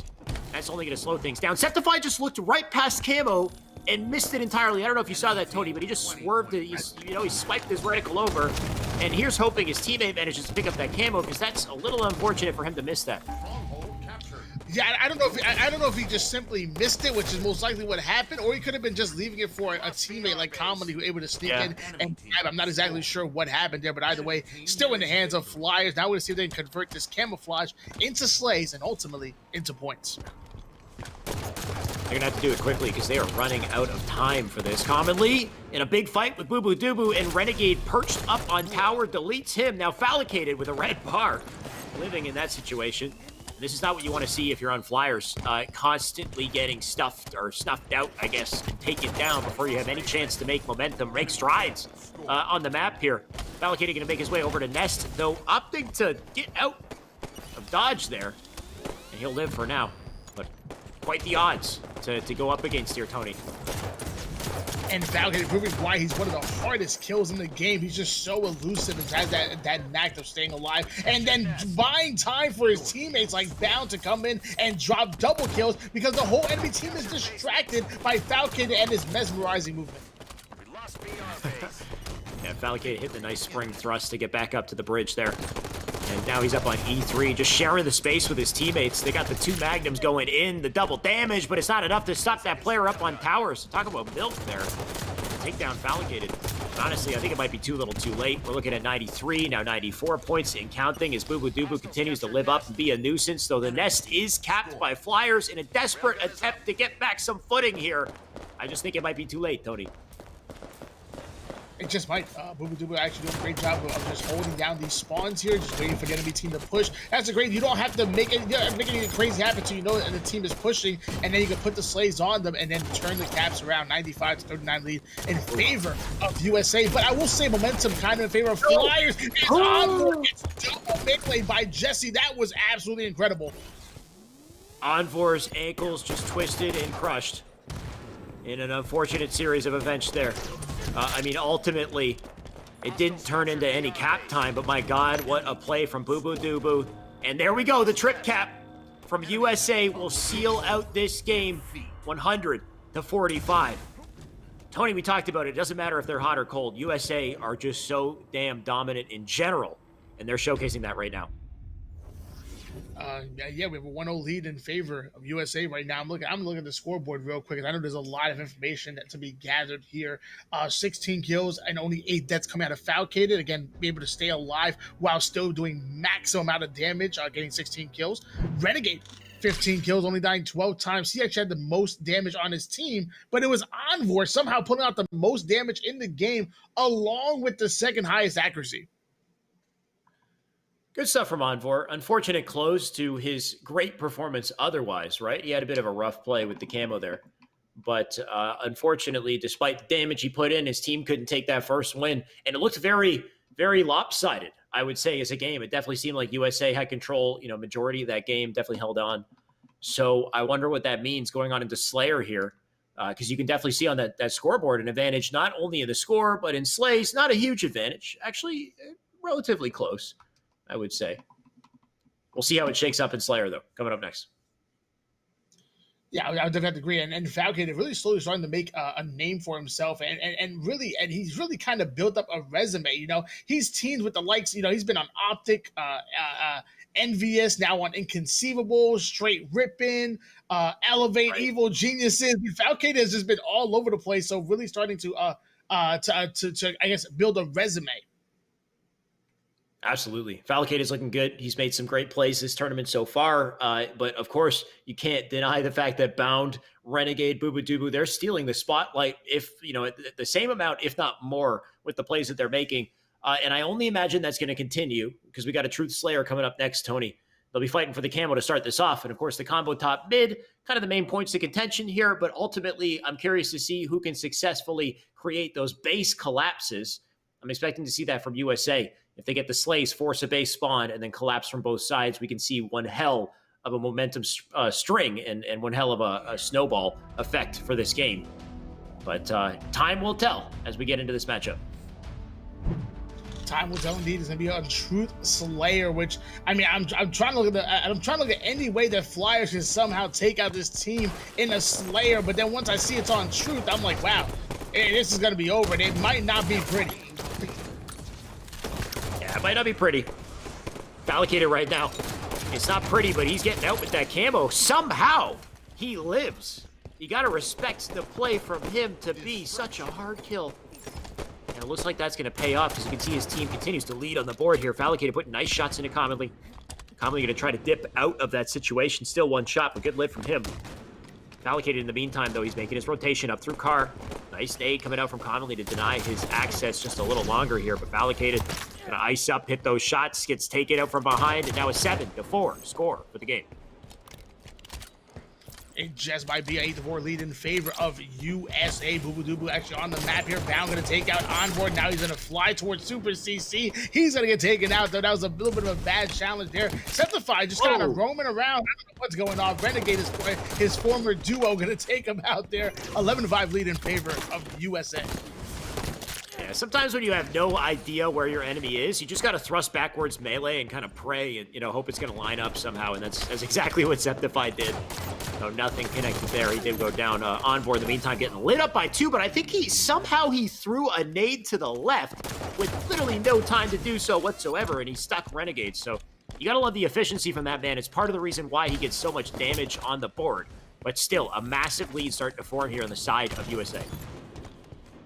On board here with Fallicated, who's rocking this Evil Geniuses skin. Take a little bit of team damage there. You know, that's some friendly damage, if you will. 17-10 lead in favor of USA. Bubu gonna take him down as well, so it's 2 down for USA. Bound kind of being caught by himself towards bottom mid. He's gonna go down as well, so Flyers starting to heat up a little bit here. So I think technically speaking, if that's friendly damage, then a friendly delete would be a team kill. Now we figured it out. I mean, it's not very friendly, but that is literally what it is. Though, I don't recommend it. Either way, Septify, he's going to control pink side because Campbell's coming up here. Or maybe it's already up. I think Onboard might have it. He definitely might Onboard here with Septify, who gets back smacked. So when to switch Onboard here with Onboard, good call. Onboard does have that camouflage. He does have someone in his sights right here, right now. And he's going to play it a little bit sneaky. Doesn't want to make any mistakes here. They're currently down by 4 kills. And there we go. Teamwork coming in by him and Commonly. Now putting some beautiful shots on Falcon. That was absolutely insane. And 3 down once again goes USA. And they are right back in this game, Alex. Onboard looking like a turret on the map right now. Planning to bring this series back into contention here. Because of his plays, he's brought it to essentially a tie game. Just 2 kills separating these teams. You can see one player on red trapped into blue base. That's foul, and he's quickly dispatched. There you go. Now it is a tie game here, 23-23. You got one player up on top mid, commonly lighting up Renegade across the map here, but not enough to take him out. Instead, Onboard will get the kill. So I'm loving the teamwork coming out of Flyers as they keep this close, clawing their way back in this game in the series. Still on board here with Bound, who ends up taking out Onboard. Falcon going back at Septify. Bubu 5 in Super CC, and just like that, USA starting to show their dominance. They could have a 1-kill lead. 28-27, 8 minutes 24 seconds on the clock. Alex, I don't want to make a prediction what's happening here. It's back and forward. I'm loving it. I mean, if I had to make a prediction, I think I'd still side with USA. They are managing to hold on the lead for the majority of this game, but yeah, I mean, I wouldn't be surprised if Flyers somehow manage to come back and turn things around. They're going to have to do so quickly because it looks like the momentum might be falling out of their hands. I take it back. Commonly with a big kill. Now on board with Fallicated as they look to hold down pink side. Whoever gets this camo can definitely set things for the remainder of the game here. Falcon let them go with an interesting challenge right there. I think after the first zoom out, he definitely could have backed down and played his life impossible, but he elected to challenge and lost that individual gunfight. We're tied up at 31 apiece. Super CC able to take out Bound. 32-31 in favor of Flyers. Just a wild series of events here. A tie game once again. As we have that camo that should have been up on the map. I'm not sure who's got it. Actually, you know what? It's Onvor again with the camo. He's over on Carr's side trying to be a hard kill. In the meantime, CC picking up a kill. Septify picking up a kill as well. They're going to dive into pink side. So Septify going to turn for a second, come back to Bubu, gets the melee for the kill, and a 2-kill lead developing for Flyers here. New spawners in red base. They're looking for the collapse. And Septify coming in for the flank, able to get the shots on Renegade, taking him out. 36-33 lead in favor of Flyers. There is still time for anything can happen. I promise you that. And Septify boxing his way out of that situation, earning himself a killing spree. Boo Boo Dooble gets a triple by taking out Commonly. And this is crazy. Alex, this is crazy. You gotta love how quickly Boo Boo Doo answers back from that brawl that just took place in Red Pink. Just keeping this game neck and neck. Commonly and CC getting kills on the feed. Bringing it to 40. 3-kill game as Boo Boo just backs off. His teammate dies beside him as well, and then he goes down. So now 42-37. Flyers looking to bring this to a game 3, and they might just do it. The momentum continues for them. Septify gonna wrap around. Look at the players in Car. They get kills on Car as well. Fallicated left ISO in that Car bubble. Septify with the collapse to bring it to 45, and I think they might have it at this point. USA are gonna have to ice up if they want to come back from this lead here. This is absolutely insane. I'm loving what I'm seeing right here. 45-39 lead in favor of Flyers. They're trying to tie up this game and force a elimination game number 3. I mean, I guess there's still a little bit of time for USA to come back and steal this game away, but not like that. Septify takes out Renegade. 5 minutes and 50 seconds on the clock, so maybe Camouflage should be coming up within the next 30 seconds or so, but I'm not sure if that's going to be a factor. Yeah, I don't know if they're going to be able to ice up and take this comeback. It would be one hell of a play, and it's going to have to start with Renegade's double. Boo Boo with a kill as well. All of a sudden, Tony, as we say that, it's a 2-kill game. USA with a clean 4 dead, and they now have forced a Car side spawn. New spawners in bubble, going to try to get out. Septify the opening player to do so, but the nade hit markers coming in from Renegade. Bound with a kill onto Envor.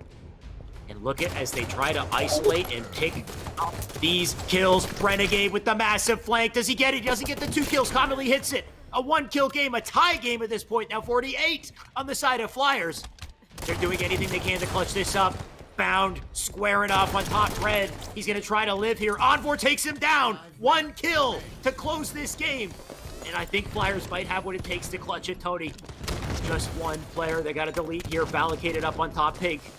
Fallicated might be the man to do it. 2 players fly in to take him out. They do manage to get the kill. 50-48. Flyers ice up and take the dub for a best-of-3 series here, Tony. We still got 1 game. My God.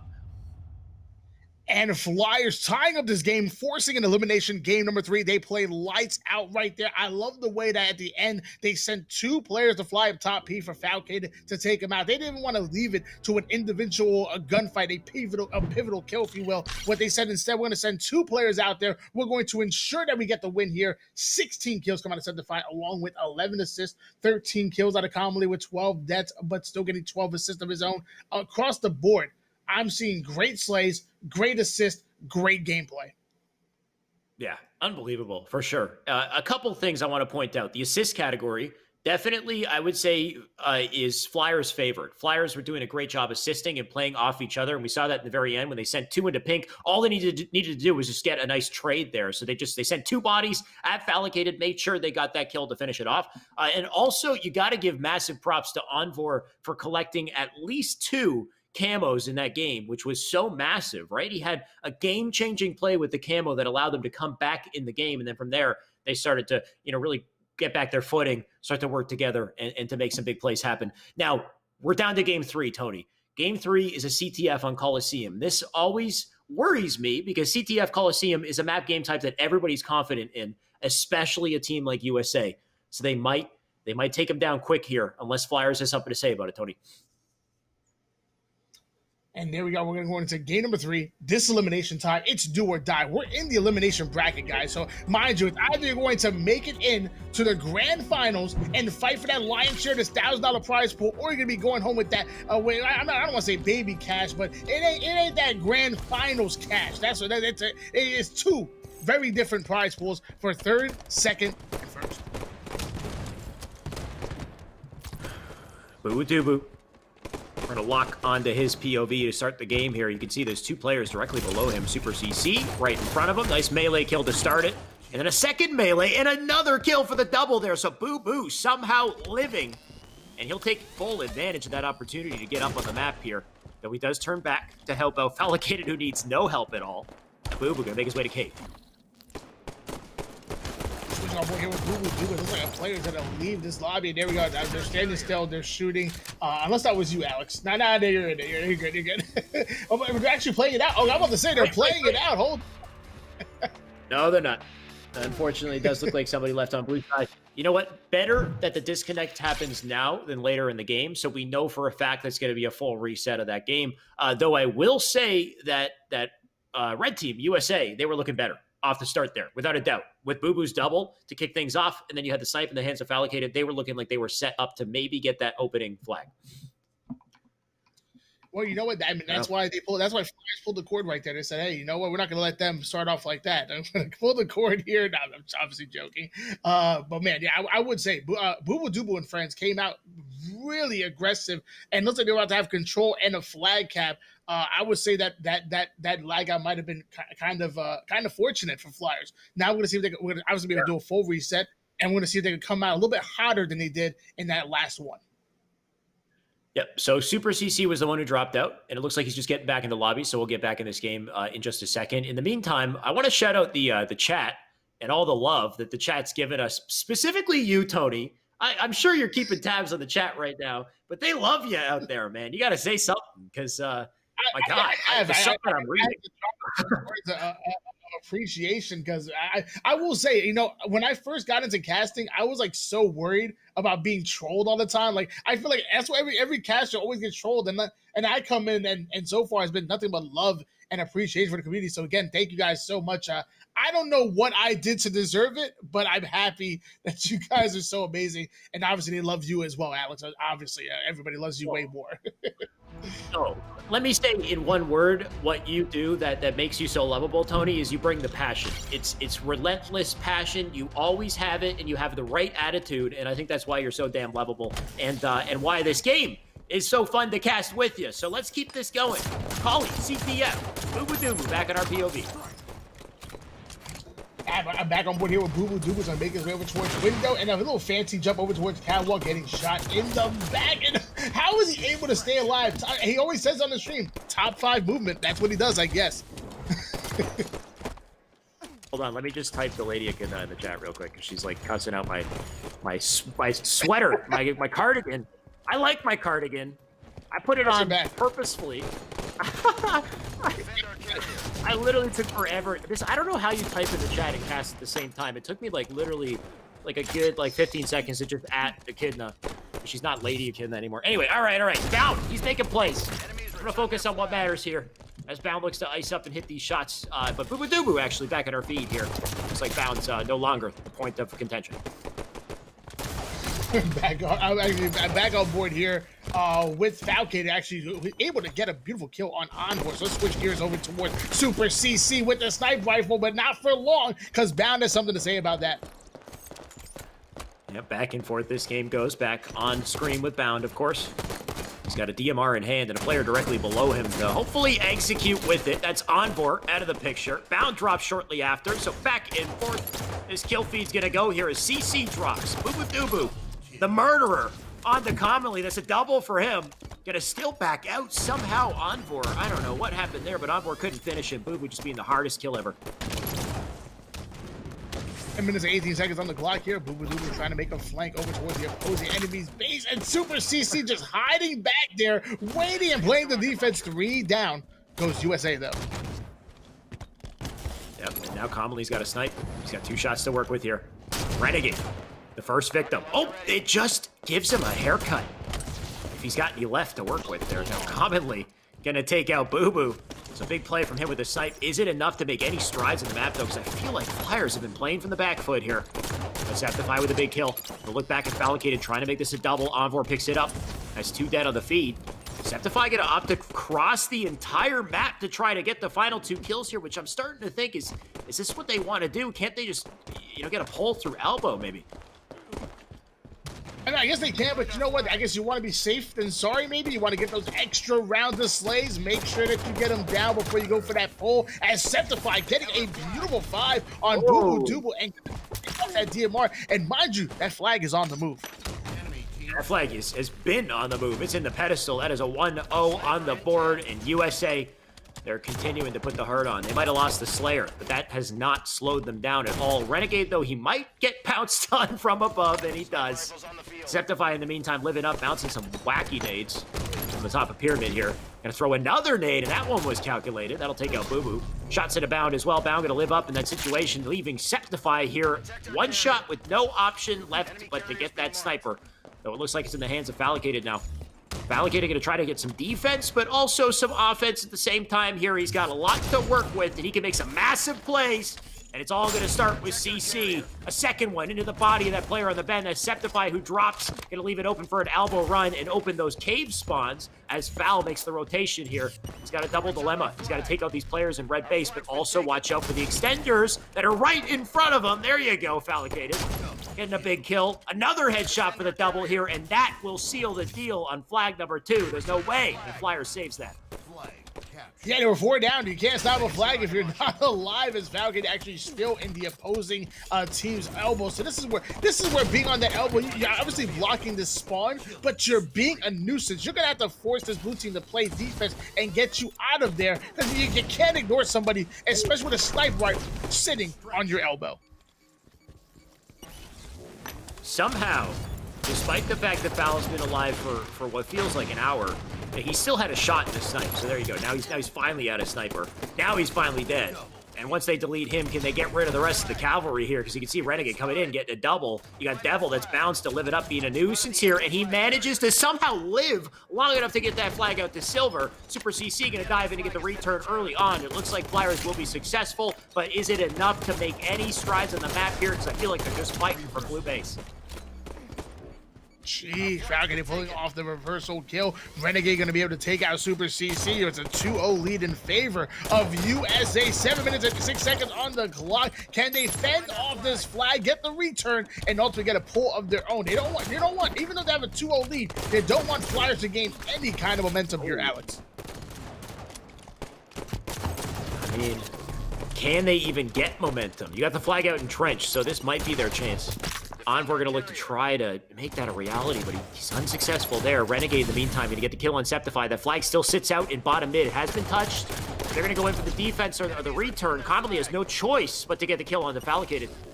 It looks like they've returned that flag successfully to reset things once again here. Connolly about to be caught in a pinch. He gets a trade, and Foul back on the elbow.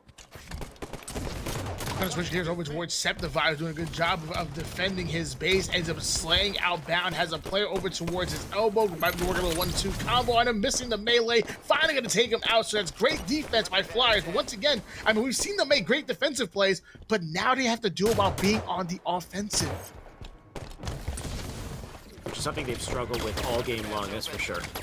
The carbine might help, that's for sure. I mean, there's the beautiful shots from the carbine across the map. The gun is just such a damn laser. He's going to try to use that until he has the opportunity to pick up the rockets, which I'd like to see happen. Those starts with Renegade and hits Bound as well. Look at that double. Cleaning up the weak players. That flag is going out and through the trench, so Flyers with a chance, with signs of life coming from this carbine, and soon the rockets from Septify. That's 2-1 on the board here. Septify might have to burn these rocks. In the second one, he does manage to land into a player. So things looking pretty good for Flyers as they start to reverse the momentum here. Septify doing so good with the carbine, he actually elected to trade out his pistol for the rockets. He's like, I'm going to keep this carbine. It's doing good, well for me, as Super CC gets a nasty double kill, even taking out Falcated in the interim. 2-1 lead in favor of USA. Can they close things out? That flag is actually being pulled. It's on the move a little bit here, but Super CC still has a 4-shot sniper rifle. Okay, he took his time with that one, but he hit it. Still got 3 shots left to work with here. Enemies on the bend, out in the open, easy pickings if he can just find his opportunity here. Just stabilizing, looking for something, but no dice. Got Envor with a nice double, though. Player spawning up the elbow side here. Super CC needs to do something to chip in nice and quick here. He gets 1 down to 1 shot. Another player on the elbow. Beautiful headshot on the Boo Boo Doo Boo. But it's not enough, Tony. His teammates are dead. That little flick shot was incredible. Another one taken out the enemy's team elbow and doing a fantastic job at that. Super CC looking iced up and ready to go, but it might not matter. Bound's got that flag. He's going to take it out through cave here. Tony, I don't know if they can stop this. I think this might be the game. They got to get into that flag. You got Septify. You know what? Septify has managed to get a pull, so the counter comes out. They might be able to stop that from stop the game from closing here and now. We'll see. Flag sits out front. Bound with beautiful shots into Envor here. Allocated with the trades on the CC and Envor. They're going to dive on the Re to close the game and the series. And that's it. USA will take losers finals for a second chance at Grands with KCP. And that was a fantastic game number 3. Great job by Flyers to force that game number 3, that elimination game, and almost even taking them out. They made some incredible plays, including put a flag cap on the board, which ain't easy doing against the likes of Bound, Boo Boo, Renegade, and Falcon. But sadly, it was not enough. Bound dropping 22 kills, only dying 13 times, double-digit assist across the board for the rest of the USA squad. So they're putting assists in as well. Just a great job across the board. They had to work hard for that one flag. That was the big issue, right? Is they spent most of the game fighting from blue base, and then they finally, like after beautiful plays, just slay after slay, they managed to just get a flag out. And I think it came down to Septify and the Carbine just lighting up everybody. And then he picked up the rockets, did some damage there. So great stuff from Septify. He had a great game, put some great damage in. I mean, 21-13. He outslayed everyone in his team by a vast margin, and the second highest performer in the game, just behind Bound, who went 22-13. So USA, they're looking damn good. But are they good enough to take on KCP? Because, Tony, they got 2-0'd by KCP in Winterside Finals. And that might happen again. It's going to be a best of 3 in grand finals coming up unless USA can reset the bracket and give us something spicy, which is what I hope to see. So stay tuned, guys. All that's left is grand finals with the best players in the tournament. Don't go anywhere. You don't want to miss this.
right, did you miss us? Because we're back, and we're back for the last time. It's time for Grand Finals, the most important match of the entire tournament, the moment you've all been waiting for. It's up to USA on the loser's side, going up against KCP, holding it down on winners. This is a best of 3 the whole way through. So if USA take the first best of 3, they'll reset for a second. But KCP, they're going to try to close this out quick, knowing them. So Tony, we got a hell of a matchup in front of us. What do you think coming into this? Do you think USA are a different beast and they're going to run it back? Or do you think KCP are going to shut them down here? I mean, as we were said in the winners bracket finals, when you're looking on paper, I would probably give USA the advantage. I mean, Bound, Boobadooboo, Falcated, and Renegade are one nasty combination of players. However, I believe you said it before. It's the teamwork coming out of KCP that makes them so formidable. So we're gonna see. I mean, I'm still gonna go with my boys USA. I'm gonna say they take the first series 2-0 and then take the second series 2-1. But they have a long journey ahead of them. Yeah, I think the map game types are a big part of this as well. The difference that we had in the winners finals series was it started with a capture the flag, which is KCP's wheelhouse. And that's where their teamwork really starts to shine and they feel very comfortable. I think it might have been a Fathom or a Kali, or maybe it was either way, it was a CTF and they closed out the CTF. So that gave them a lot of momentum to start the series. The difference here is it's an Eden Strongholds to kick off our grand final. So this could be a very different reality and could start in a very different way. It's going to come down to these two teams clashing here, of course. We got the Camo, the OS, the Rockets to fight for, and we'll kick things off with Manny as he's going to make his way over to OS. Got some nice nades coming in for defense, but it looks like he's going to let his teammate pick that up in the early OS grab. Going to go over to, I believe, Druck to open the game. And maybe I was wrong once again because, wow, that's a beautiful opening strat coming out of KCP. What is going on here? These guys are playing this. I mean, KCP's always been amazing, but man, they're playing on another level today. I'm loving that starting strat coming out of them, and they have a trip cap on the board to start the game off, Alex. Wild. Early trip cap, a double out of Druck, and the kills are going to keep coming here as Druck makes his way through to tower. Got new spawners coming up in tower, 11 points and counting as they're just holding on and conquering right now. USA are going to have to weather the storm, do something to stop the bleeding, and it's going to start with Blue Ben. I'm actually on board here with Druck right now. That's what RN stands for right now. Rocket launcher in hands, has one in the chamber. Not anymore because he plants it on down face. 21-0 lead in favor of this blue team squad, and they're able to fend off Blue Ben very well. Now they're going in on the offensive. They're going in for the trip cap. At least Druck is, but sadly he's going to get taken out. So hopefully KCP can back down, reset, and keep their 2 cap. See, Tony, if he's Druck right now, then who is he later? Is the big question that I have. I don't know about you. That's a brain teaser. That's a real mind bender. Either way, Druck right now gonna make sure he ices up because right now it's looking great for KCP on that scoreboard. On board here with Talik, the hunter, and doing a great job putting shots and but most importantly, staying alive with Red Nest. They have no reason for him to throw away his life. Taken out, Falcated. There we go. It's 43-0 in favor of KCP, and it doesn't look like they're slowing down for anything, Alex. Yeah, they're definitely not slowing down right now. All right, I'll shut up. I know the chat hates me right now, but what about later? You know, no. Either way, Falcated still gonna fight for the camo here, and he wins a big fight, so that's a free camo for Falcated.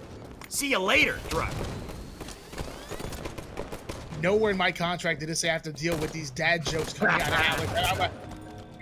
This contract is Falcated actually trying to stay alive towards Catwalk, but not able to do so despite even having the camouflage. So on board here with Renegade, but as I've said multiple times, all my friends are dead is probably what he's singing in his head right now because there were 3 down.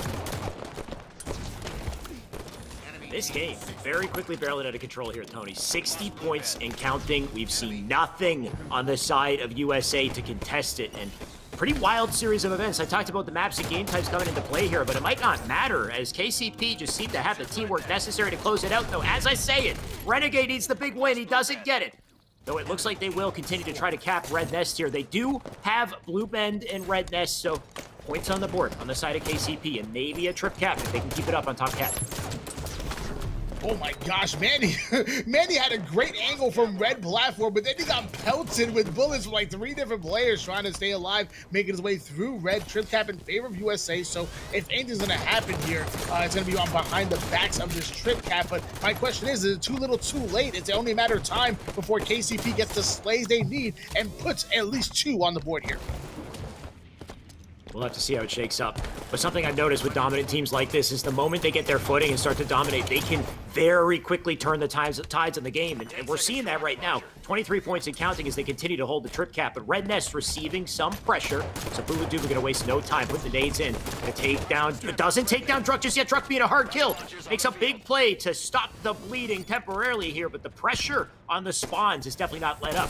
Bulu just looking for more to work with here. Manny doesn't die, though. Manny with a big kill. And the longer they take to die, the more of an opportunity this KCP team is going to have to turn the tides to get those points back in their favor. But slowly, USA clawing their way back. And Falcon getting a big kill right there. Talik putting some good shots on an Overshield player and staying alive. Falcon looking for a moment and said, hey, I got to stop Blue Ben. I got to get over here. I got an appointment with Destiny. And he flies in, takes out Blue Ben, gets the reset, and they are still holding this trip cap, Alex. The firepower coming out of USA is quite impressive. This is what I love to see in Halo, is when a team is good enough to answer right back to the opening that we just saw from KCP. It's the back and forth nature of these games, the way that these teams can come back. And I mean, at this point, it's anyone's game. We're looking at 60 points in a second and counting here as they continue to hold the trip cap. Falcon going to dive into blue to get the reset here, so making it so damn difficult for KCP to do anything to stop this, what seems like relentless momentum here. And my God, it's going to be a tie game, and maybe even a lead for USA at this point. She shows up getting a big kill on Bulu Duba. Falcon to try to stay alive to kill those players on the catwalk. He does end up taking out one, but not before catwalk gets captured.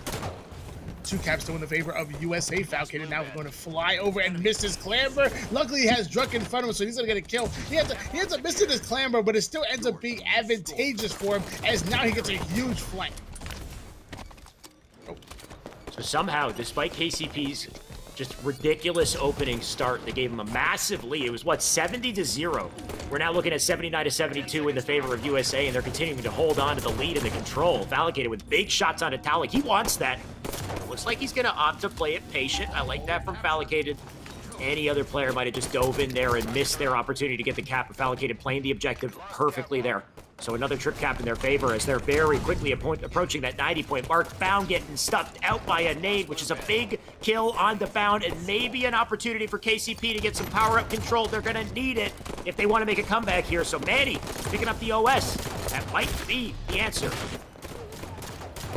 89-76 lead in favor of USA. Now with KCP putting points on the board, having the momentum back. 3 down goes USA. 5 minutes 27 seconds on the clock here, and there's enough time for anything to happen. And once again, I'm not gonna make a prediction. I'm not gonna put my foot in my mouth.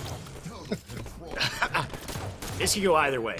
It's going to go down to the wire for sure. We're already getting to the 90-point mark here. KCP holding on to a trip cap that's quickly going to be upset by USA as they get Top Cat to start. They're going to pour out a Top Cat here and try to control the rest of the map, but Manny not having any of it, trying to get the defense here. What a kill on the Renegade. Sit down. No way Manny gets that. Living well, 1 shot. That might be what he needs to do for the game here. 93 account. Manny still looking to hold on here. Naded the Bound. Gets the kill on Bound, and he's still alive. Tony, the plays right now. Oh my God. The plays right now. Manny's absolutely making plays, and it's crazy. It's incredible. I don't know what's happening here. 98-90 lead in favor of KCP. However, USA has the double cap on the board here, despite Manny getting almost 2 different resets, and that's going to be game. Game over. Victory. I vote Manny MVP.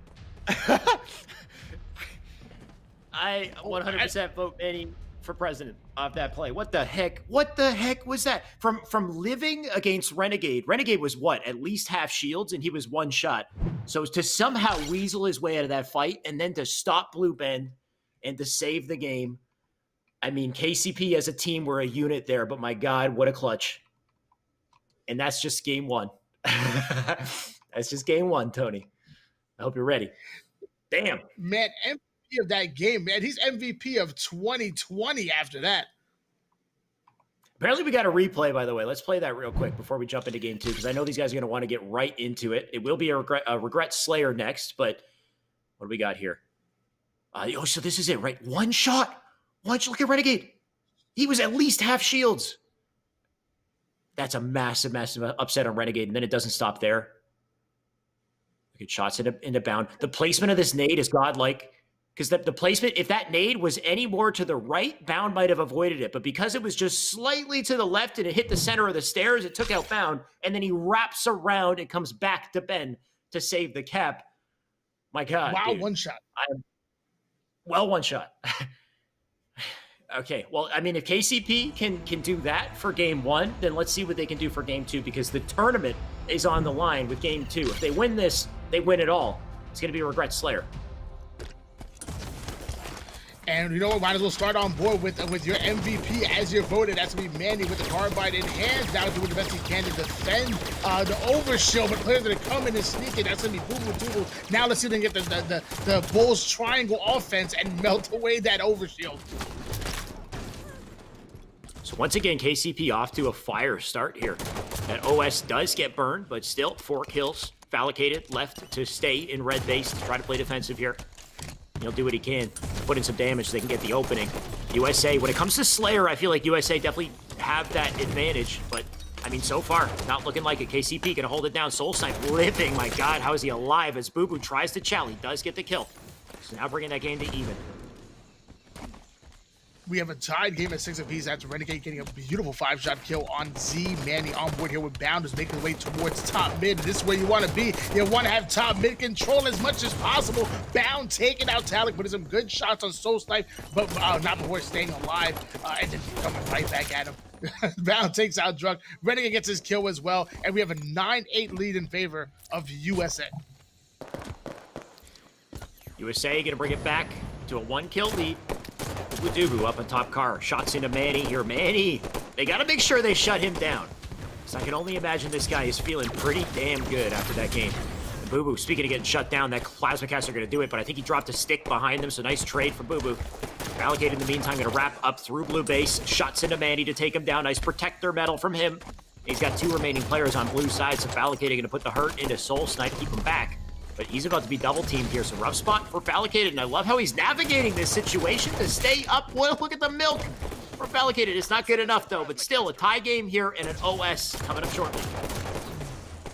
14-13 lead in favor of USA, and Boo Boo Dubu getting a big kill on Talik right there. So we're now approaching the 10-minute mark of the game. Overshield should be coming up very soon. Drug fighting off Fallicated. Mr. Soul Snipe saying, I'm going to ignore those players towards red. I got an overshield to grab. Yeah, Soul Snipe, you know he wants it. This man is always holding forward. He's moving so damn quick on the map. So the perfect person to pick up OS here. But still, despite his grab, it's a 2-kill deficit on the side of KCP. Shots up into Bound as well, and Bound takes him down. Somebody who I haven't seen light up so far in this series is Bound. Renegade as well, though. So I'm curious to see what these boys can pull off, because if anyone has the clutch factor, it's Bound and Renegade. Renegade gonna wrap around through red car. Nice deletion onto Druck. That definitely wasn't friendly. Shots into Talik as well. He's gonna drop the nades behind. And spring jumps maybe coming out. Still a tie game here, Tony. This whole game so far, just neck and neck. 21 all right now after Boo Boo Dubu getting a big kill on Soul Snipe. Luckily, Talik taking out Fallicated. Bound hitting a beautiful 5-shot on Z. Manny gonna let him back down to try to stay alive. 8 minutes and 58 seconds on the clock here. And man, I love tightly contested games, and they are delivering right now. KCP and USA, this is beautiful. Literally every single kill is traded with another kill. It's just back and forth. It's mind-boggling that this continues to happen the way it does. Now 24, now 25. So KCP gonna look to pull away, but still 2 kills that they get before they are stopped in their tracks, though. Talik, okay, all right, that's one way to use the caster to burn the entire thing, but that does cut off the exit for Devil Bound. Though Bound does get a kill of his own, so yet another trade here, 27 to 25, as we slowly climb in the score, and just back and forth this game continues to go, but Talik with the spurty as he starts to light things up. Is he staying alive here? And these guys are playing at another level, at another pace right now. 29 to 26 lead in favor of KCP. And Talik gonna catch Fallicated with his pants down, putting some 4 beautiful shots in, but not quite getting the fifth one. Finally, headshot to take him out, but not before he gets taken out as well, because Bound coming in, 7 minutes and 54 seconds on the clock. Watch out, Overshow coming up very soon, and in a 2-kill game, this is going to be one important power-up. Oh, but the timing of those slays. 3 dead. Foul, last one up. The nade coming in. That takes him out. So that's a free OS for KCP. Tony, they might win the game with the plays they just made here. Paladin gonna put the hurt on. He's got the fast forward button going here as he just speeds his way into red base. The slay's coming up on the feed. Look at the momentum here as they now have 37-29. What was once a neck-and-neck game is now going to be a 10-kill lead. And KCP is too fast, they are too efficient, and now suddenly they have the firepower to match. KCP looking like the perfect team. If they can carry this into season 2 of whatever's in store of Esports Arena or even the Pro Series and whatnot, watch out for KCP. We're not talking about a top 4 team anymore. We're talking about possibly a top 2 team making it to grand finals over and over again. They're playing lights out, and they just put USA 4 down once again, Alex.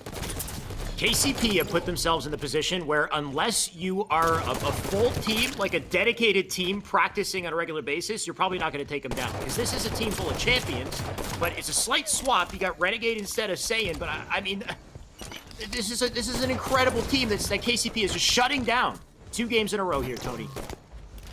Yeah, one could say that Renegade and Saiyan, as far as firepower, as far as skill-wise, could be evenly matched. Maybe, one slightly above the other, but either way, this is fantastic gameplay. 47-38 lead in favor of KCP. They look like they're going to win this game here. Renegade put in some good shots with the battle rifle, trying to do anything he can to come back in this game, but it just may be too little too late. Yeah, there's no way they make a 9-kill comeback. That's it, 50-40, not even close, Tony. KCP proving their dominance in this weekend's Esports Arena. Damn, one hell of a performance from them. You got to give them props. The one thing I'll say is, and I saw it in the chat as well, is I wish this was a best of 5 or even a best of 7, Tony, because I would have loved to see this one go the distance. KCP, they're giving us a short and sweet show today. I would love to see more gameplay as well, but either way, I'm not going to take anything at all from KCP because, man, that I've never been so excited to be so wrong, Alex. Like, I thought the firepower coming out of USA was going to be tough. I thought it was going to be formidable, but, man, KCP really impressing me and 2-0ing this squad twice. They did in the winner's bracket as well, Shyway. This wasn't just luck. No, this is a team that can hang with the likes of C9, with the likes of Sentinels. I don't know if they've beaten Sentinels before, but they got up against them in grand finals and Pro Series, and Inconceivable as well. Like they are up there. They're putting themselves in that top echelon, that top caliber, and they've definitely they're continuing to prove it today with their performance today. The beauty of this is if you rewind, you go right back to the beginning. Who were they? They were Fung 4, right? They started as Fung 4, and they started with Renegade on their team. Renegade eventually left, and when Renegade left, that was a bit of a bane to them, right? That kind of hurt them because their performance suffered for a while, and then they picked up Manny, and then they continued to grind, they continued to improve, and all of a sudden today they're refined, Tony. They're reformed. It's just a different team today, and now they're beating Renegade. And Renegade, he's got no slouches with him. He's got Bound, he's got Boo Boo and Fallicated. So just a wonderful performance, and testament to the fact that no matter what year it is, no matter how popular this damn game is, these players continue to grind, they continue to improve, and this is the type of mindset you need to have if you want to win when it comes to Halo Infinite, I think. Yeah. I'm going to have to agree. And practice makes perfect, and this team is showing that when you put in the practice, when you stay together, you put in that work over and over and over again, you will eventually see results, and that's what we're seeing right now. Fantastic job by all of KCP, your Kansas City Pioneers. They're going to take that lion's share of this $1,000 prize pool. Man, that was absolutely incredible. Big congratulations to KCP. Big thank you for everybody in the chat who tuned in once again, hanging out with us every single Sunday. It's just nice to have these really exciting tournaments continue. So big props to Esports Arena for just doing this on a regular basis. We're not done yet, by the way. I thought today was the last one, but we have another next weekend, December 27th, apparently coming up as well. So we are literally closing the year down to the wire with yet another Halo 5 tournament. And stay tuned because there's more planned. We're going to keep these going. So really exciting stuff playing with Halo 5. Tony, before we go today, pleasure to cast with you, my man. Happy holidays, happy New Year to you, because I think this is the final time we get to cast together this year. Always a pleasure. Do you have any closing remarks for today? It's been an absolute pleasure. Thank you for having me. Thank Esports Arena as well. It's been great. It really has been, and I hope to see you again. If there was another season coming up next year, I really hope that there is, and I hope to be working with you guys again. It's been such a pleasure, and to you guys, the fans as well. You guys come out in the chat. You guys are making noise. You guys make it so easy for us to get hype as casters because you're almost lending us your energy for the spirit bomb that we launch while casting. So again, thank you to you, Shyway. Thank you guys at Esports Arena. Thank you, Monster, Microsoft, all the sponsors and whatnot. And most of all, thank you guys, the fans. Thank you, Tony. And shout out to Clutch in the chat as well. Big fan of Clutch. Love casting with him. So guys, get ready because Clutch will be with me next week on the 27th to close out the whole show for the year. It's going to be a big one as well. And I only expect some of the top competitors to come back and play again. So really exciting. And just great to have more Halo 5, like you said, to keep these tournaments going. So thank you, Tony. Thank you, everyone. Guys, that's it for today. Remember, before you go, type !! giveaway in the chat. We do this every single week. We give away monsters. Tony, show them what we got. We got a beautiful monster can here with Halo Infinite. ×2 XP, right? So you don't just get that energy, you get ×2 XP for when Halo Infinite does arrive. So type ! giveaway before you go. Get your chance to get the backpack plus monster combo. Get all that ×2 XP when Infinite does drop. And Tony, look at this beautiful man. He's kissing the can. He's just showing it off for you. So we got so much to deliver here, guys. So make sure you continue to tune in and make sure you're back next Sunday with more Esports Arena. But that's it for now. Happy holidays. And have a good night, guys. We'll see you again soon.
Thank you.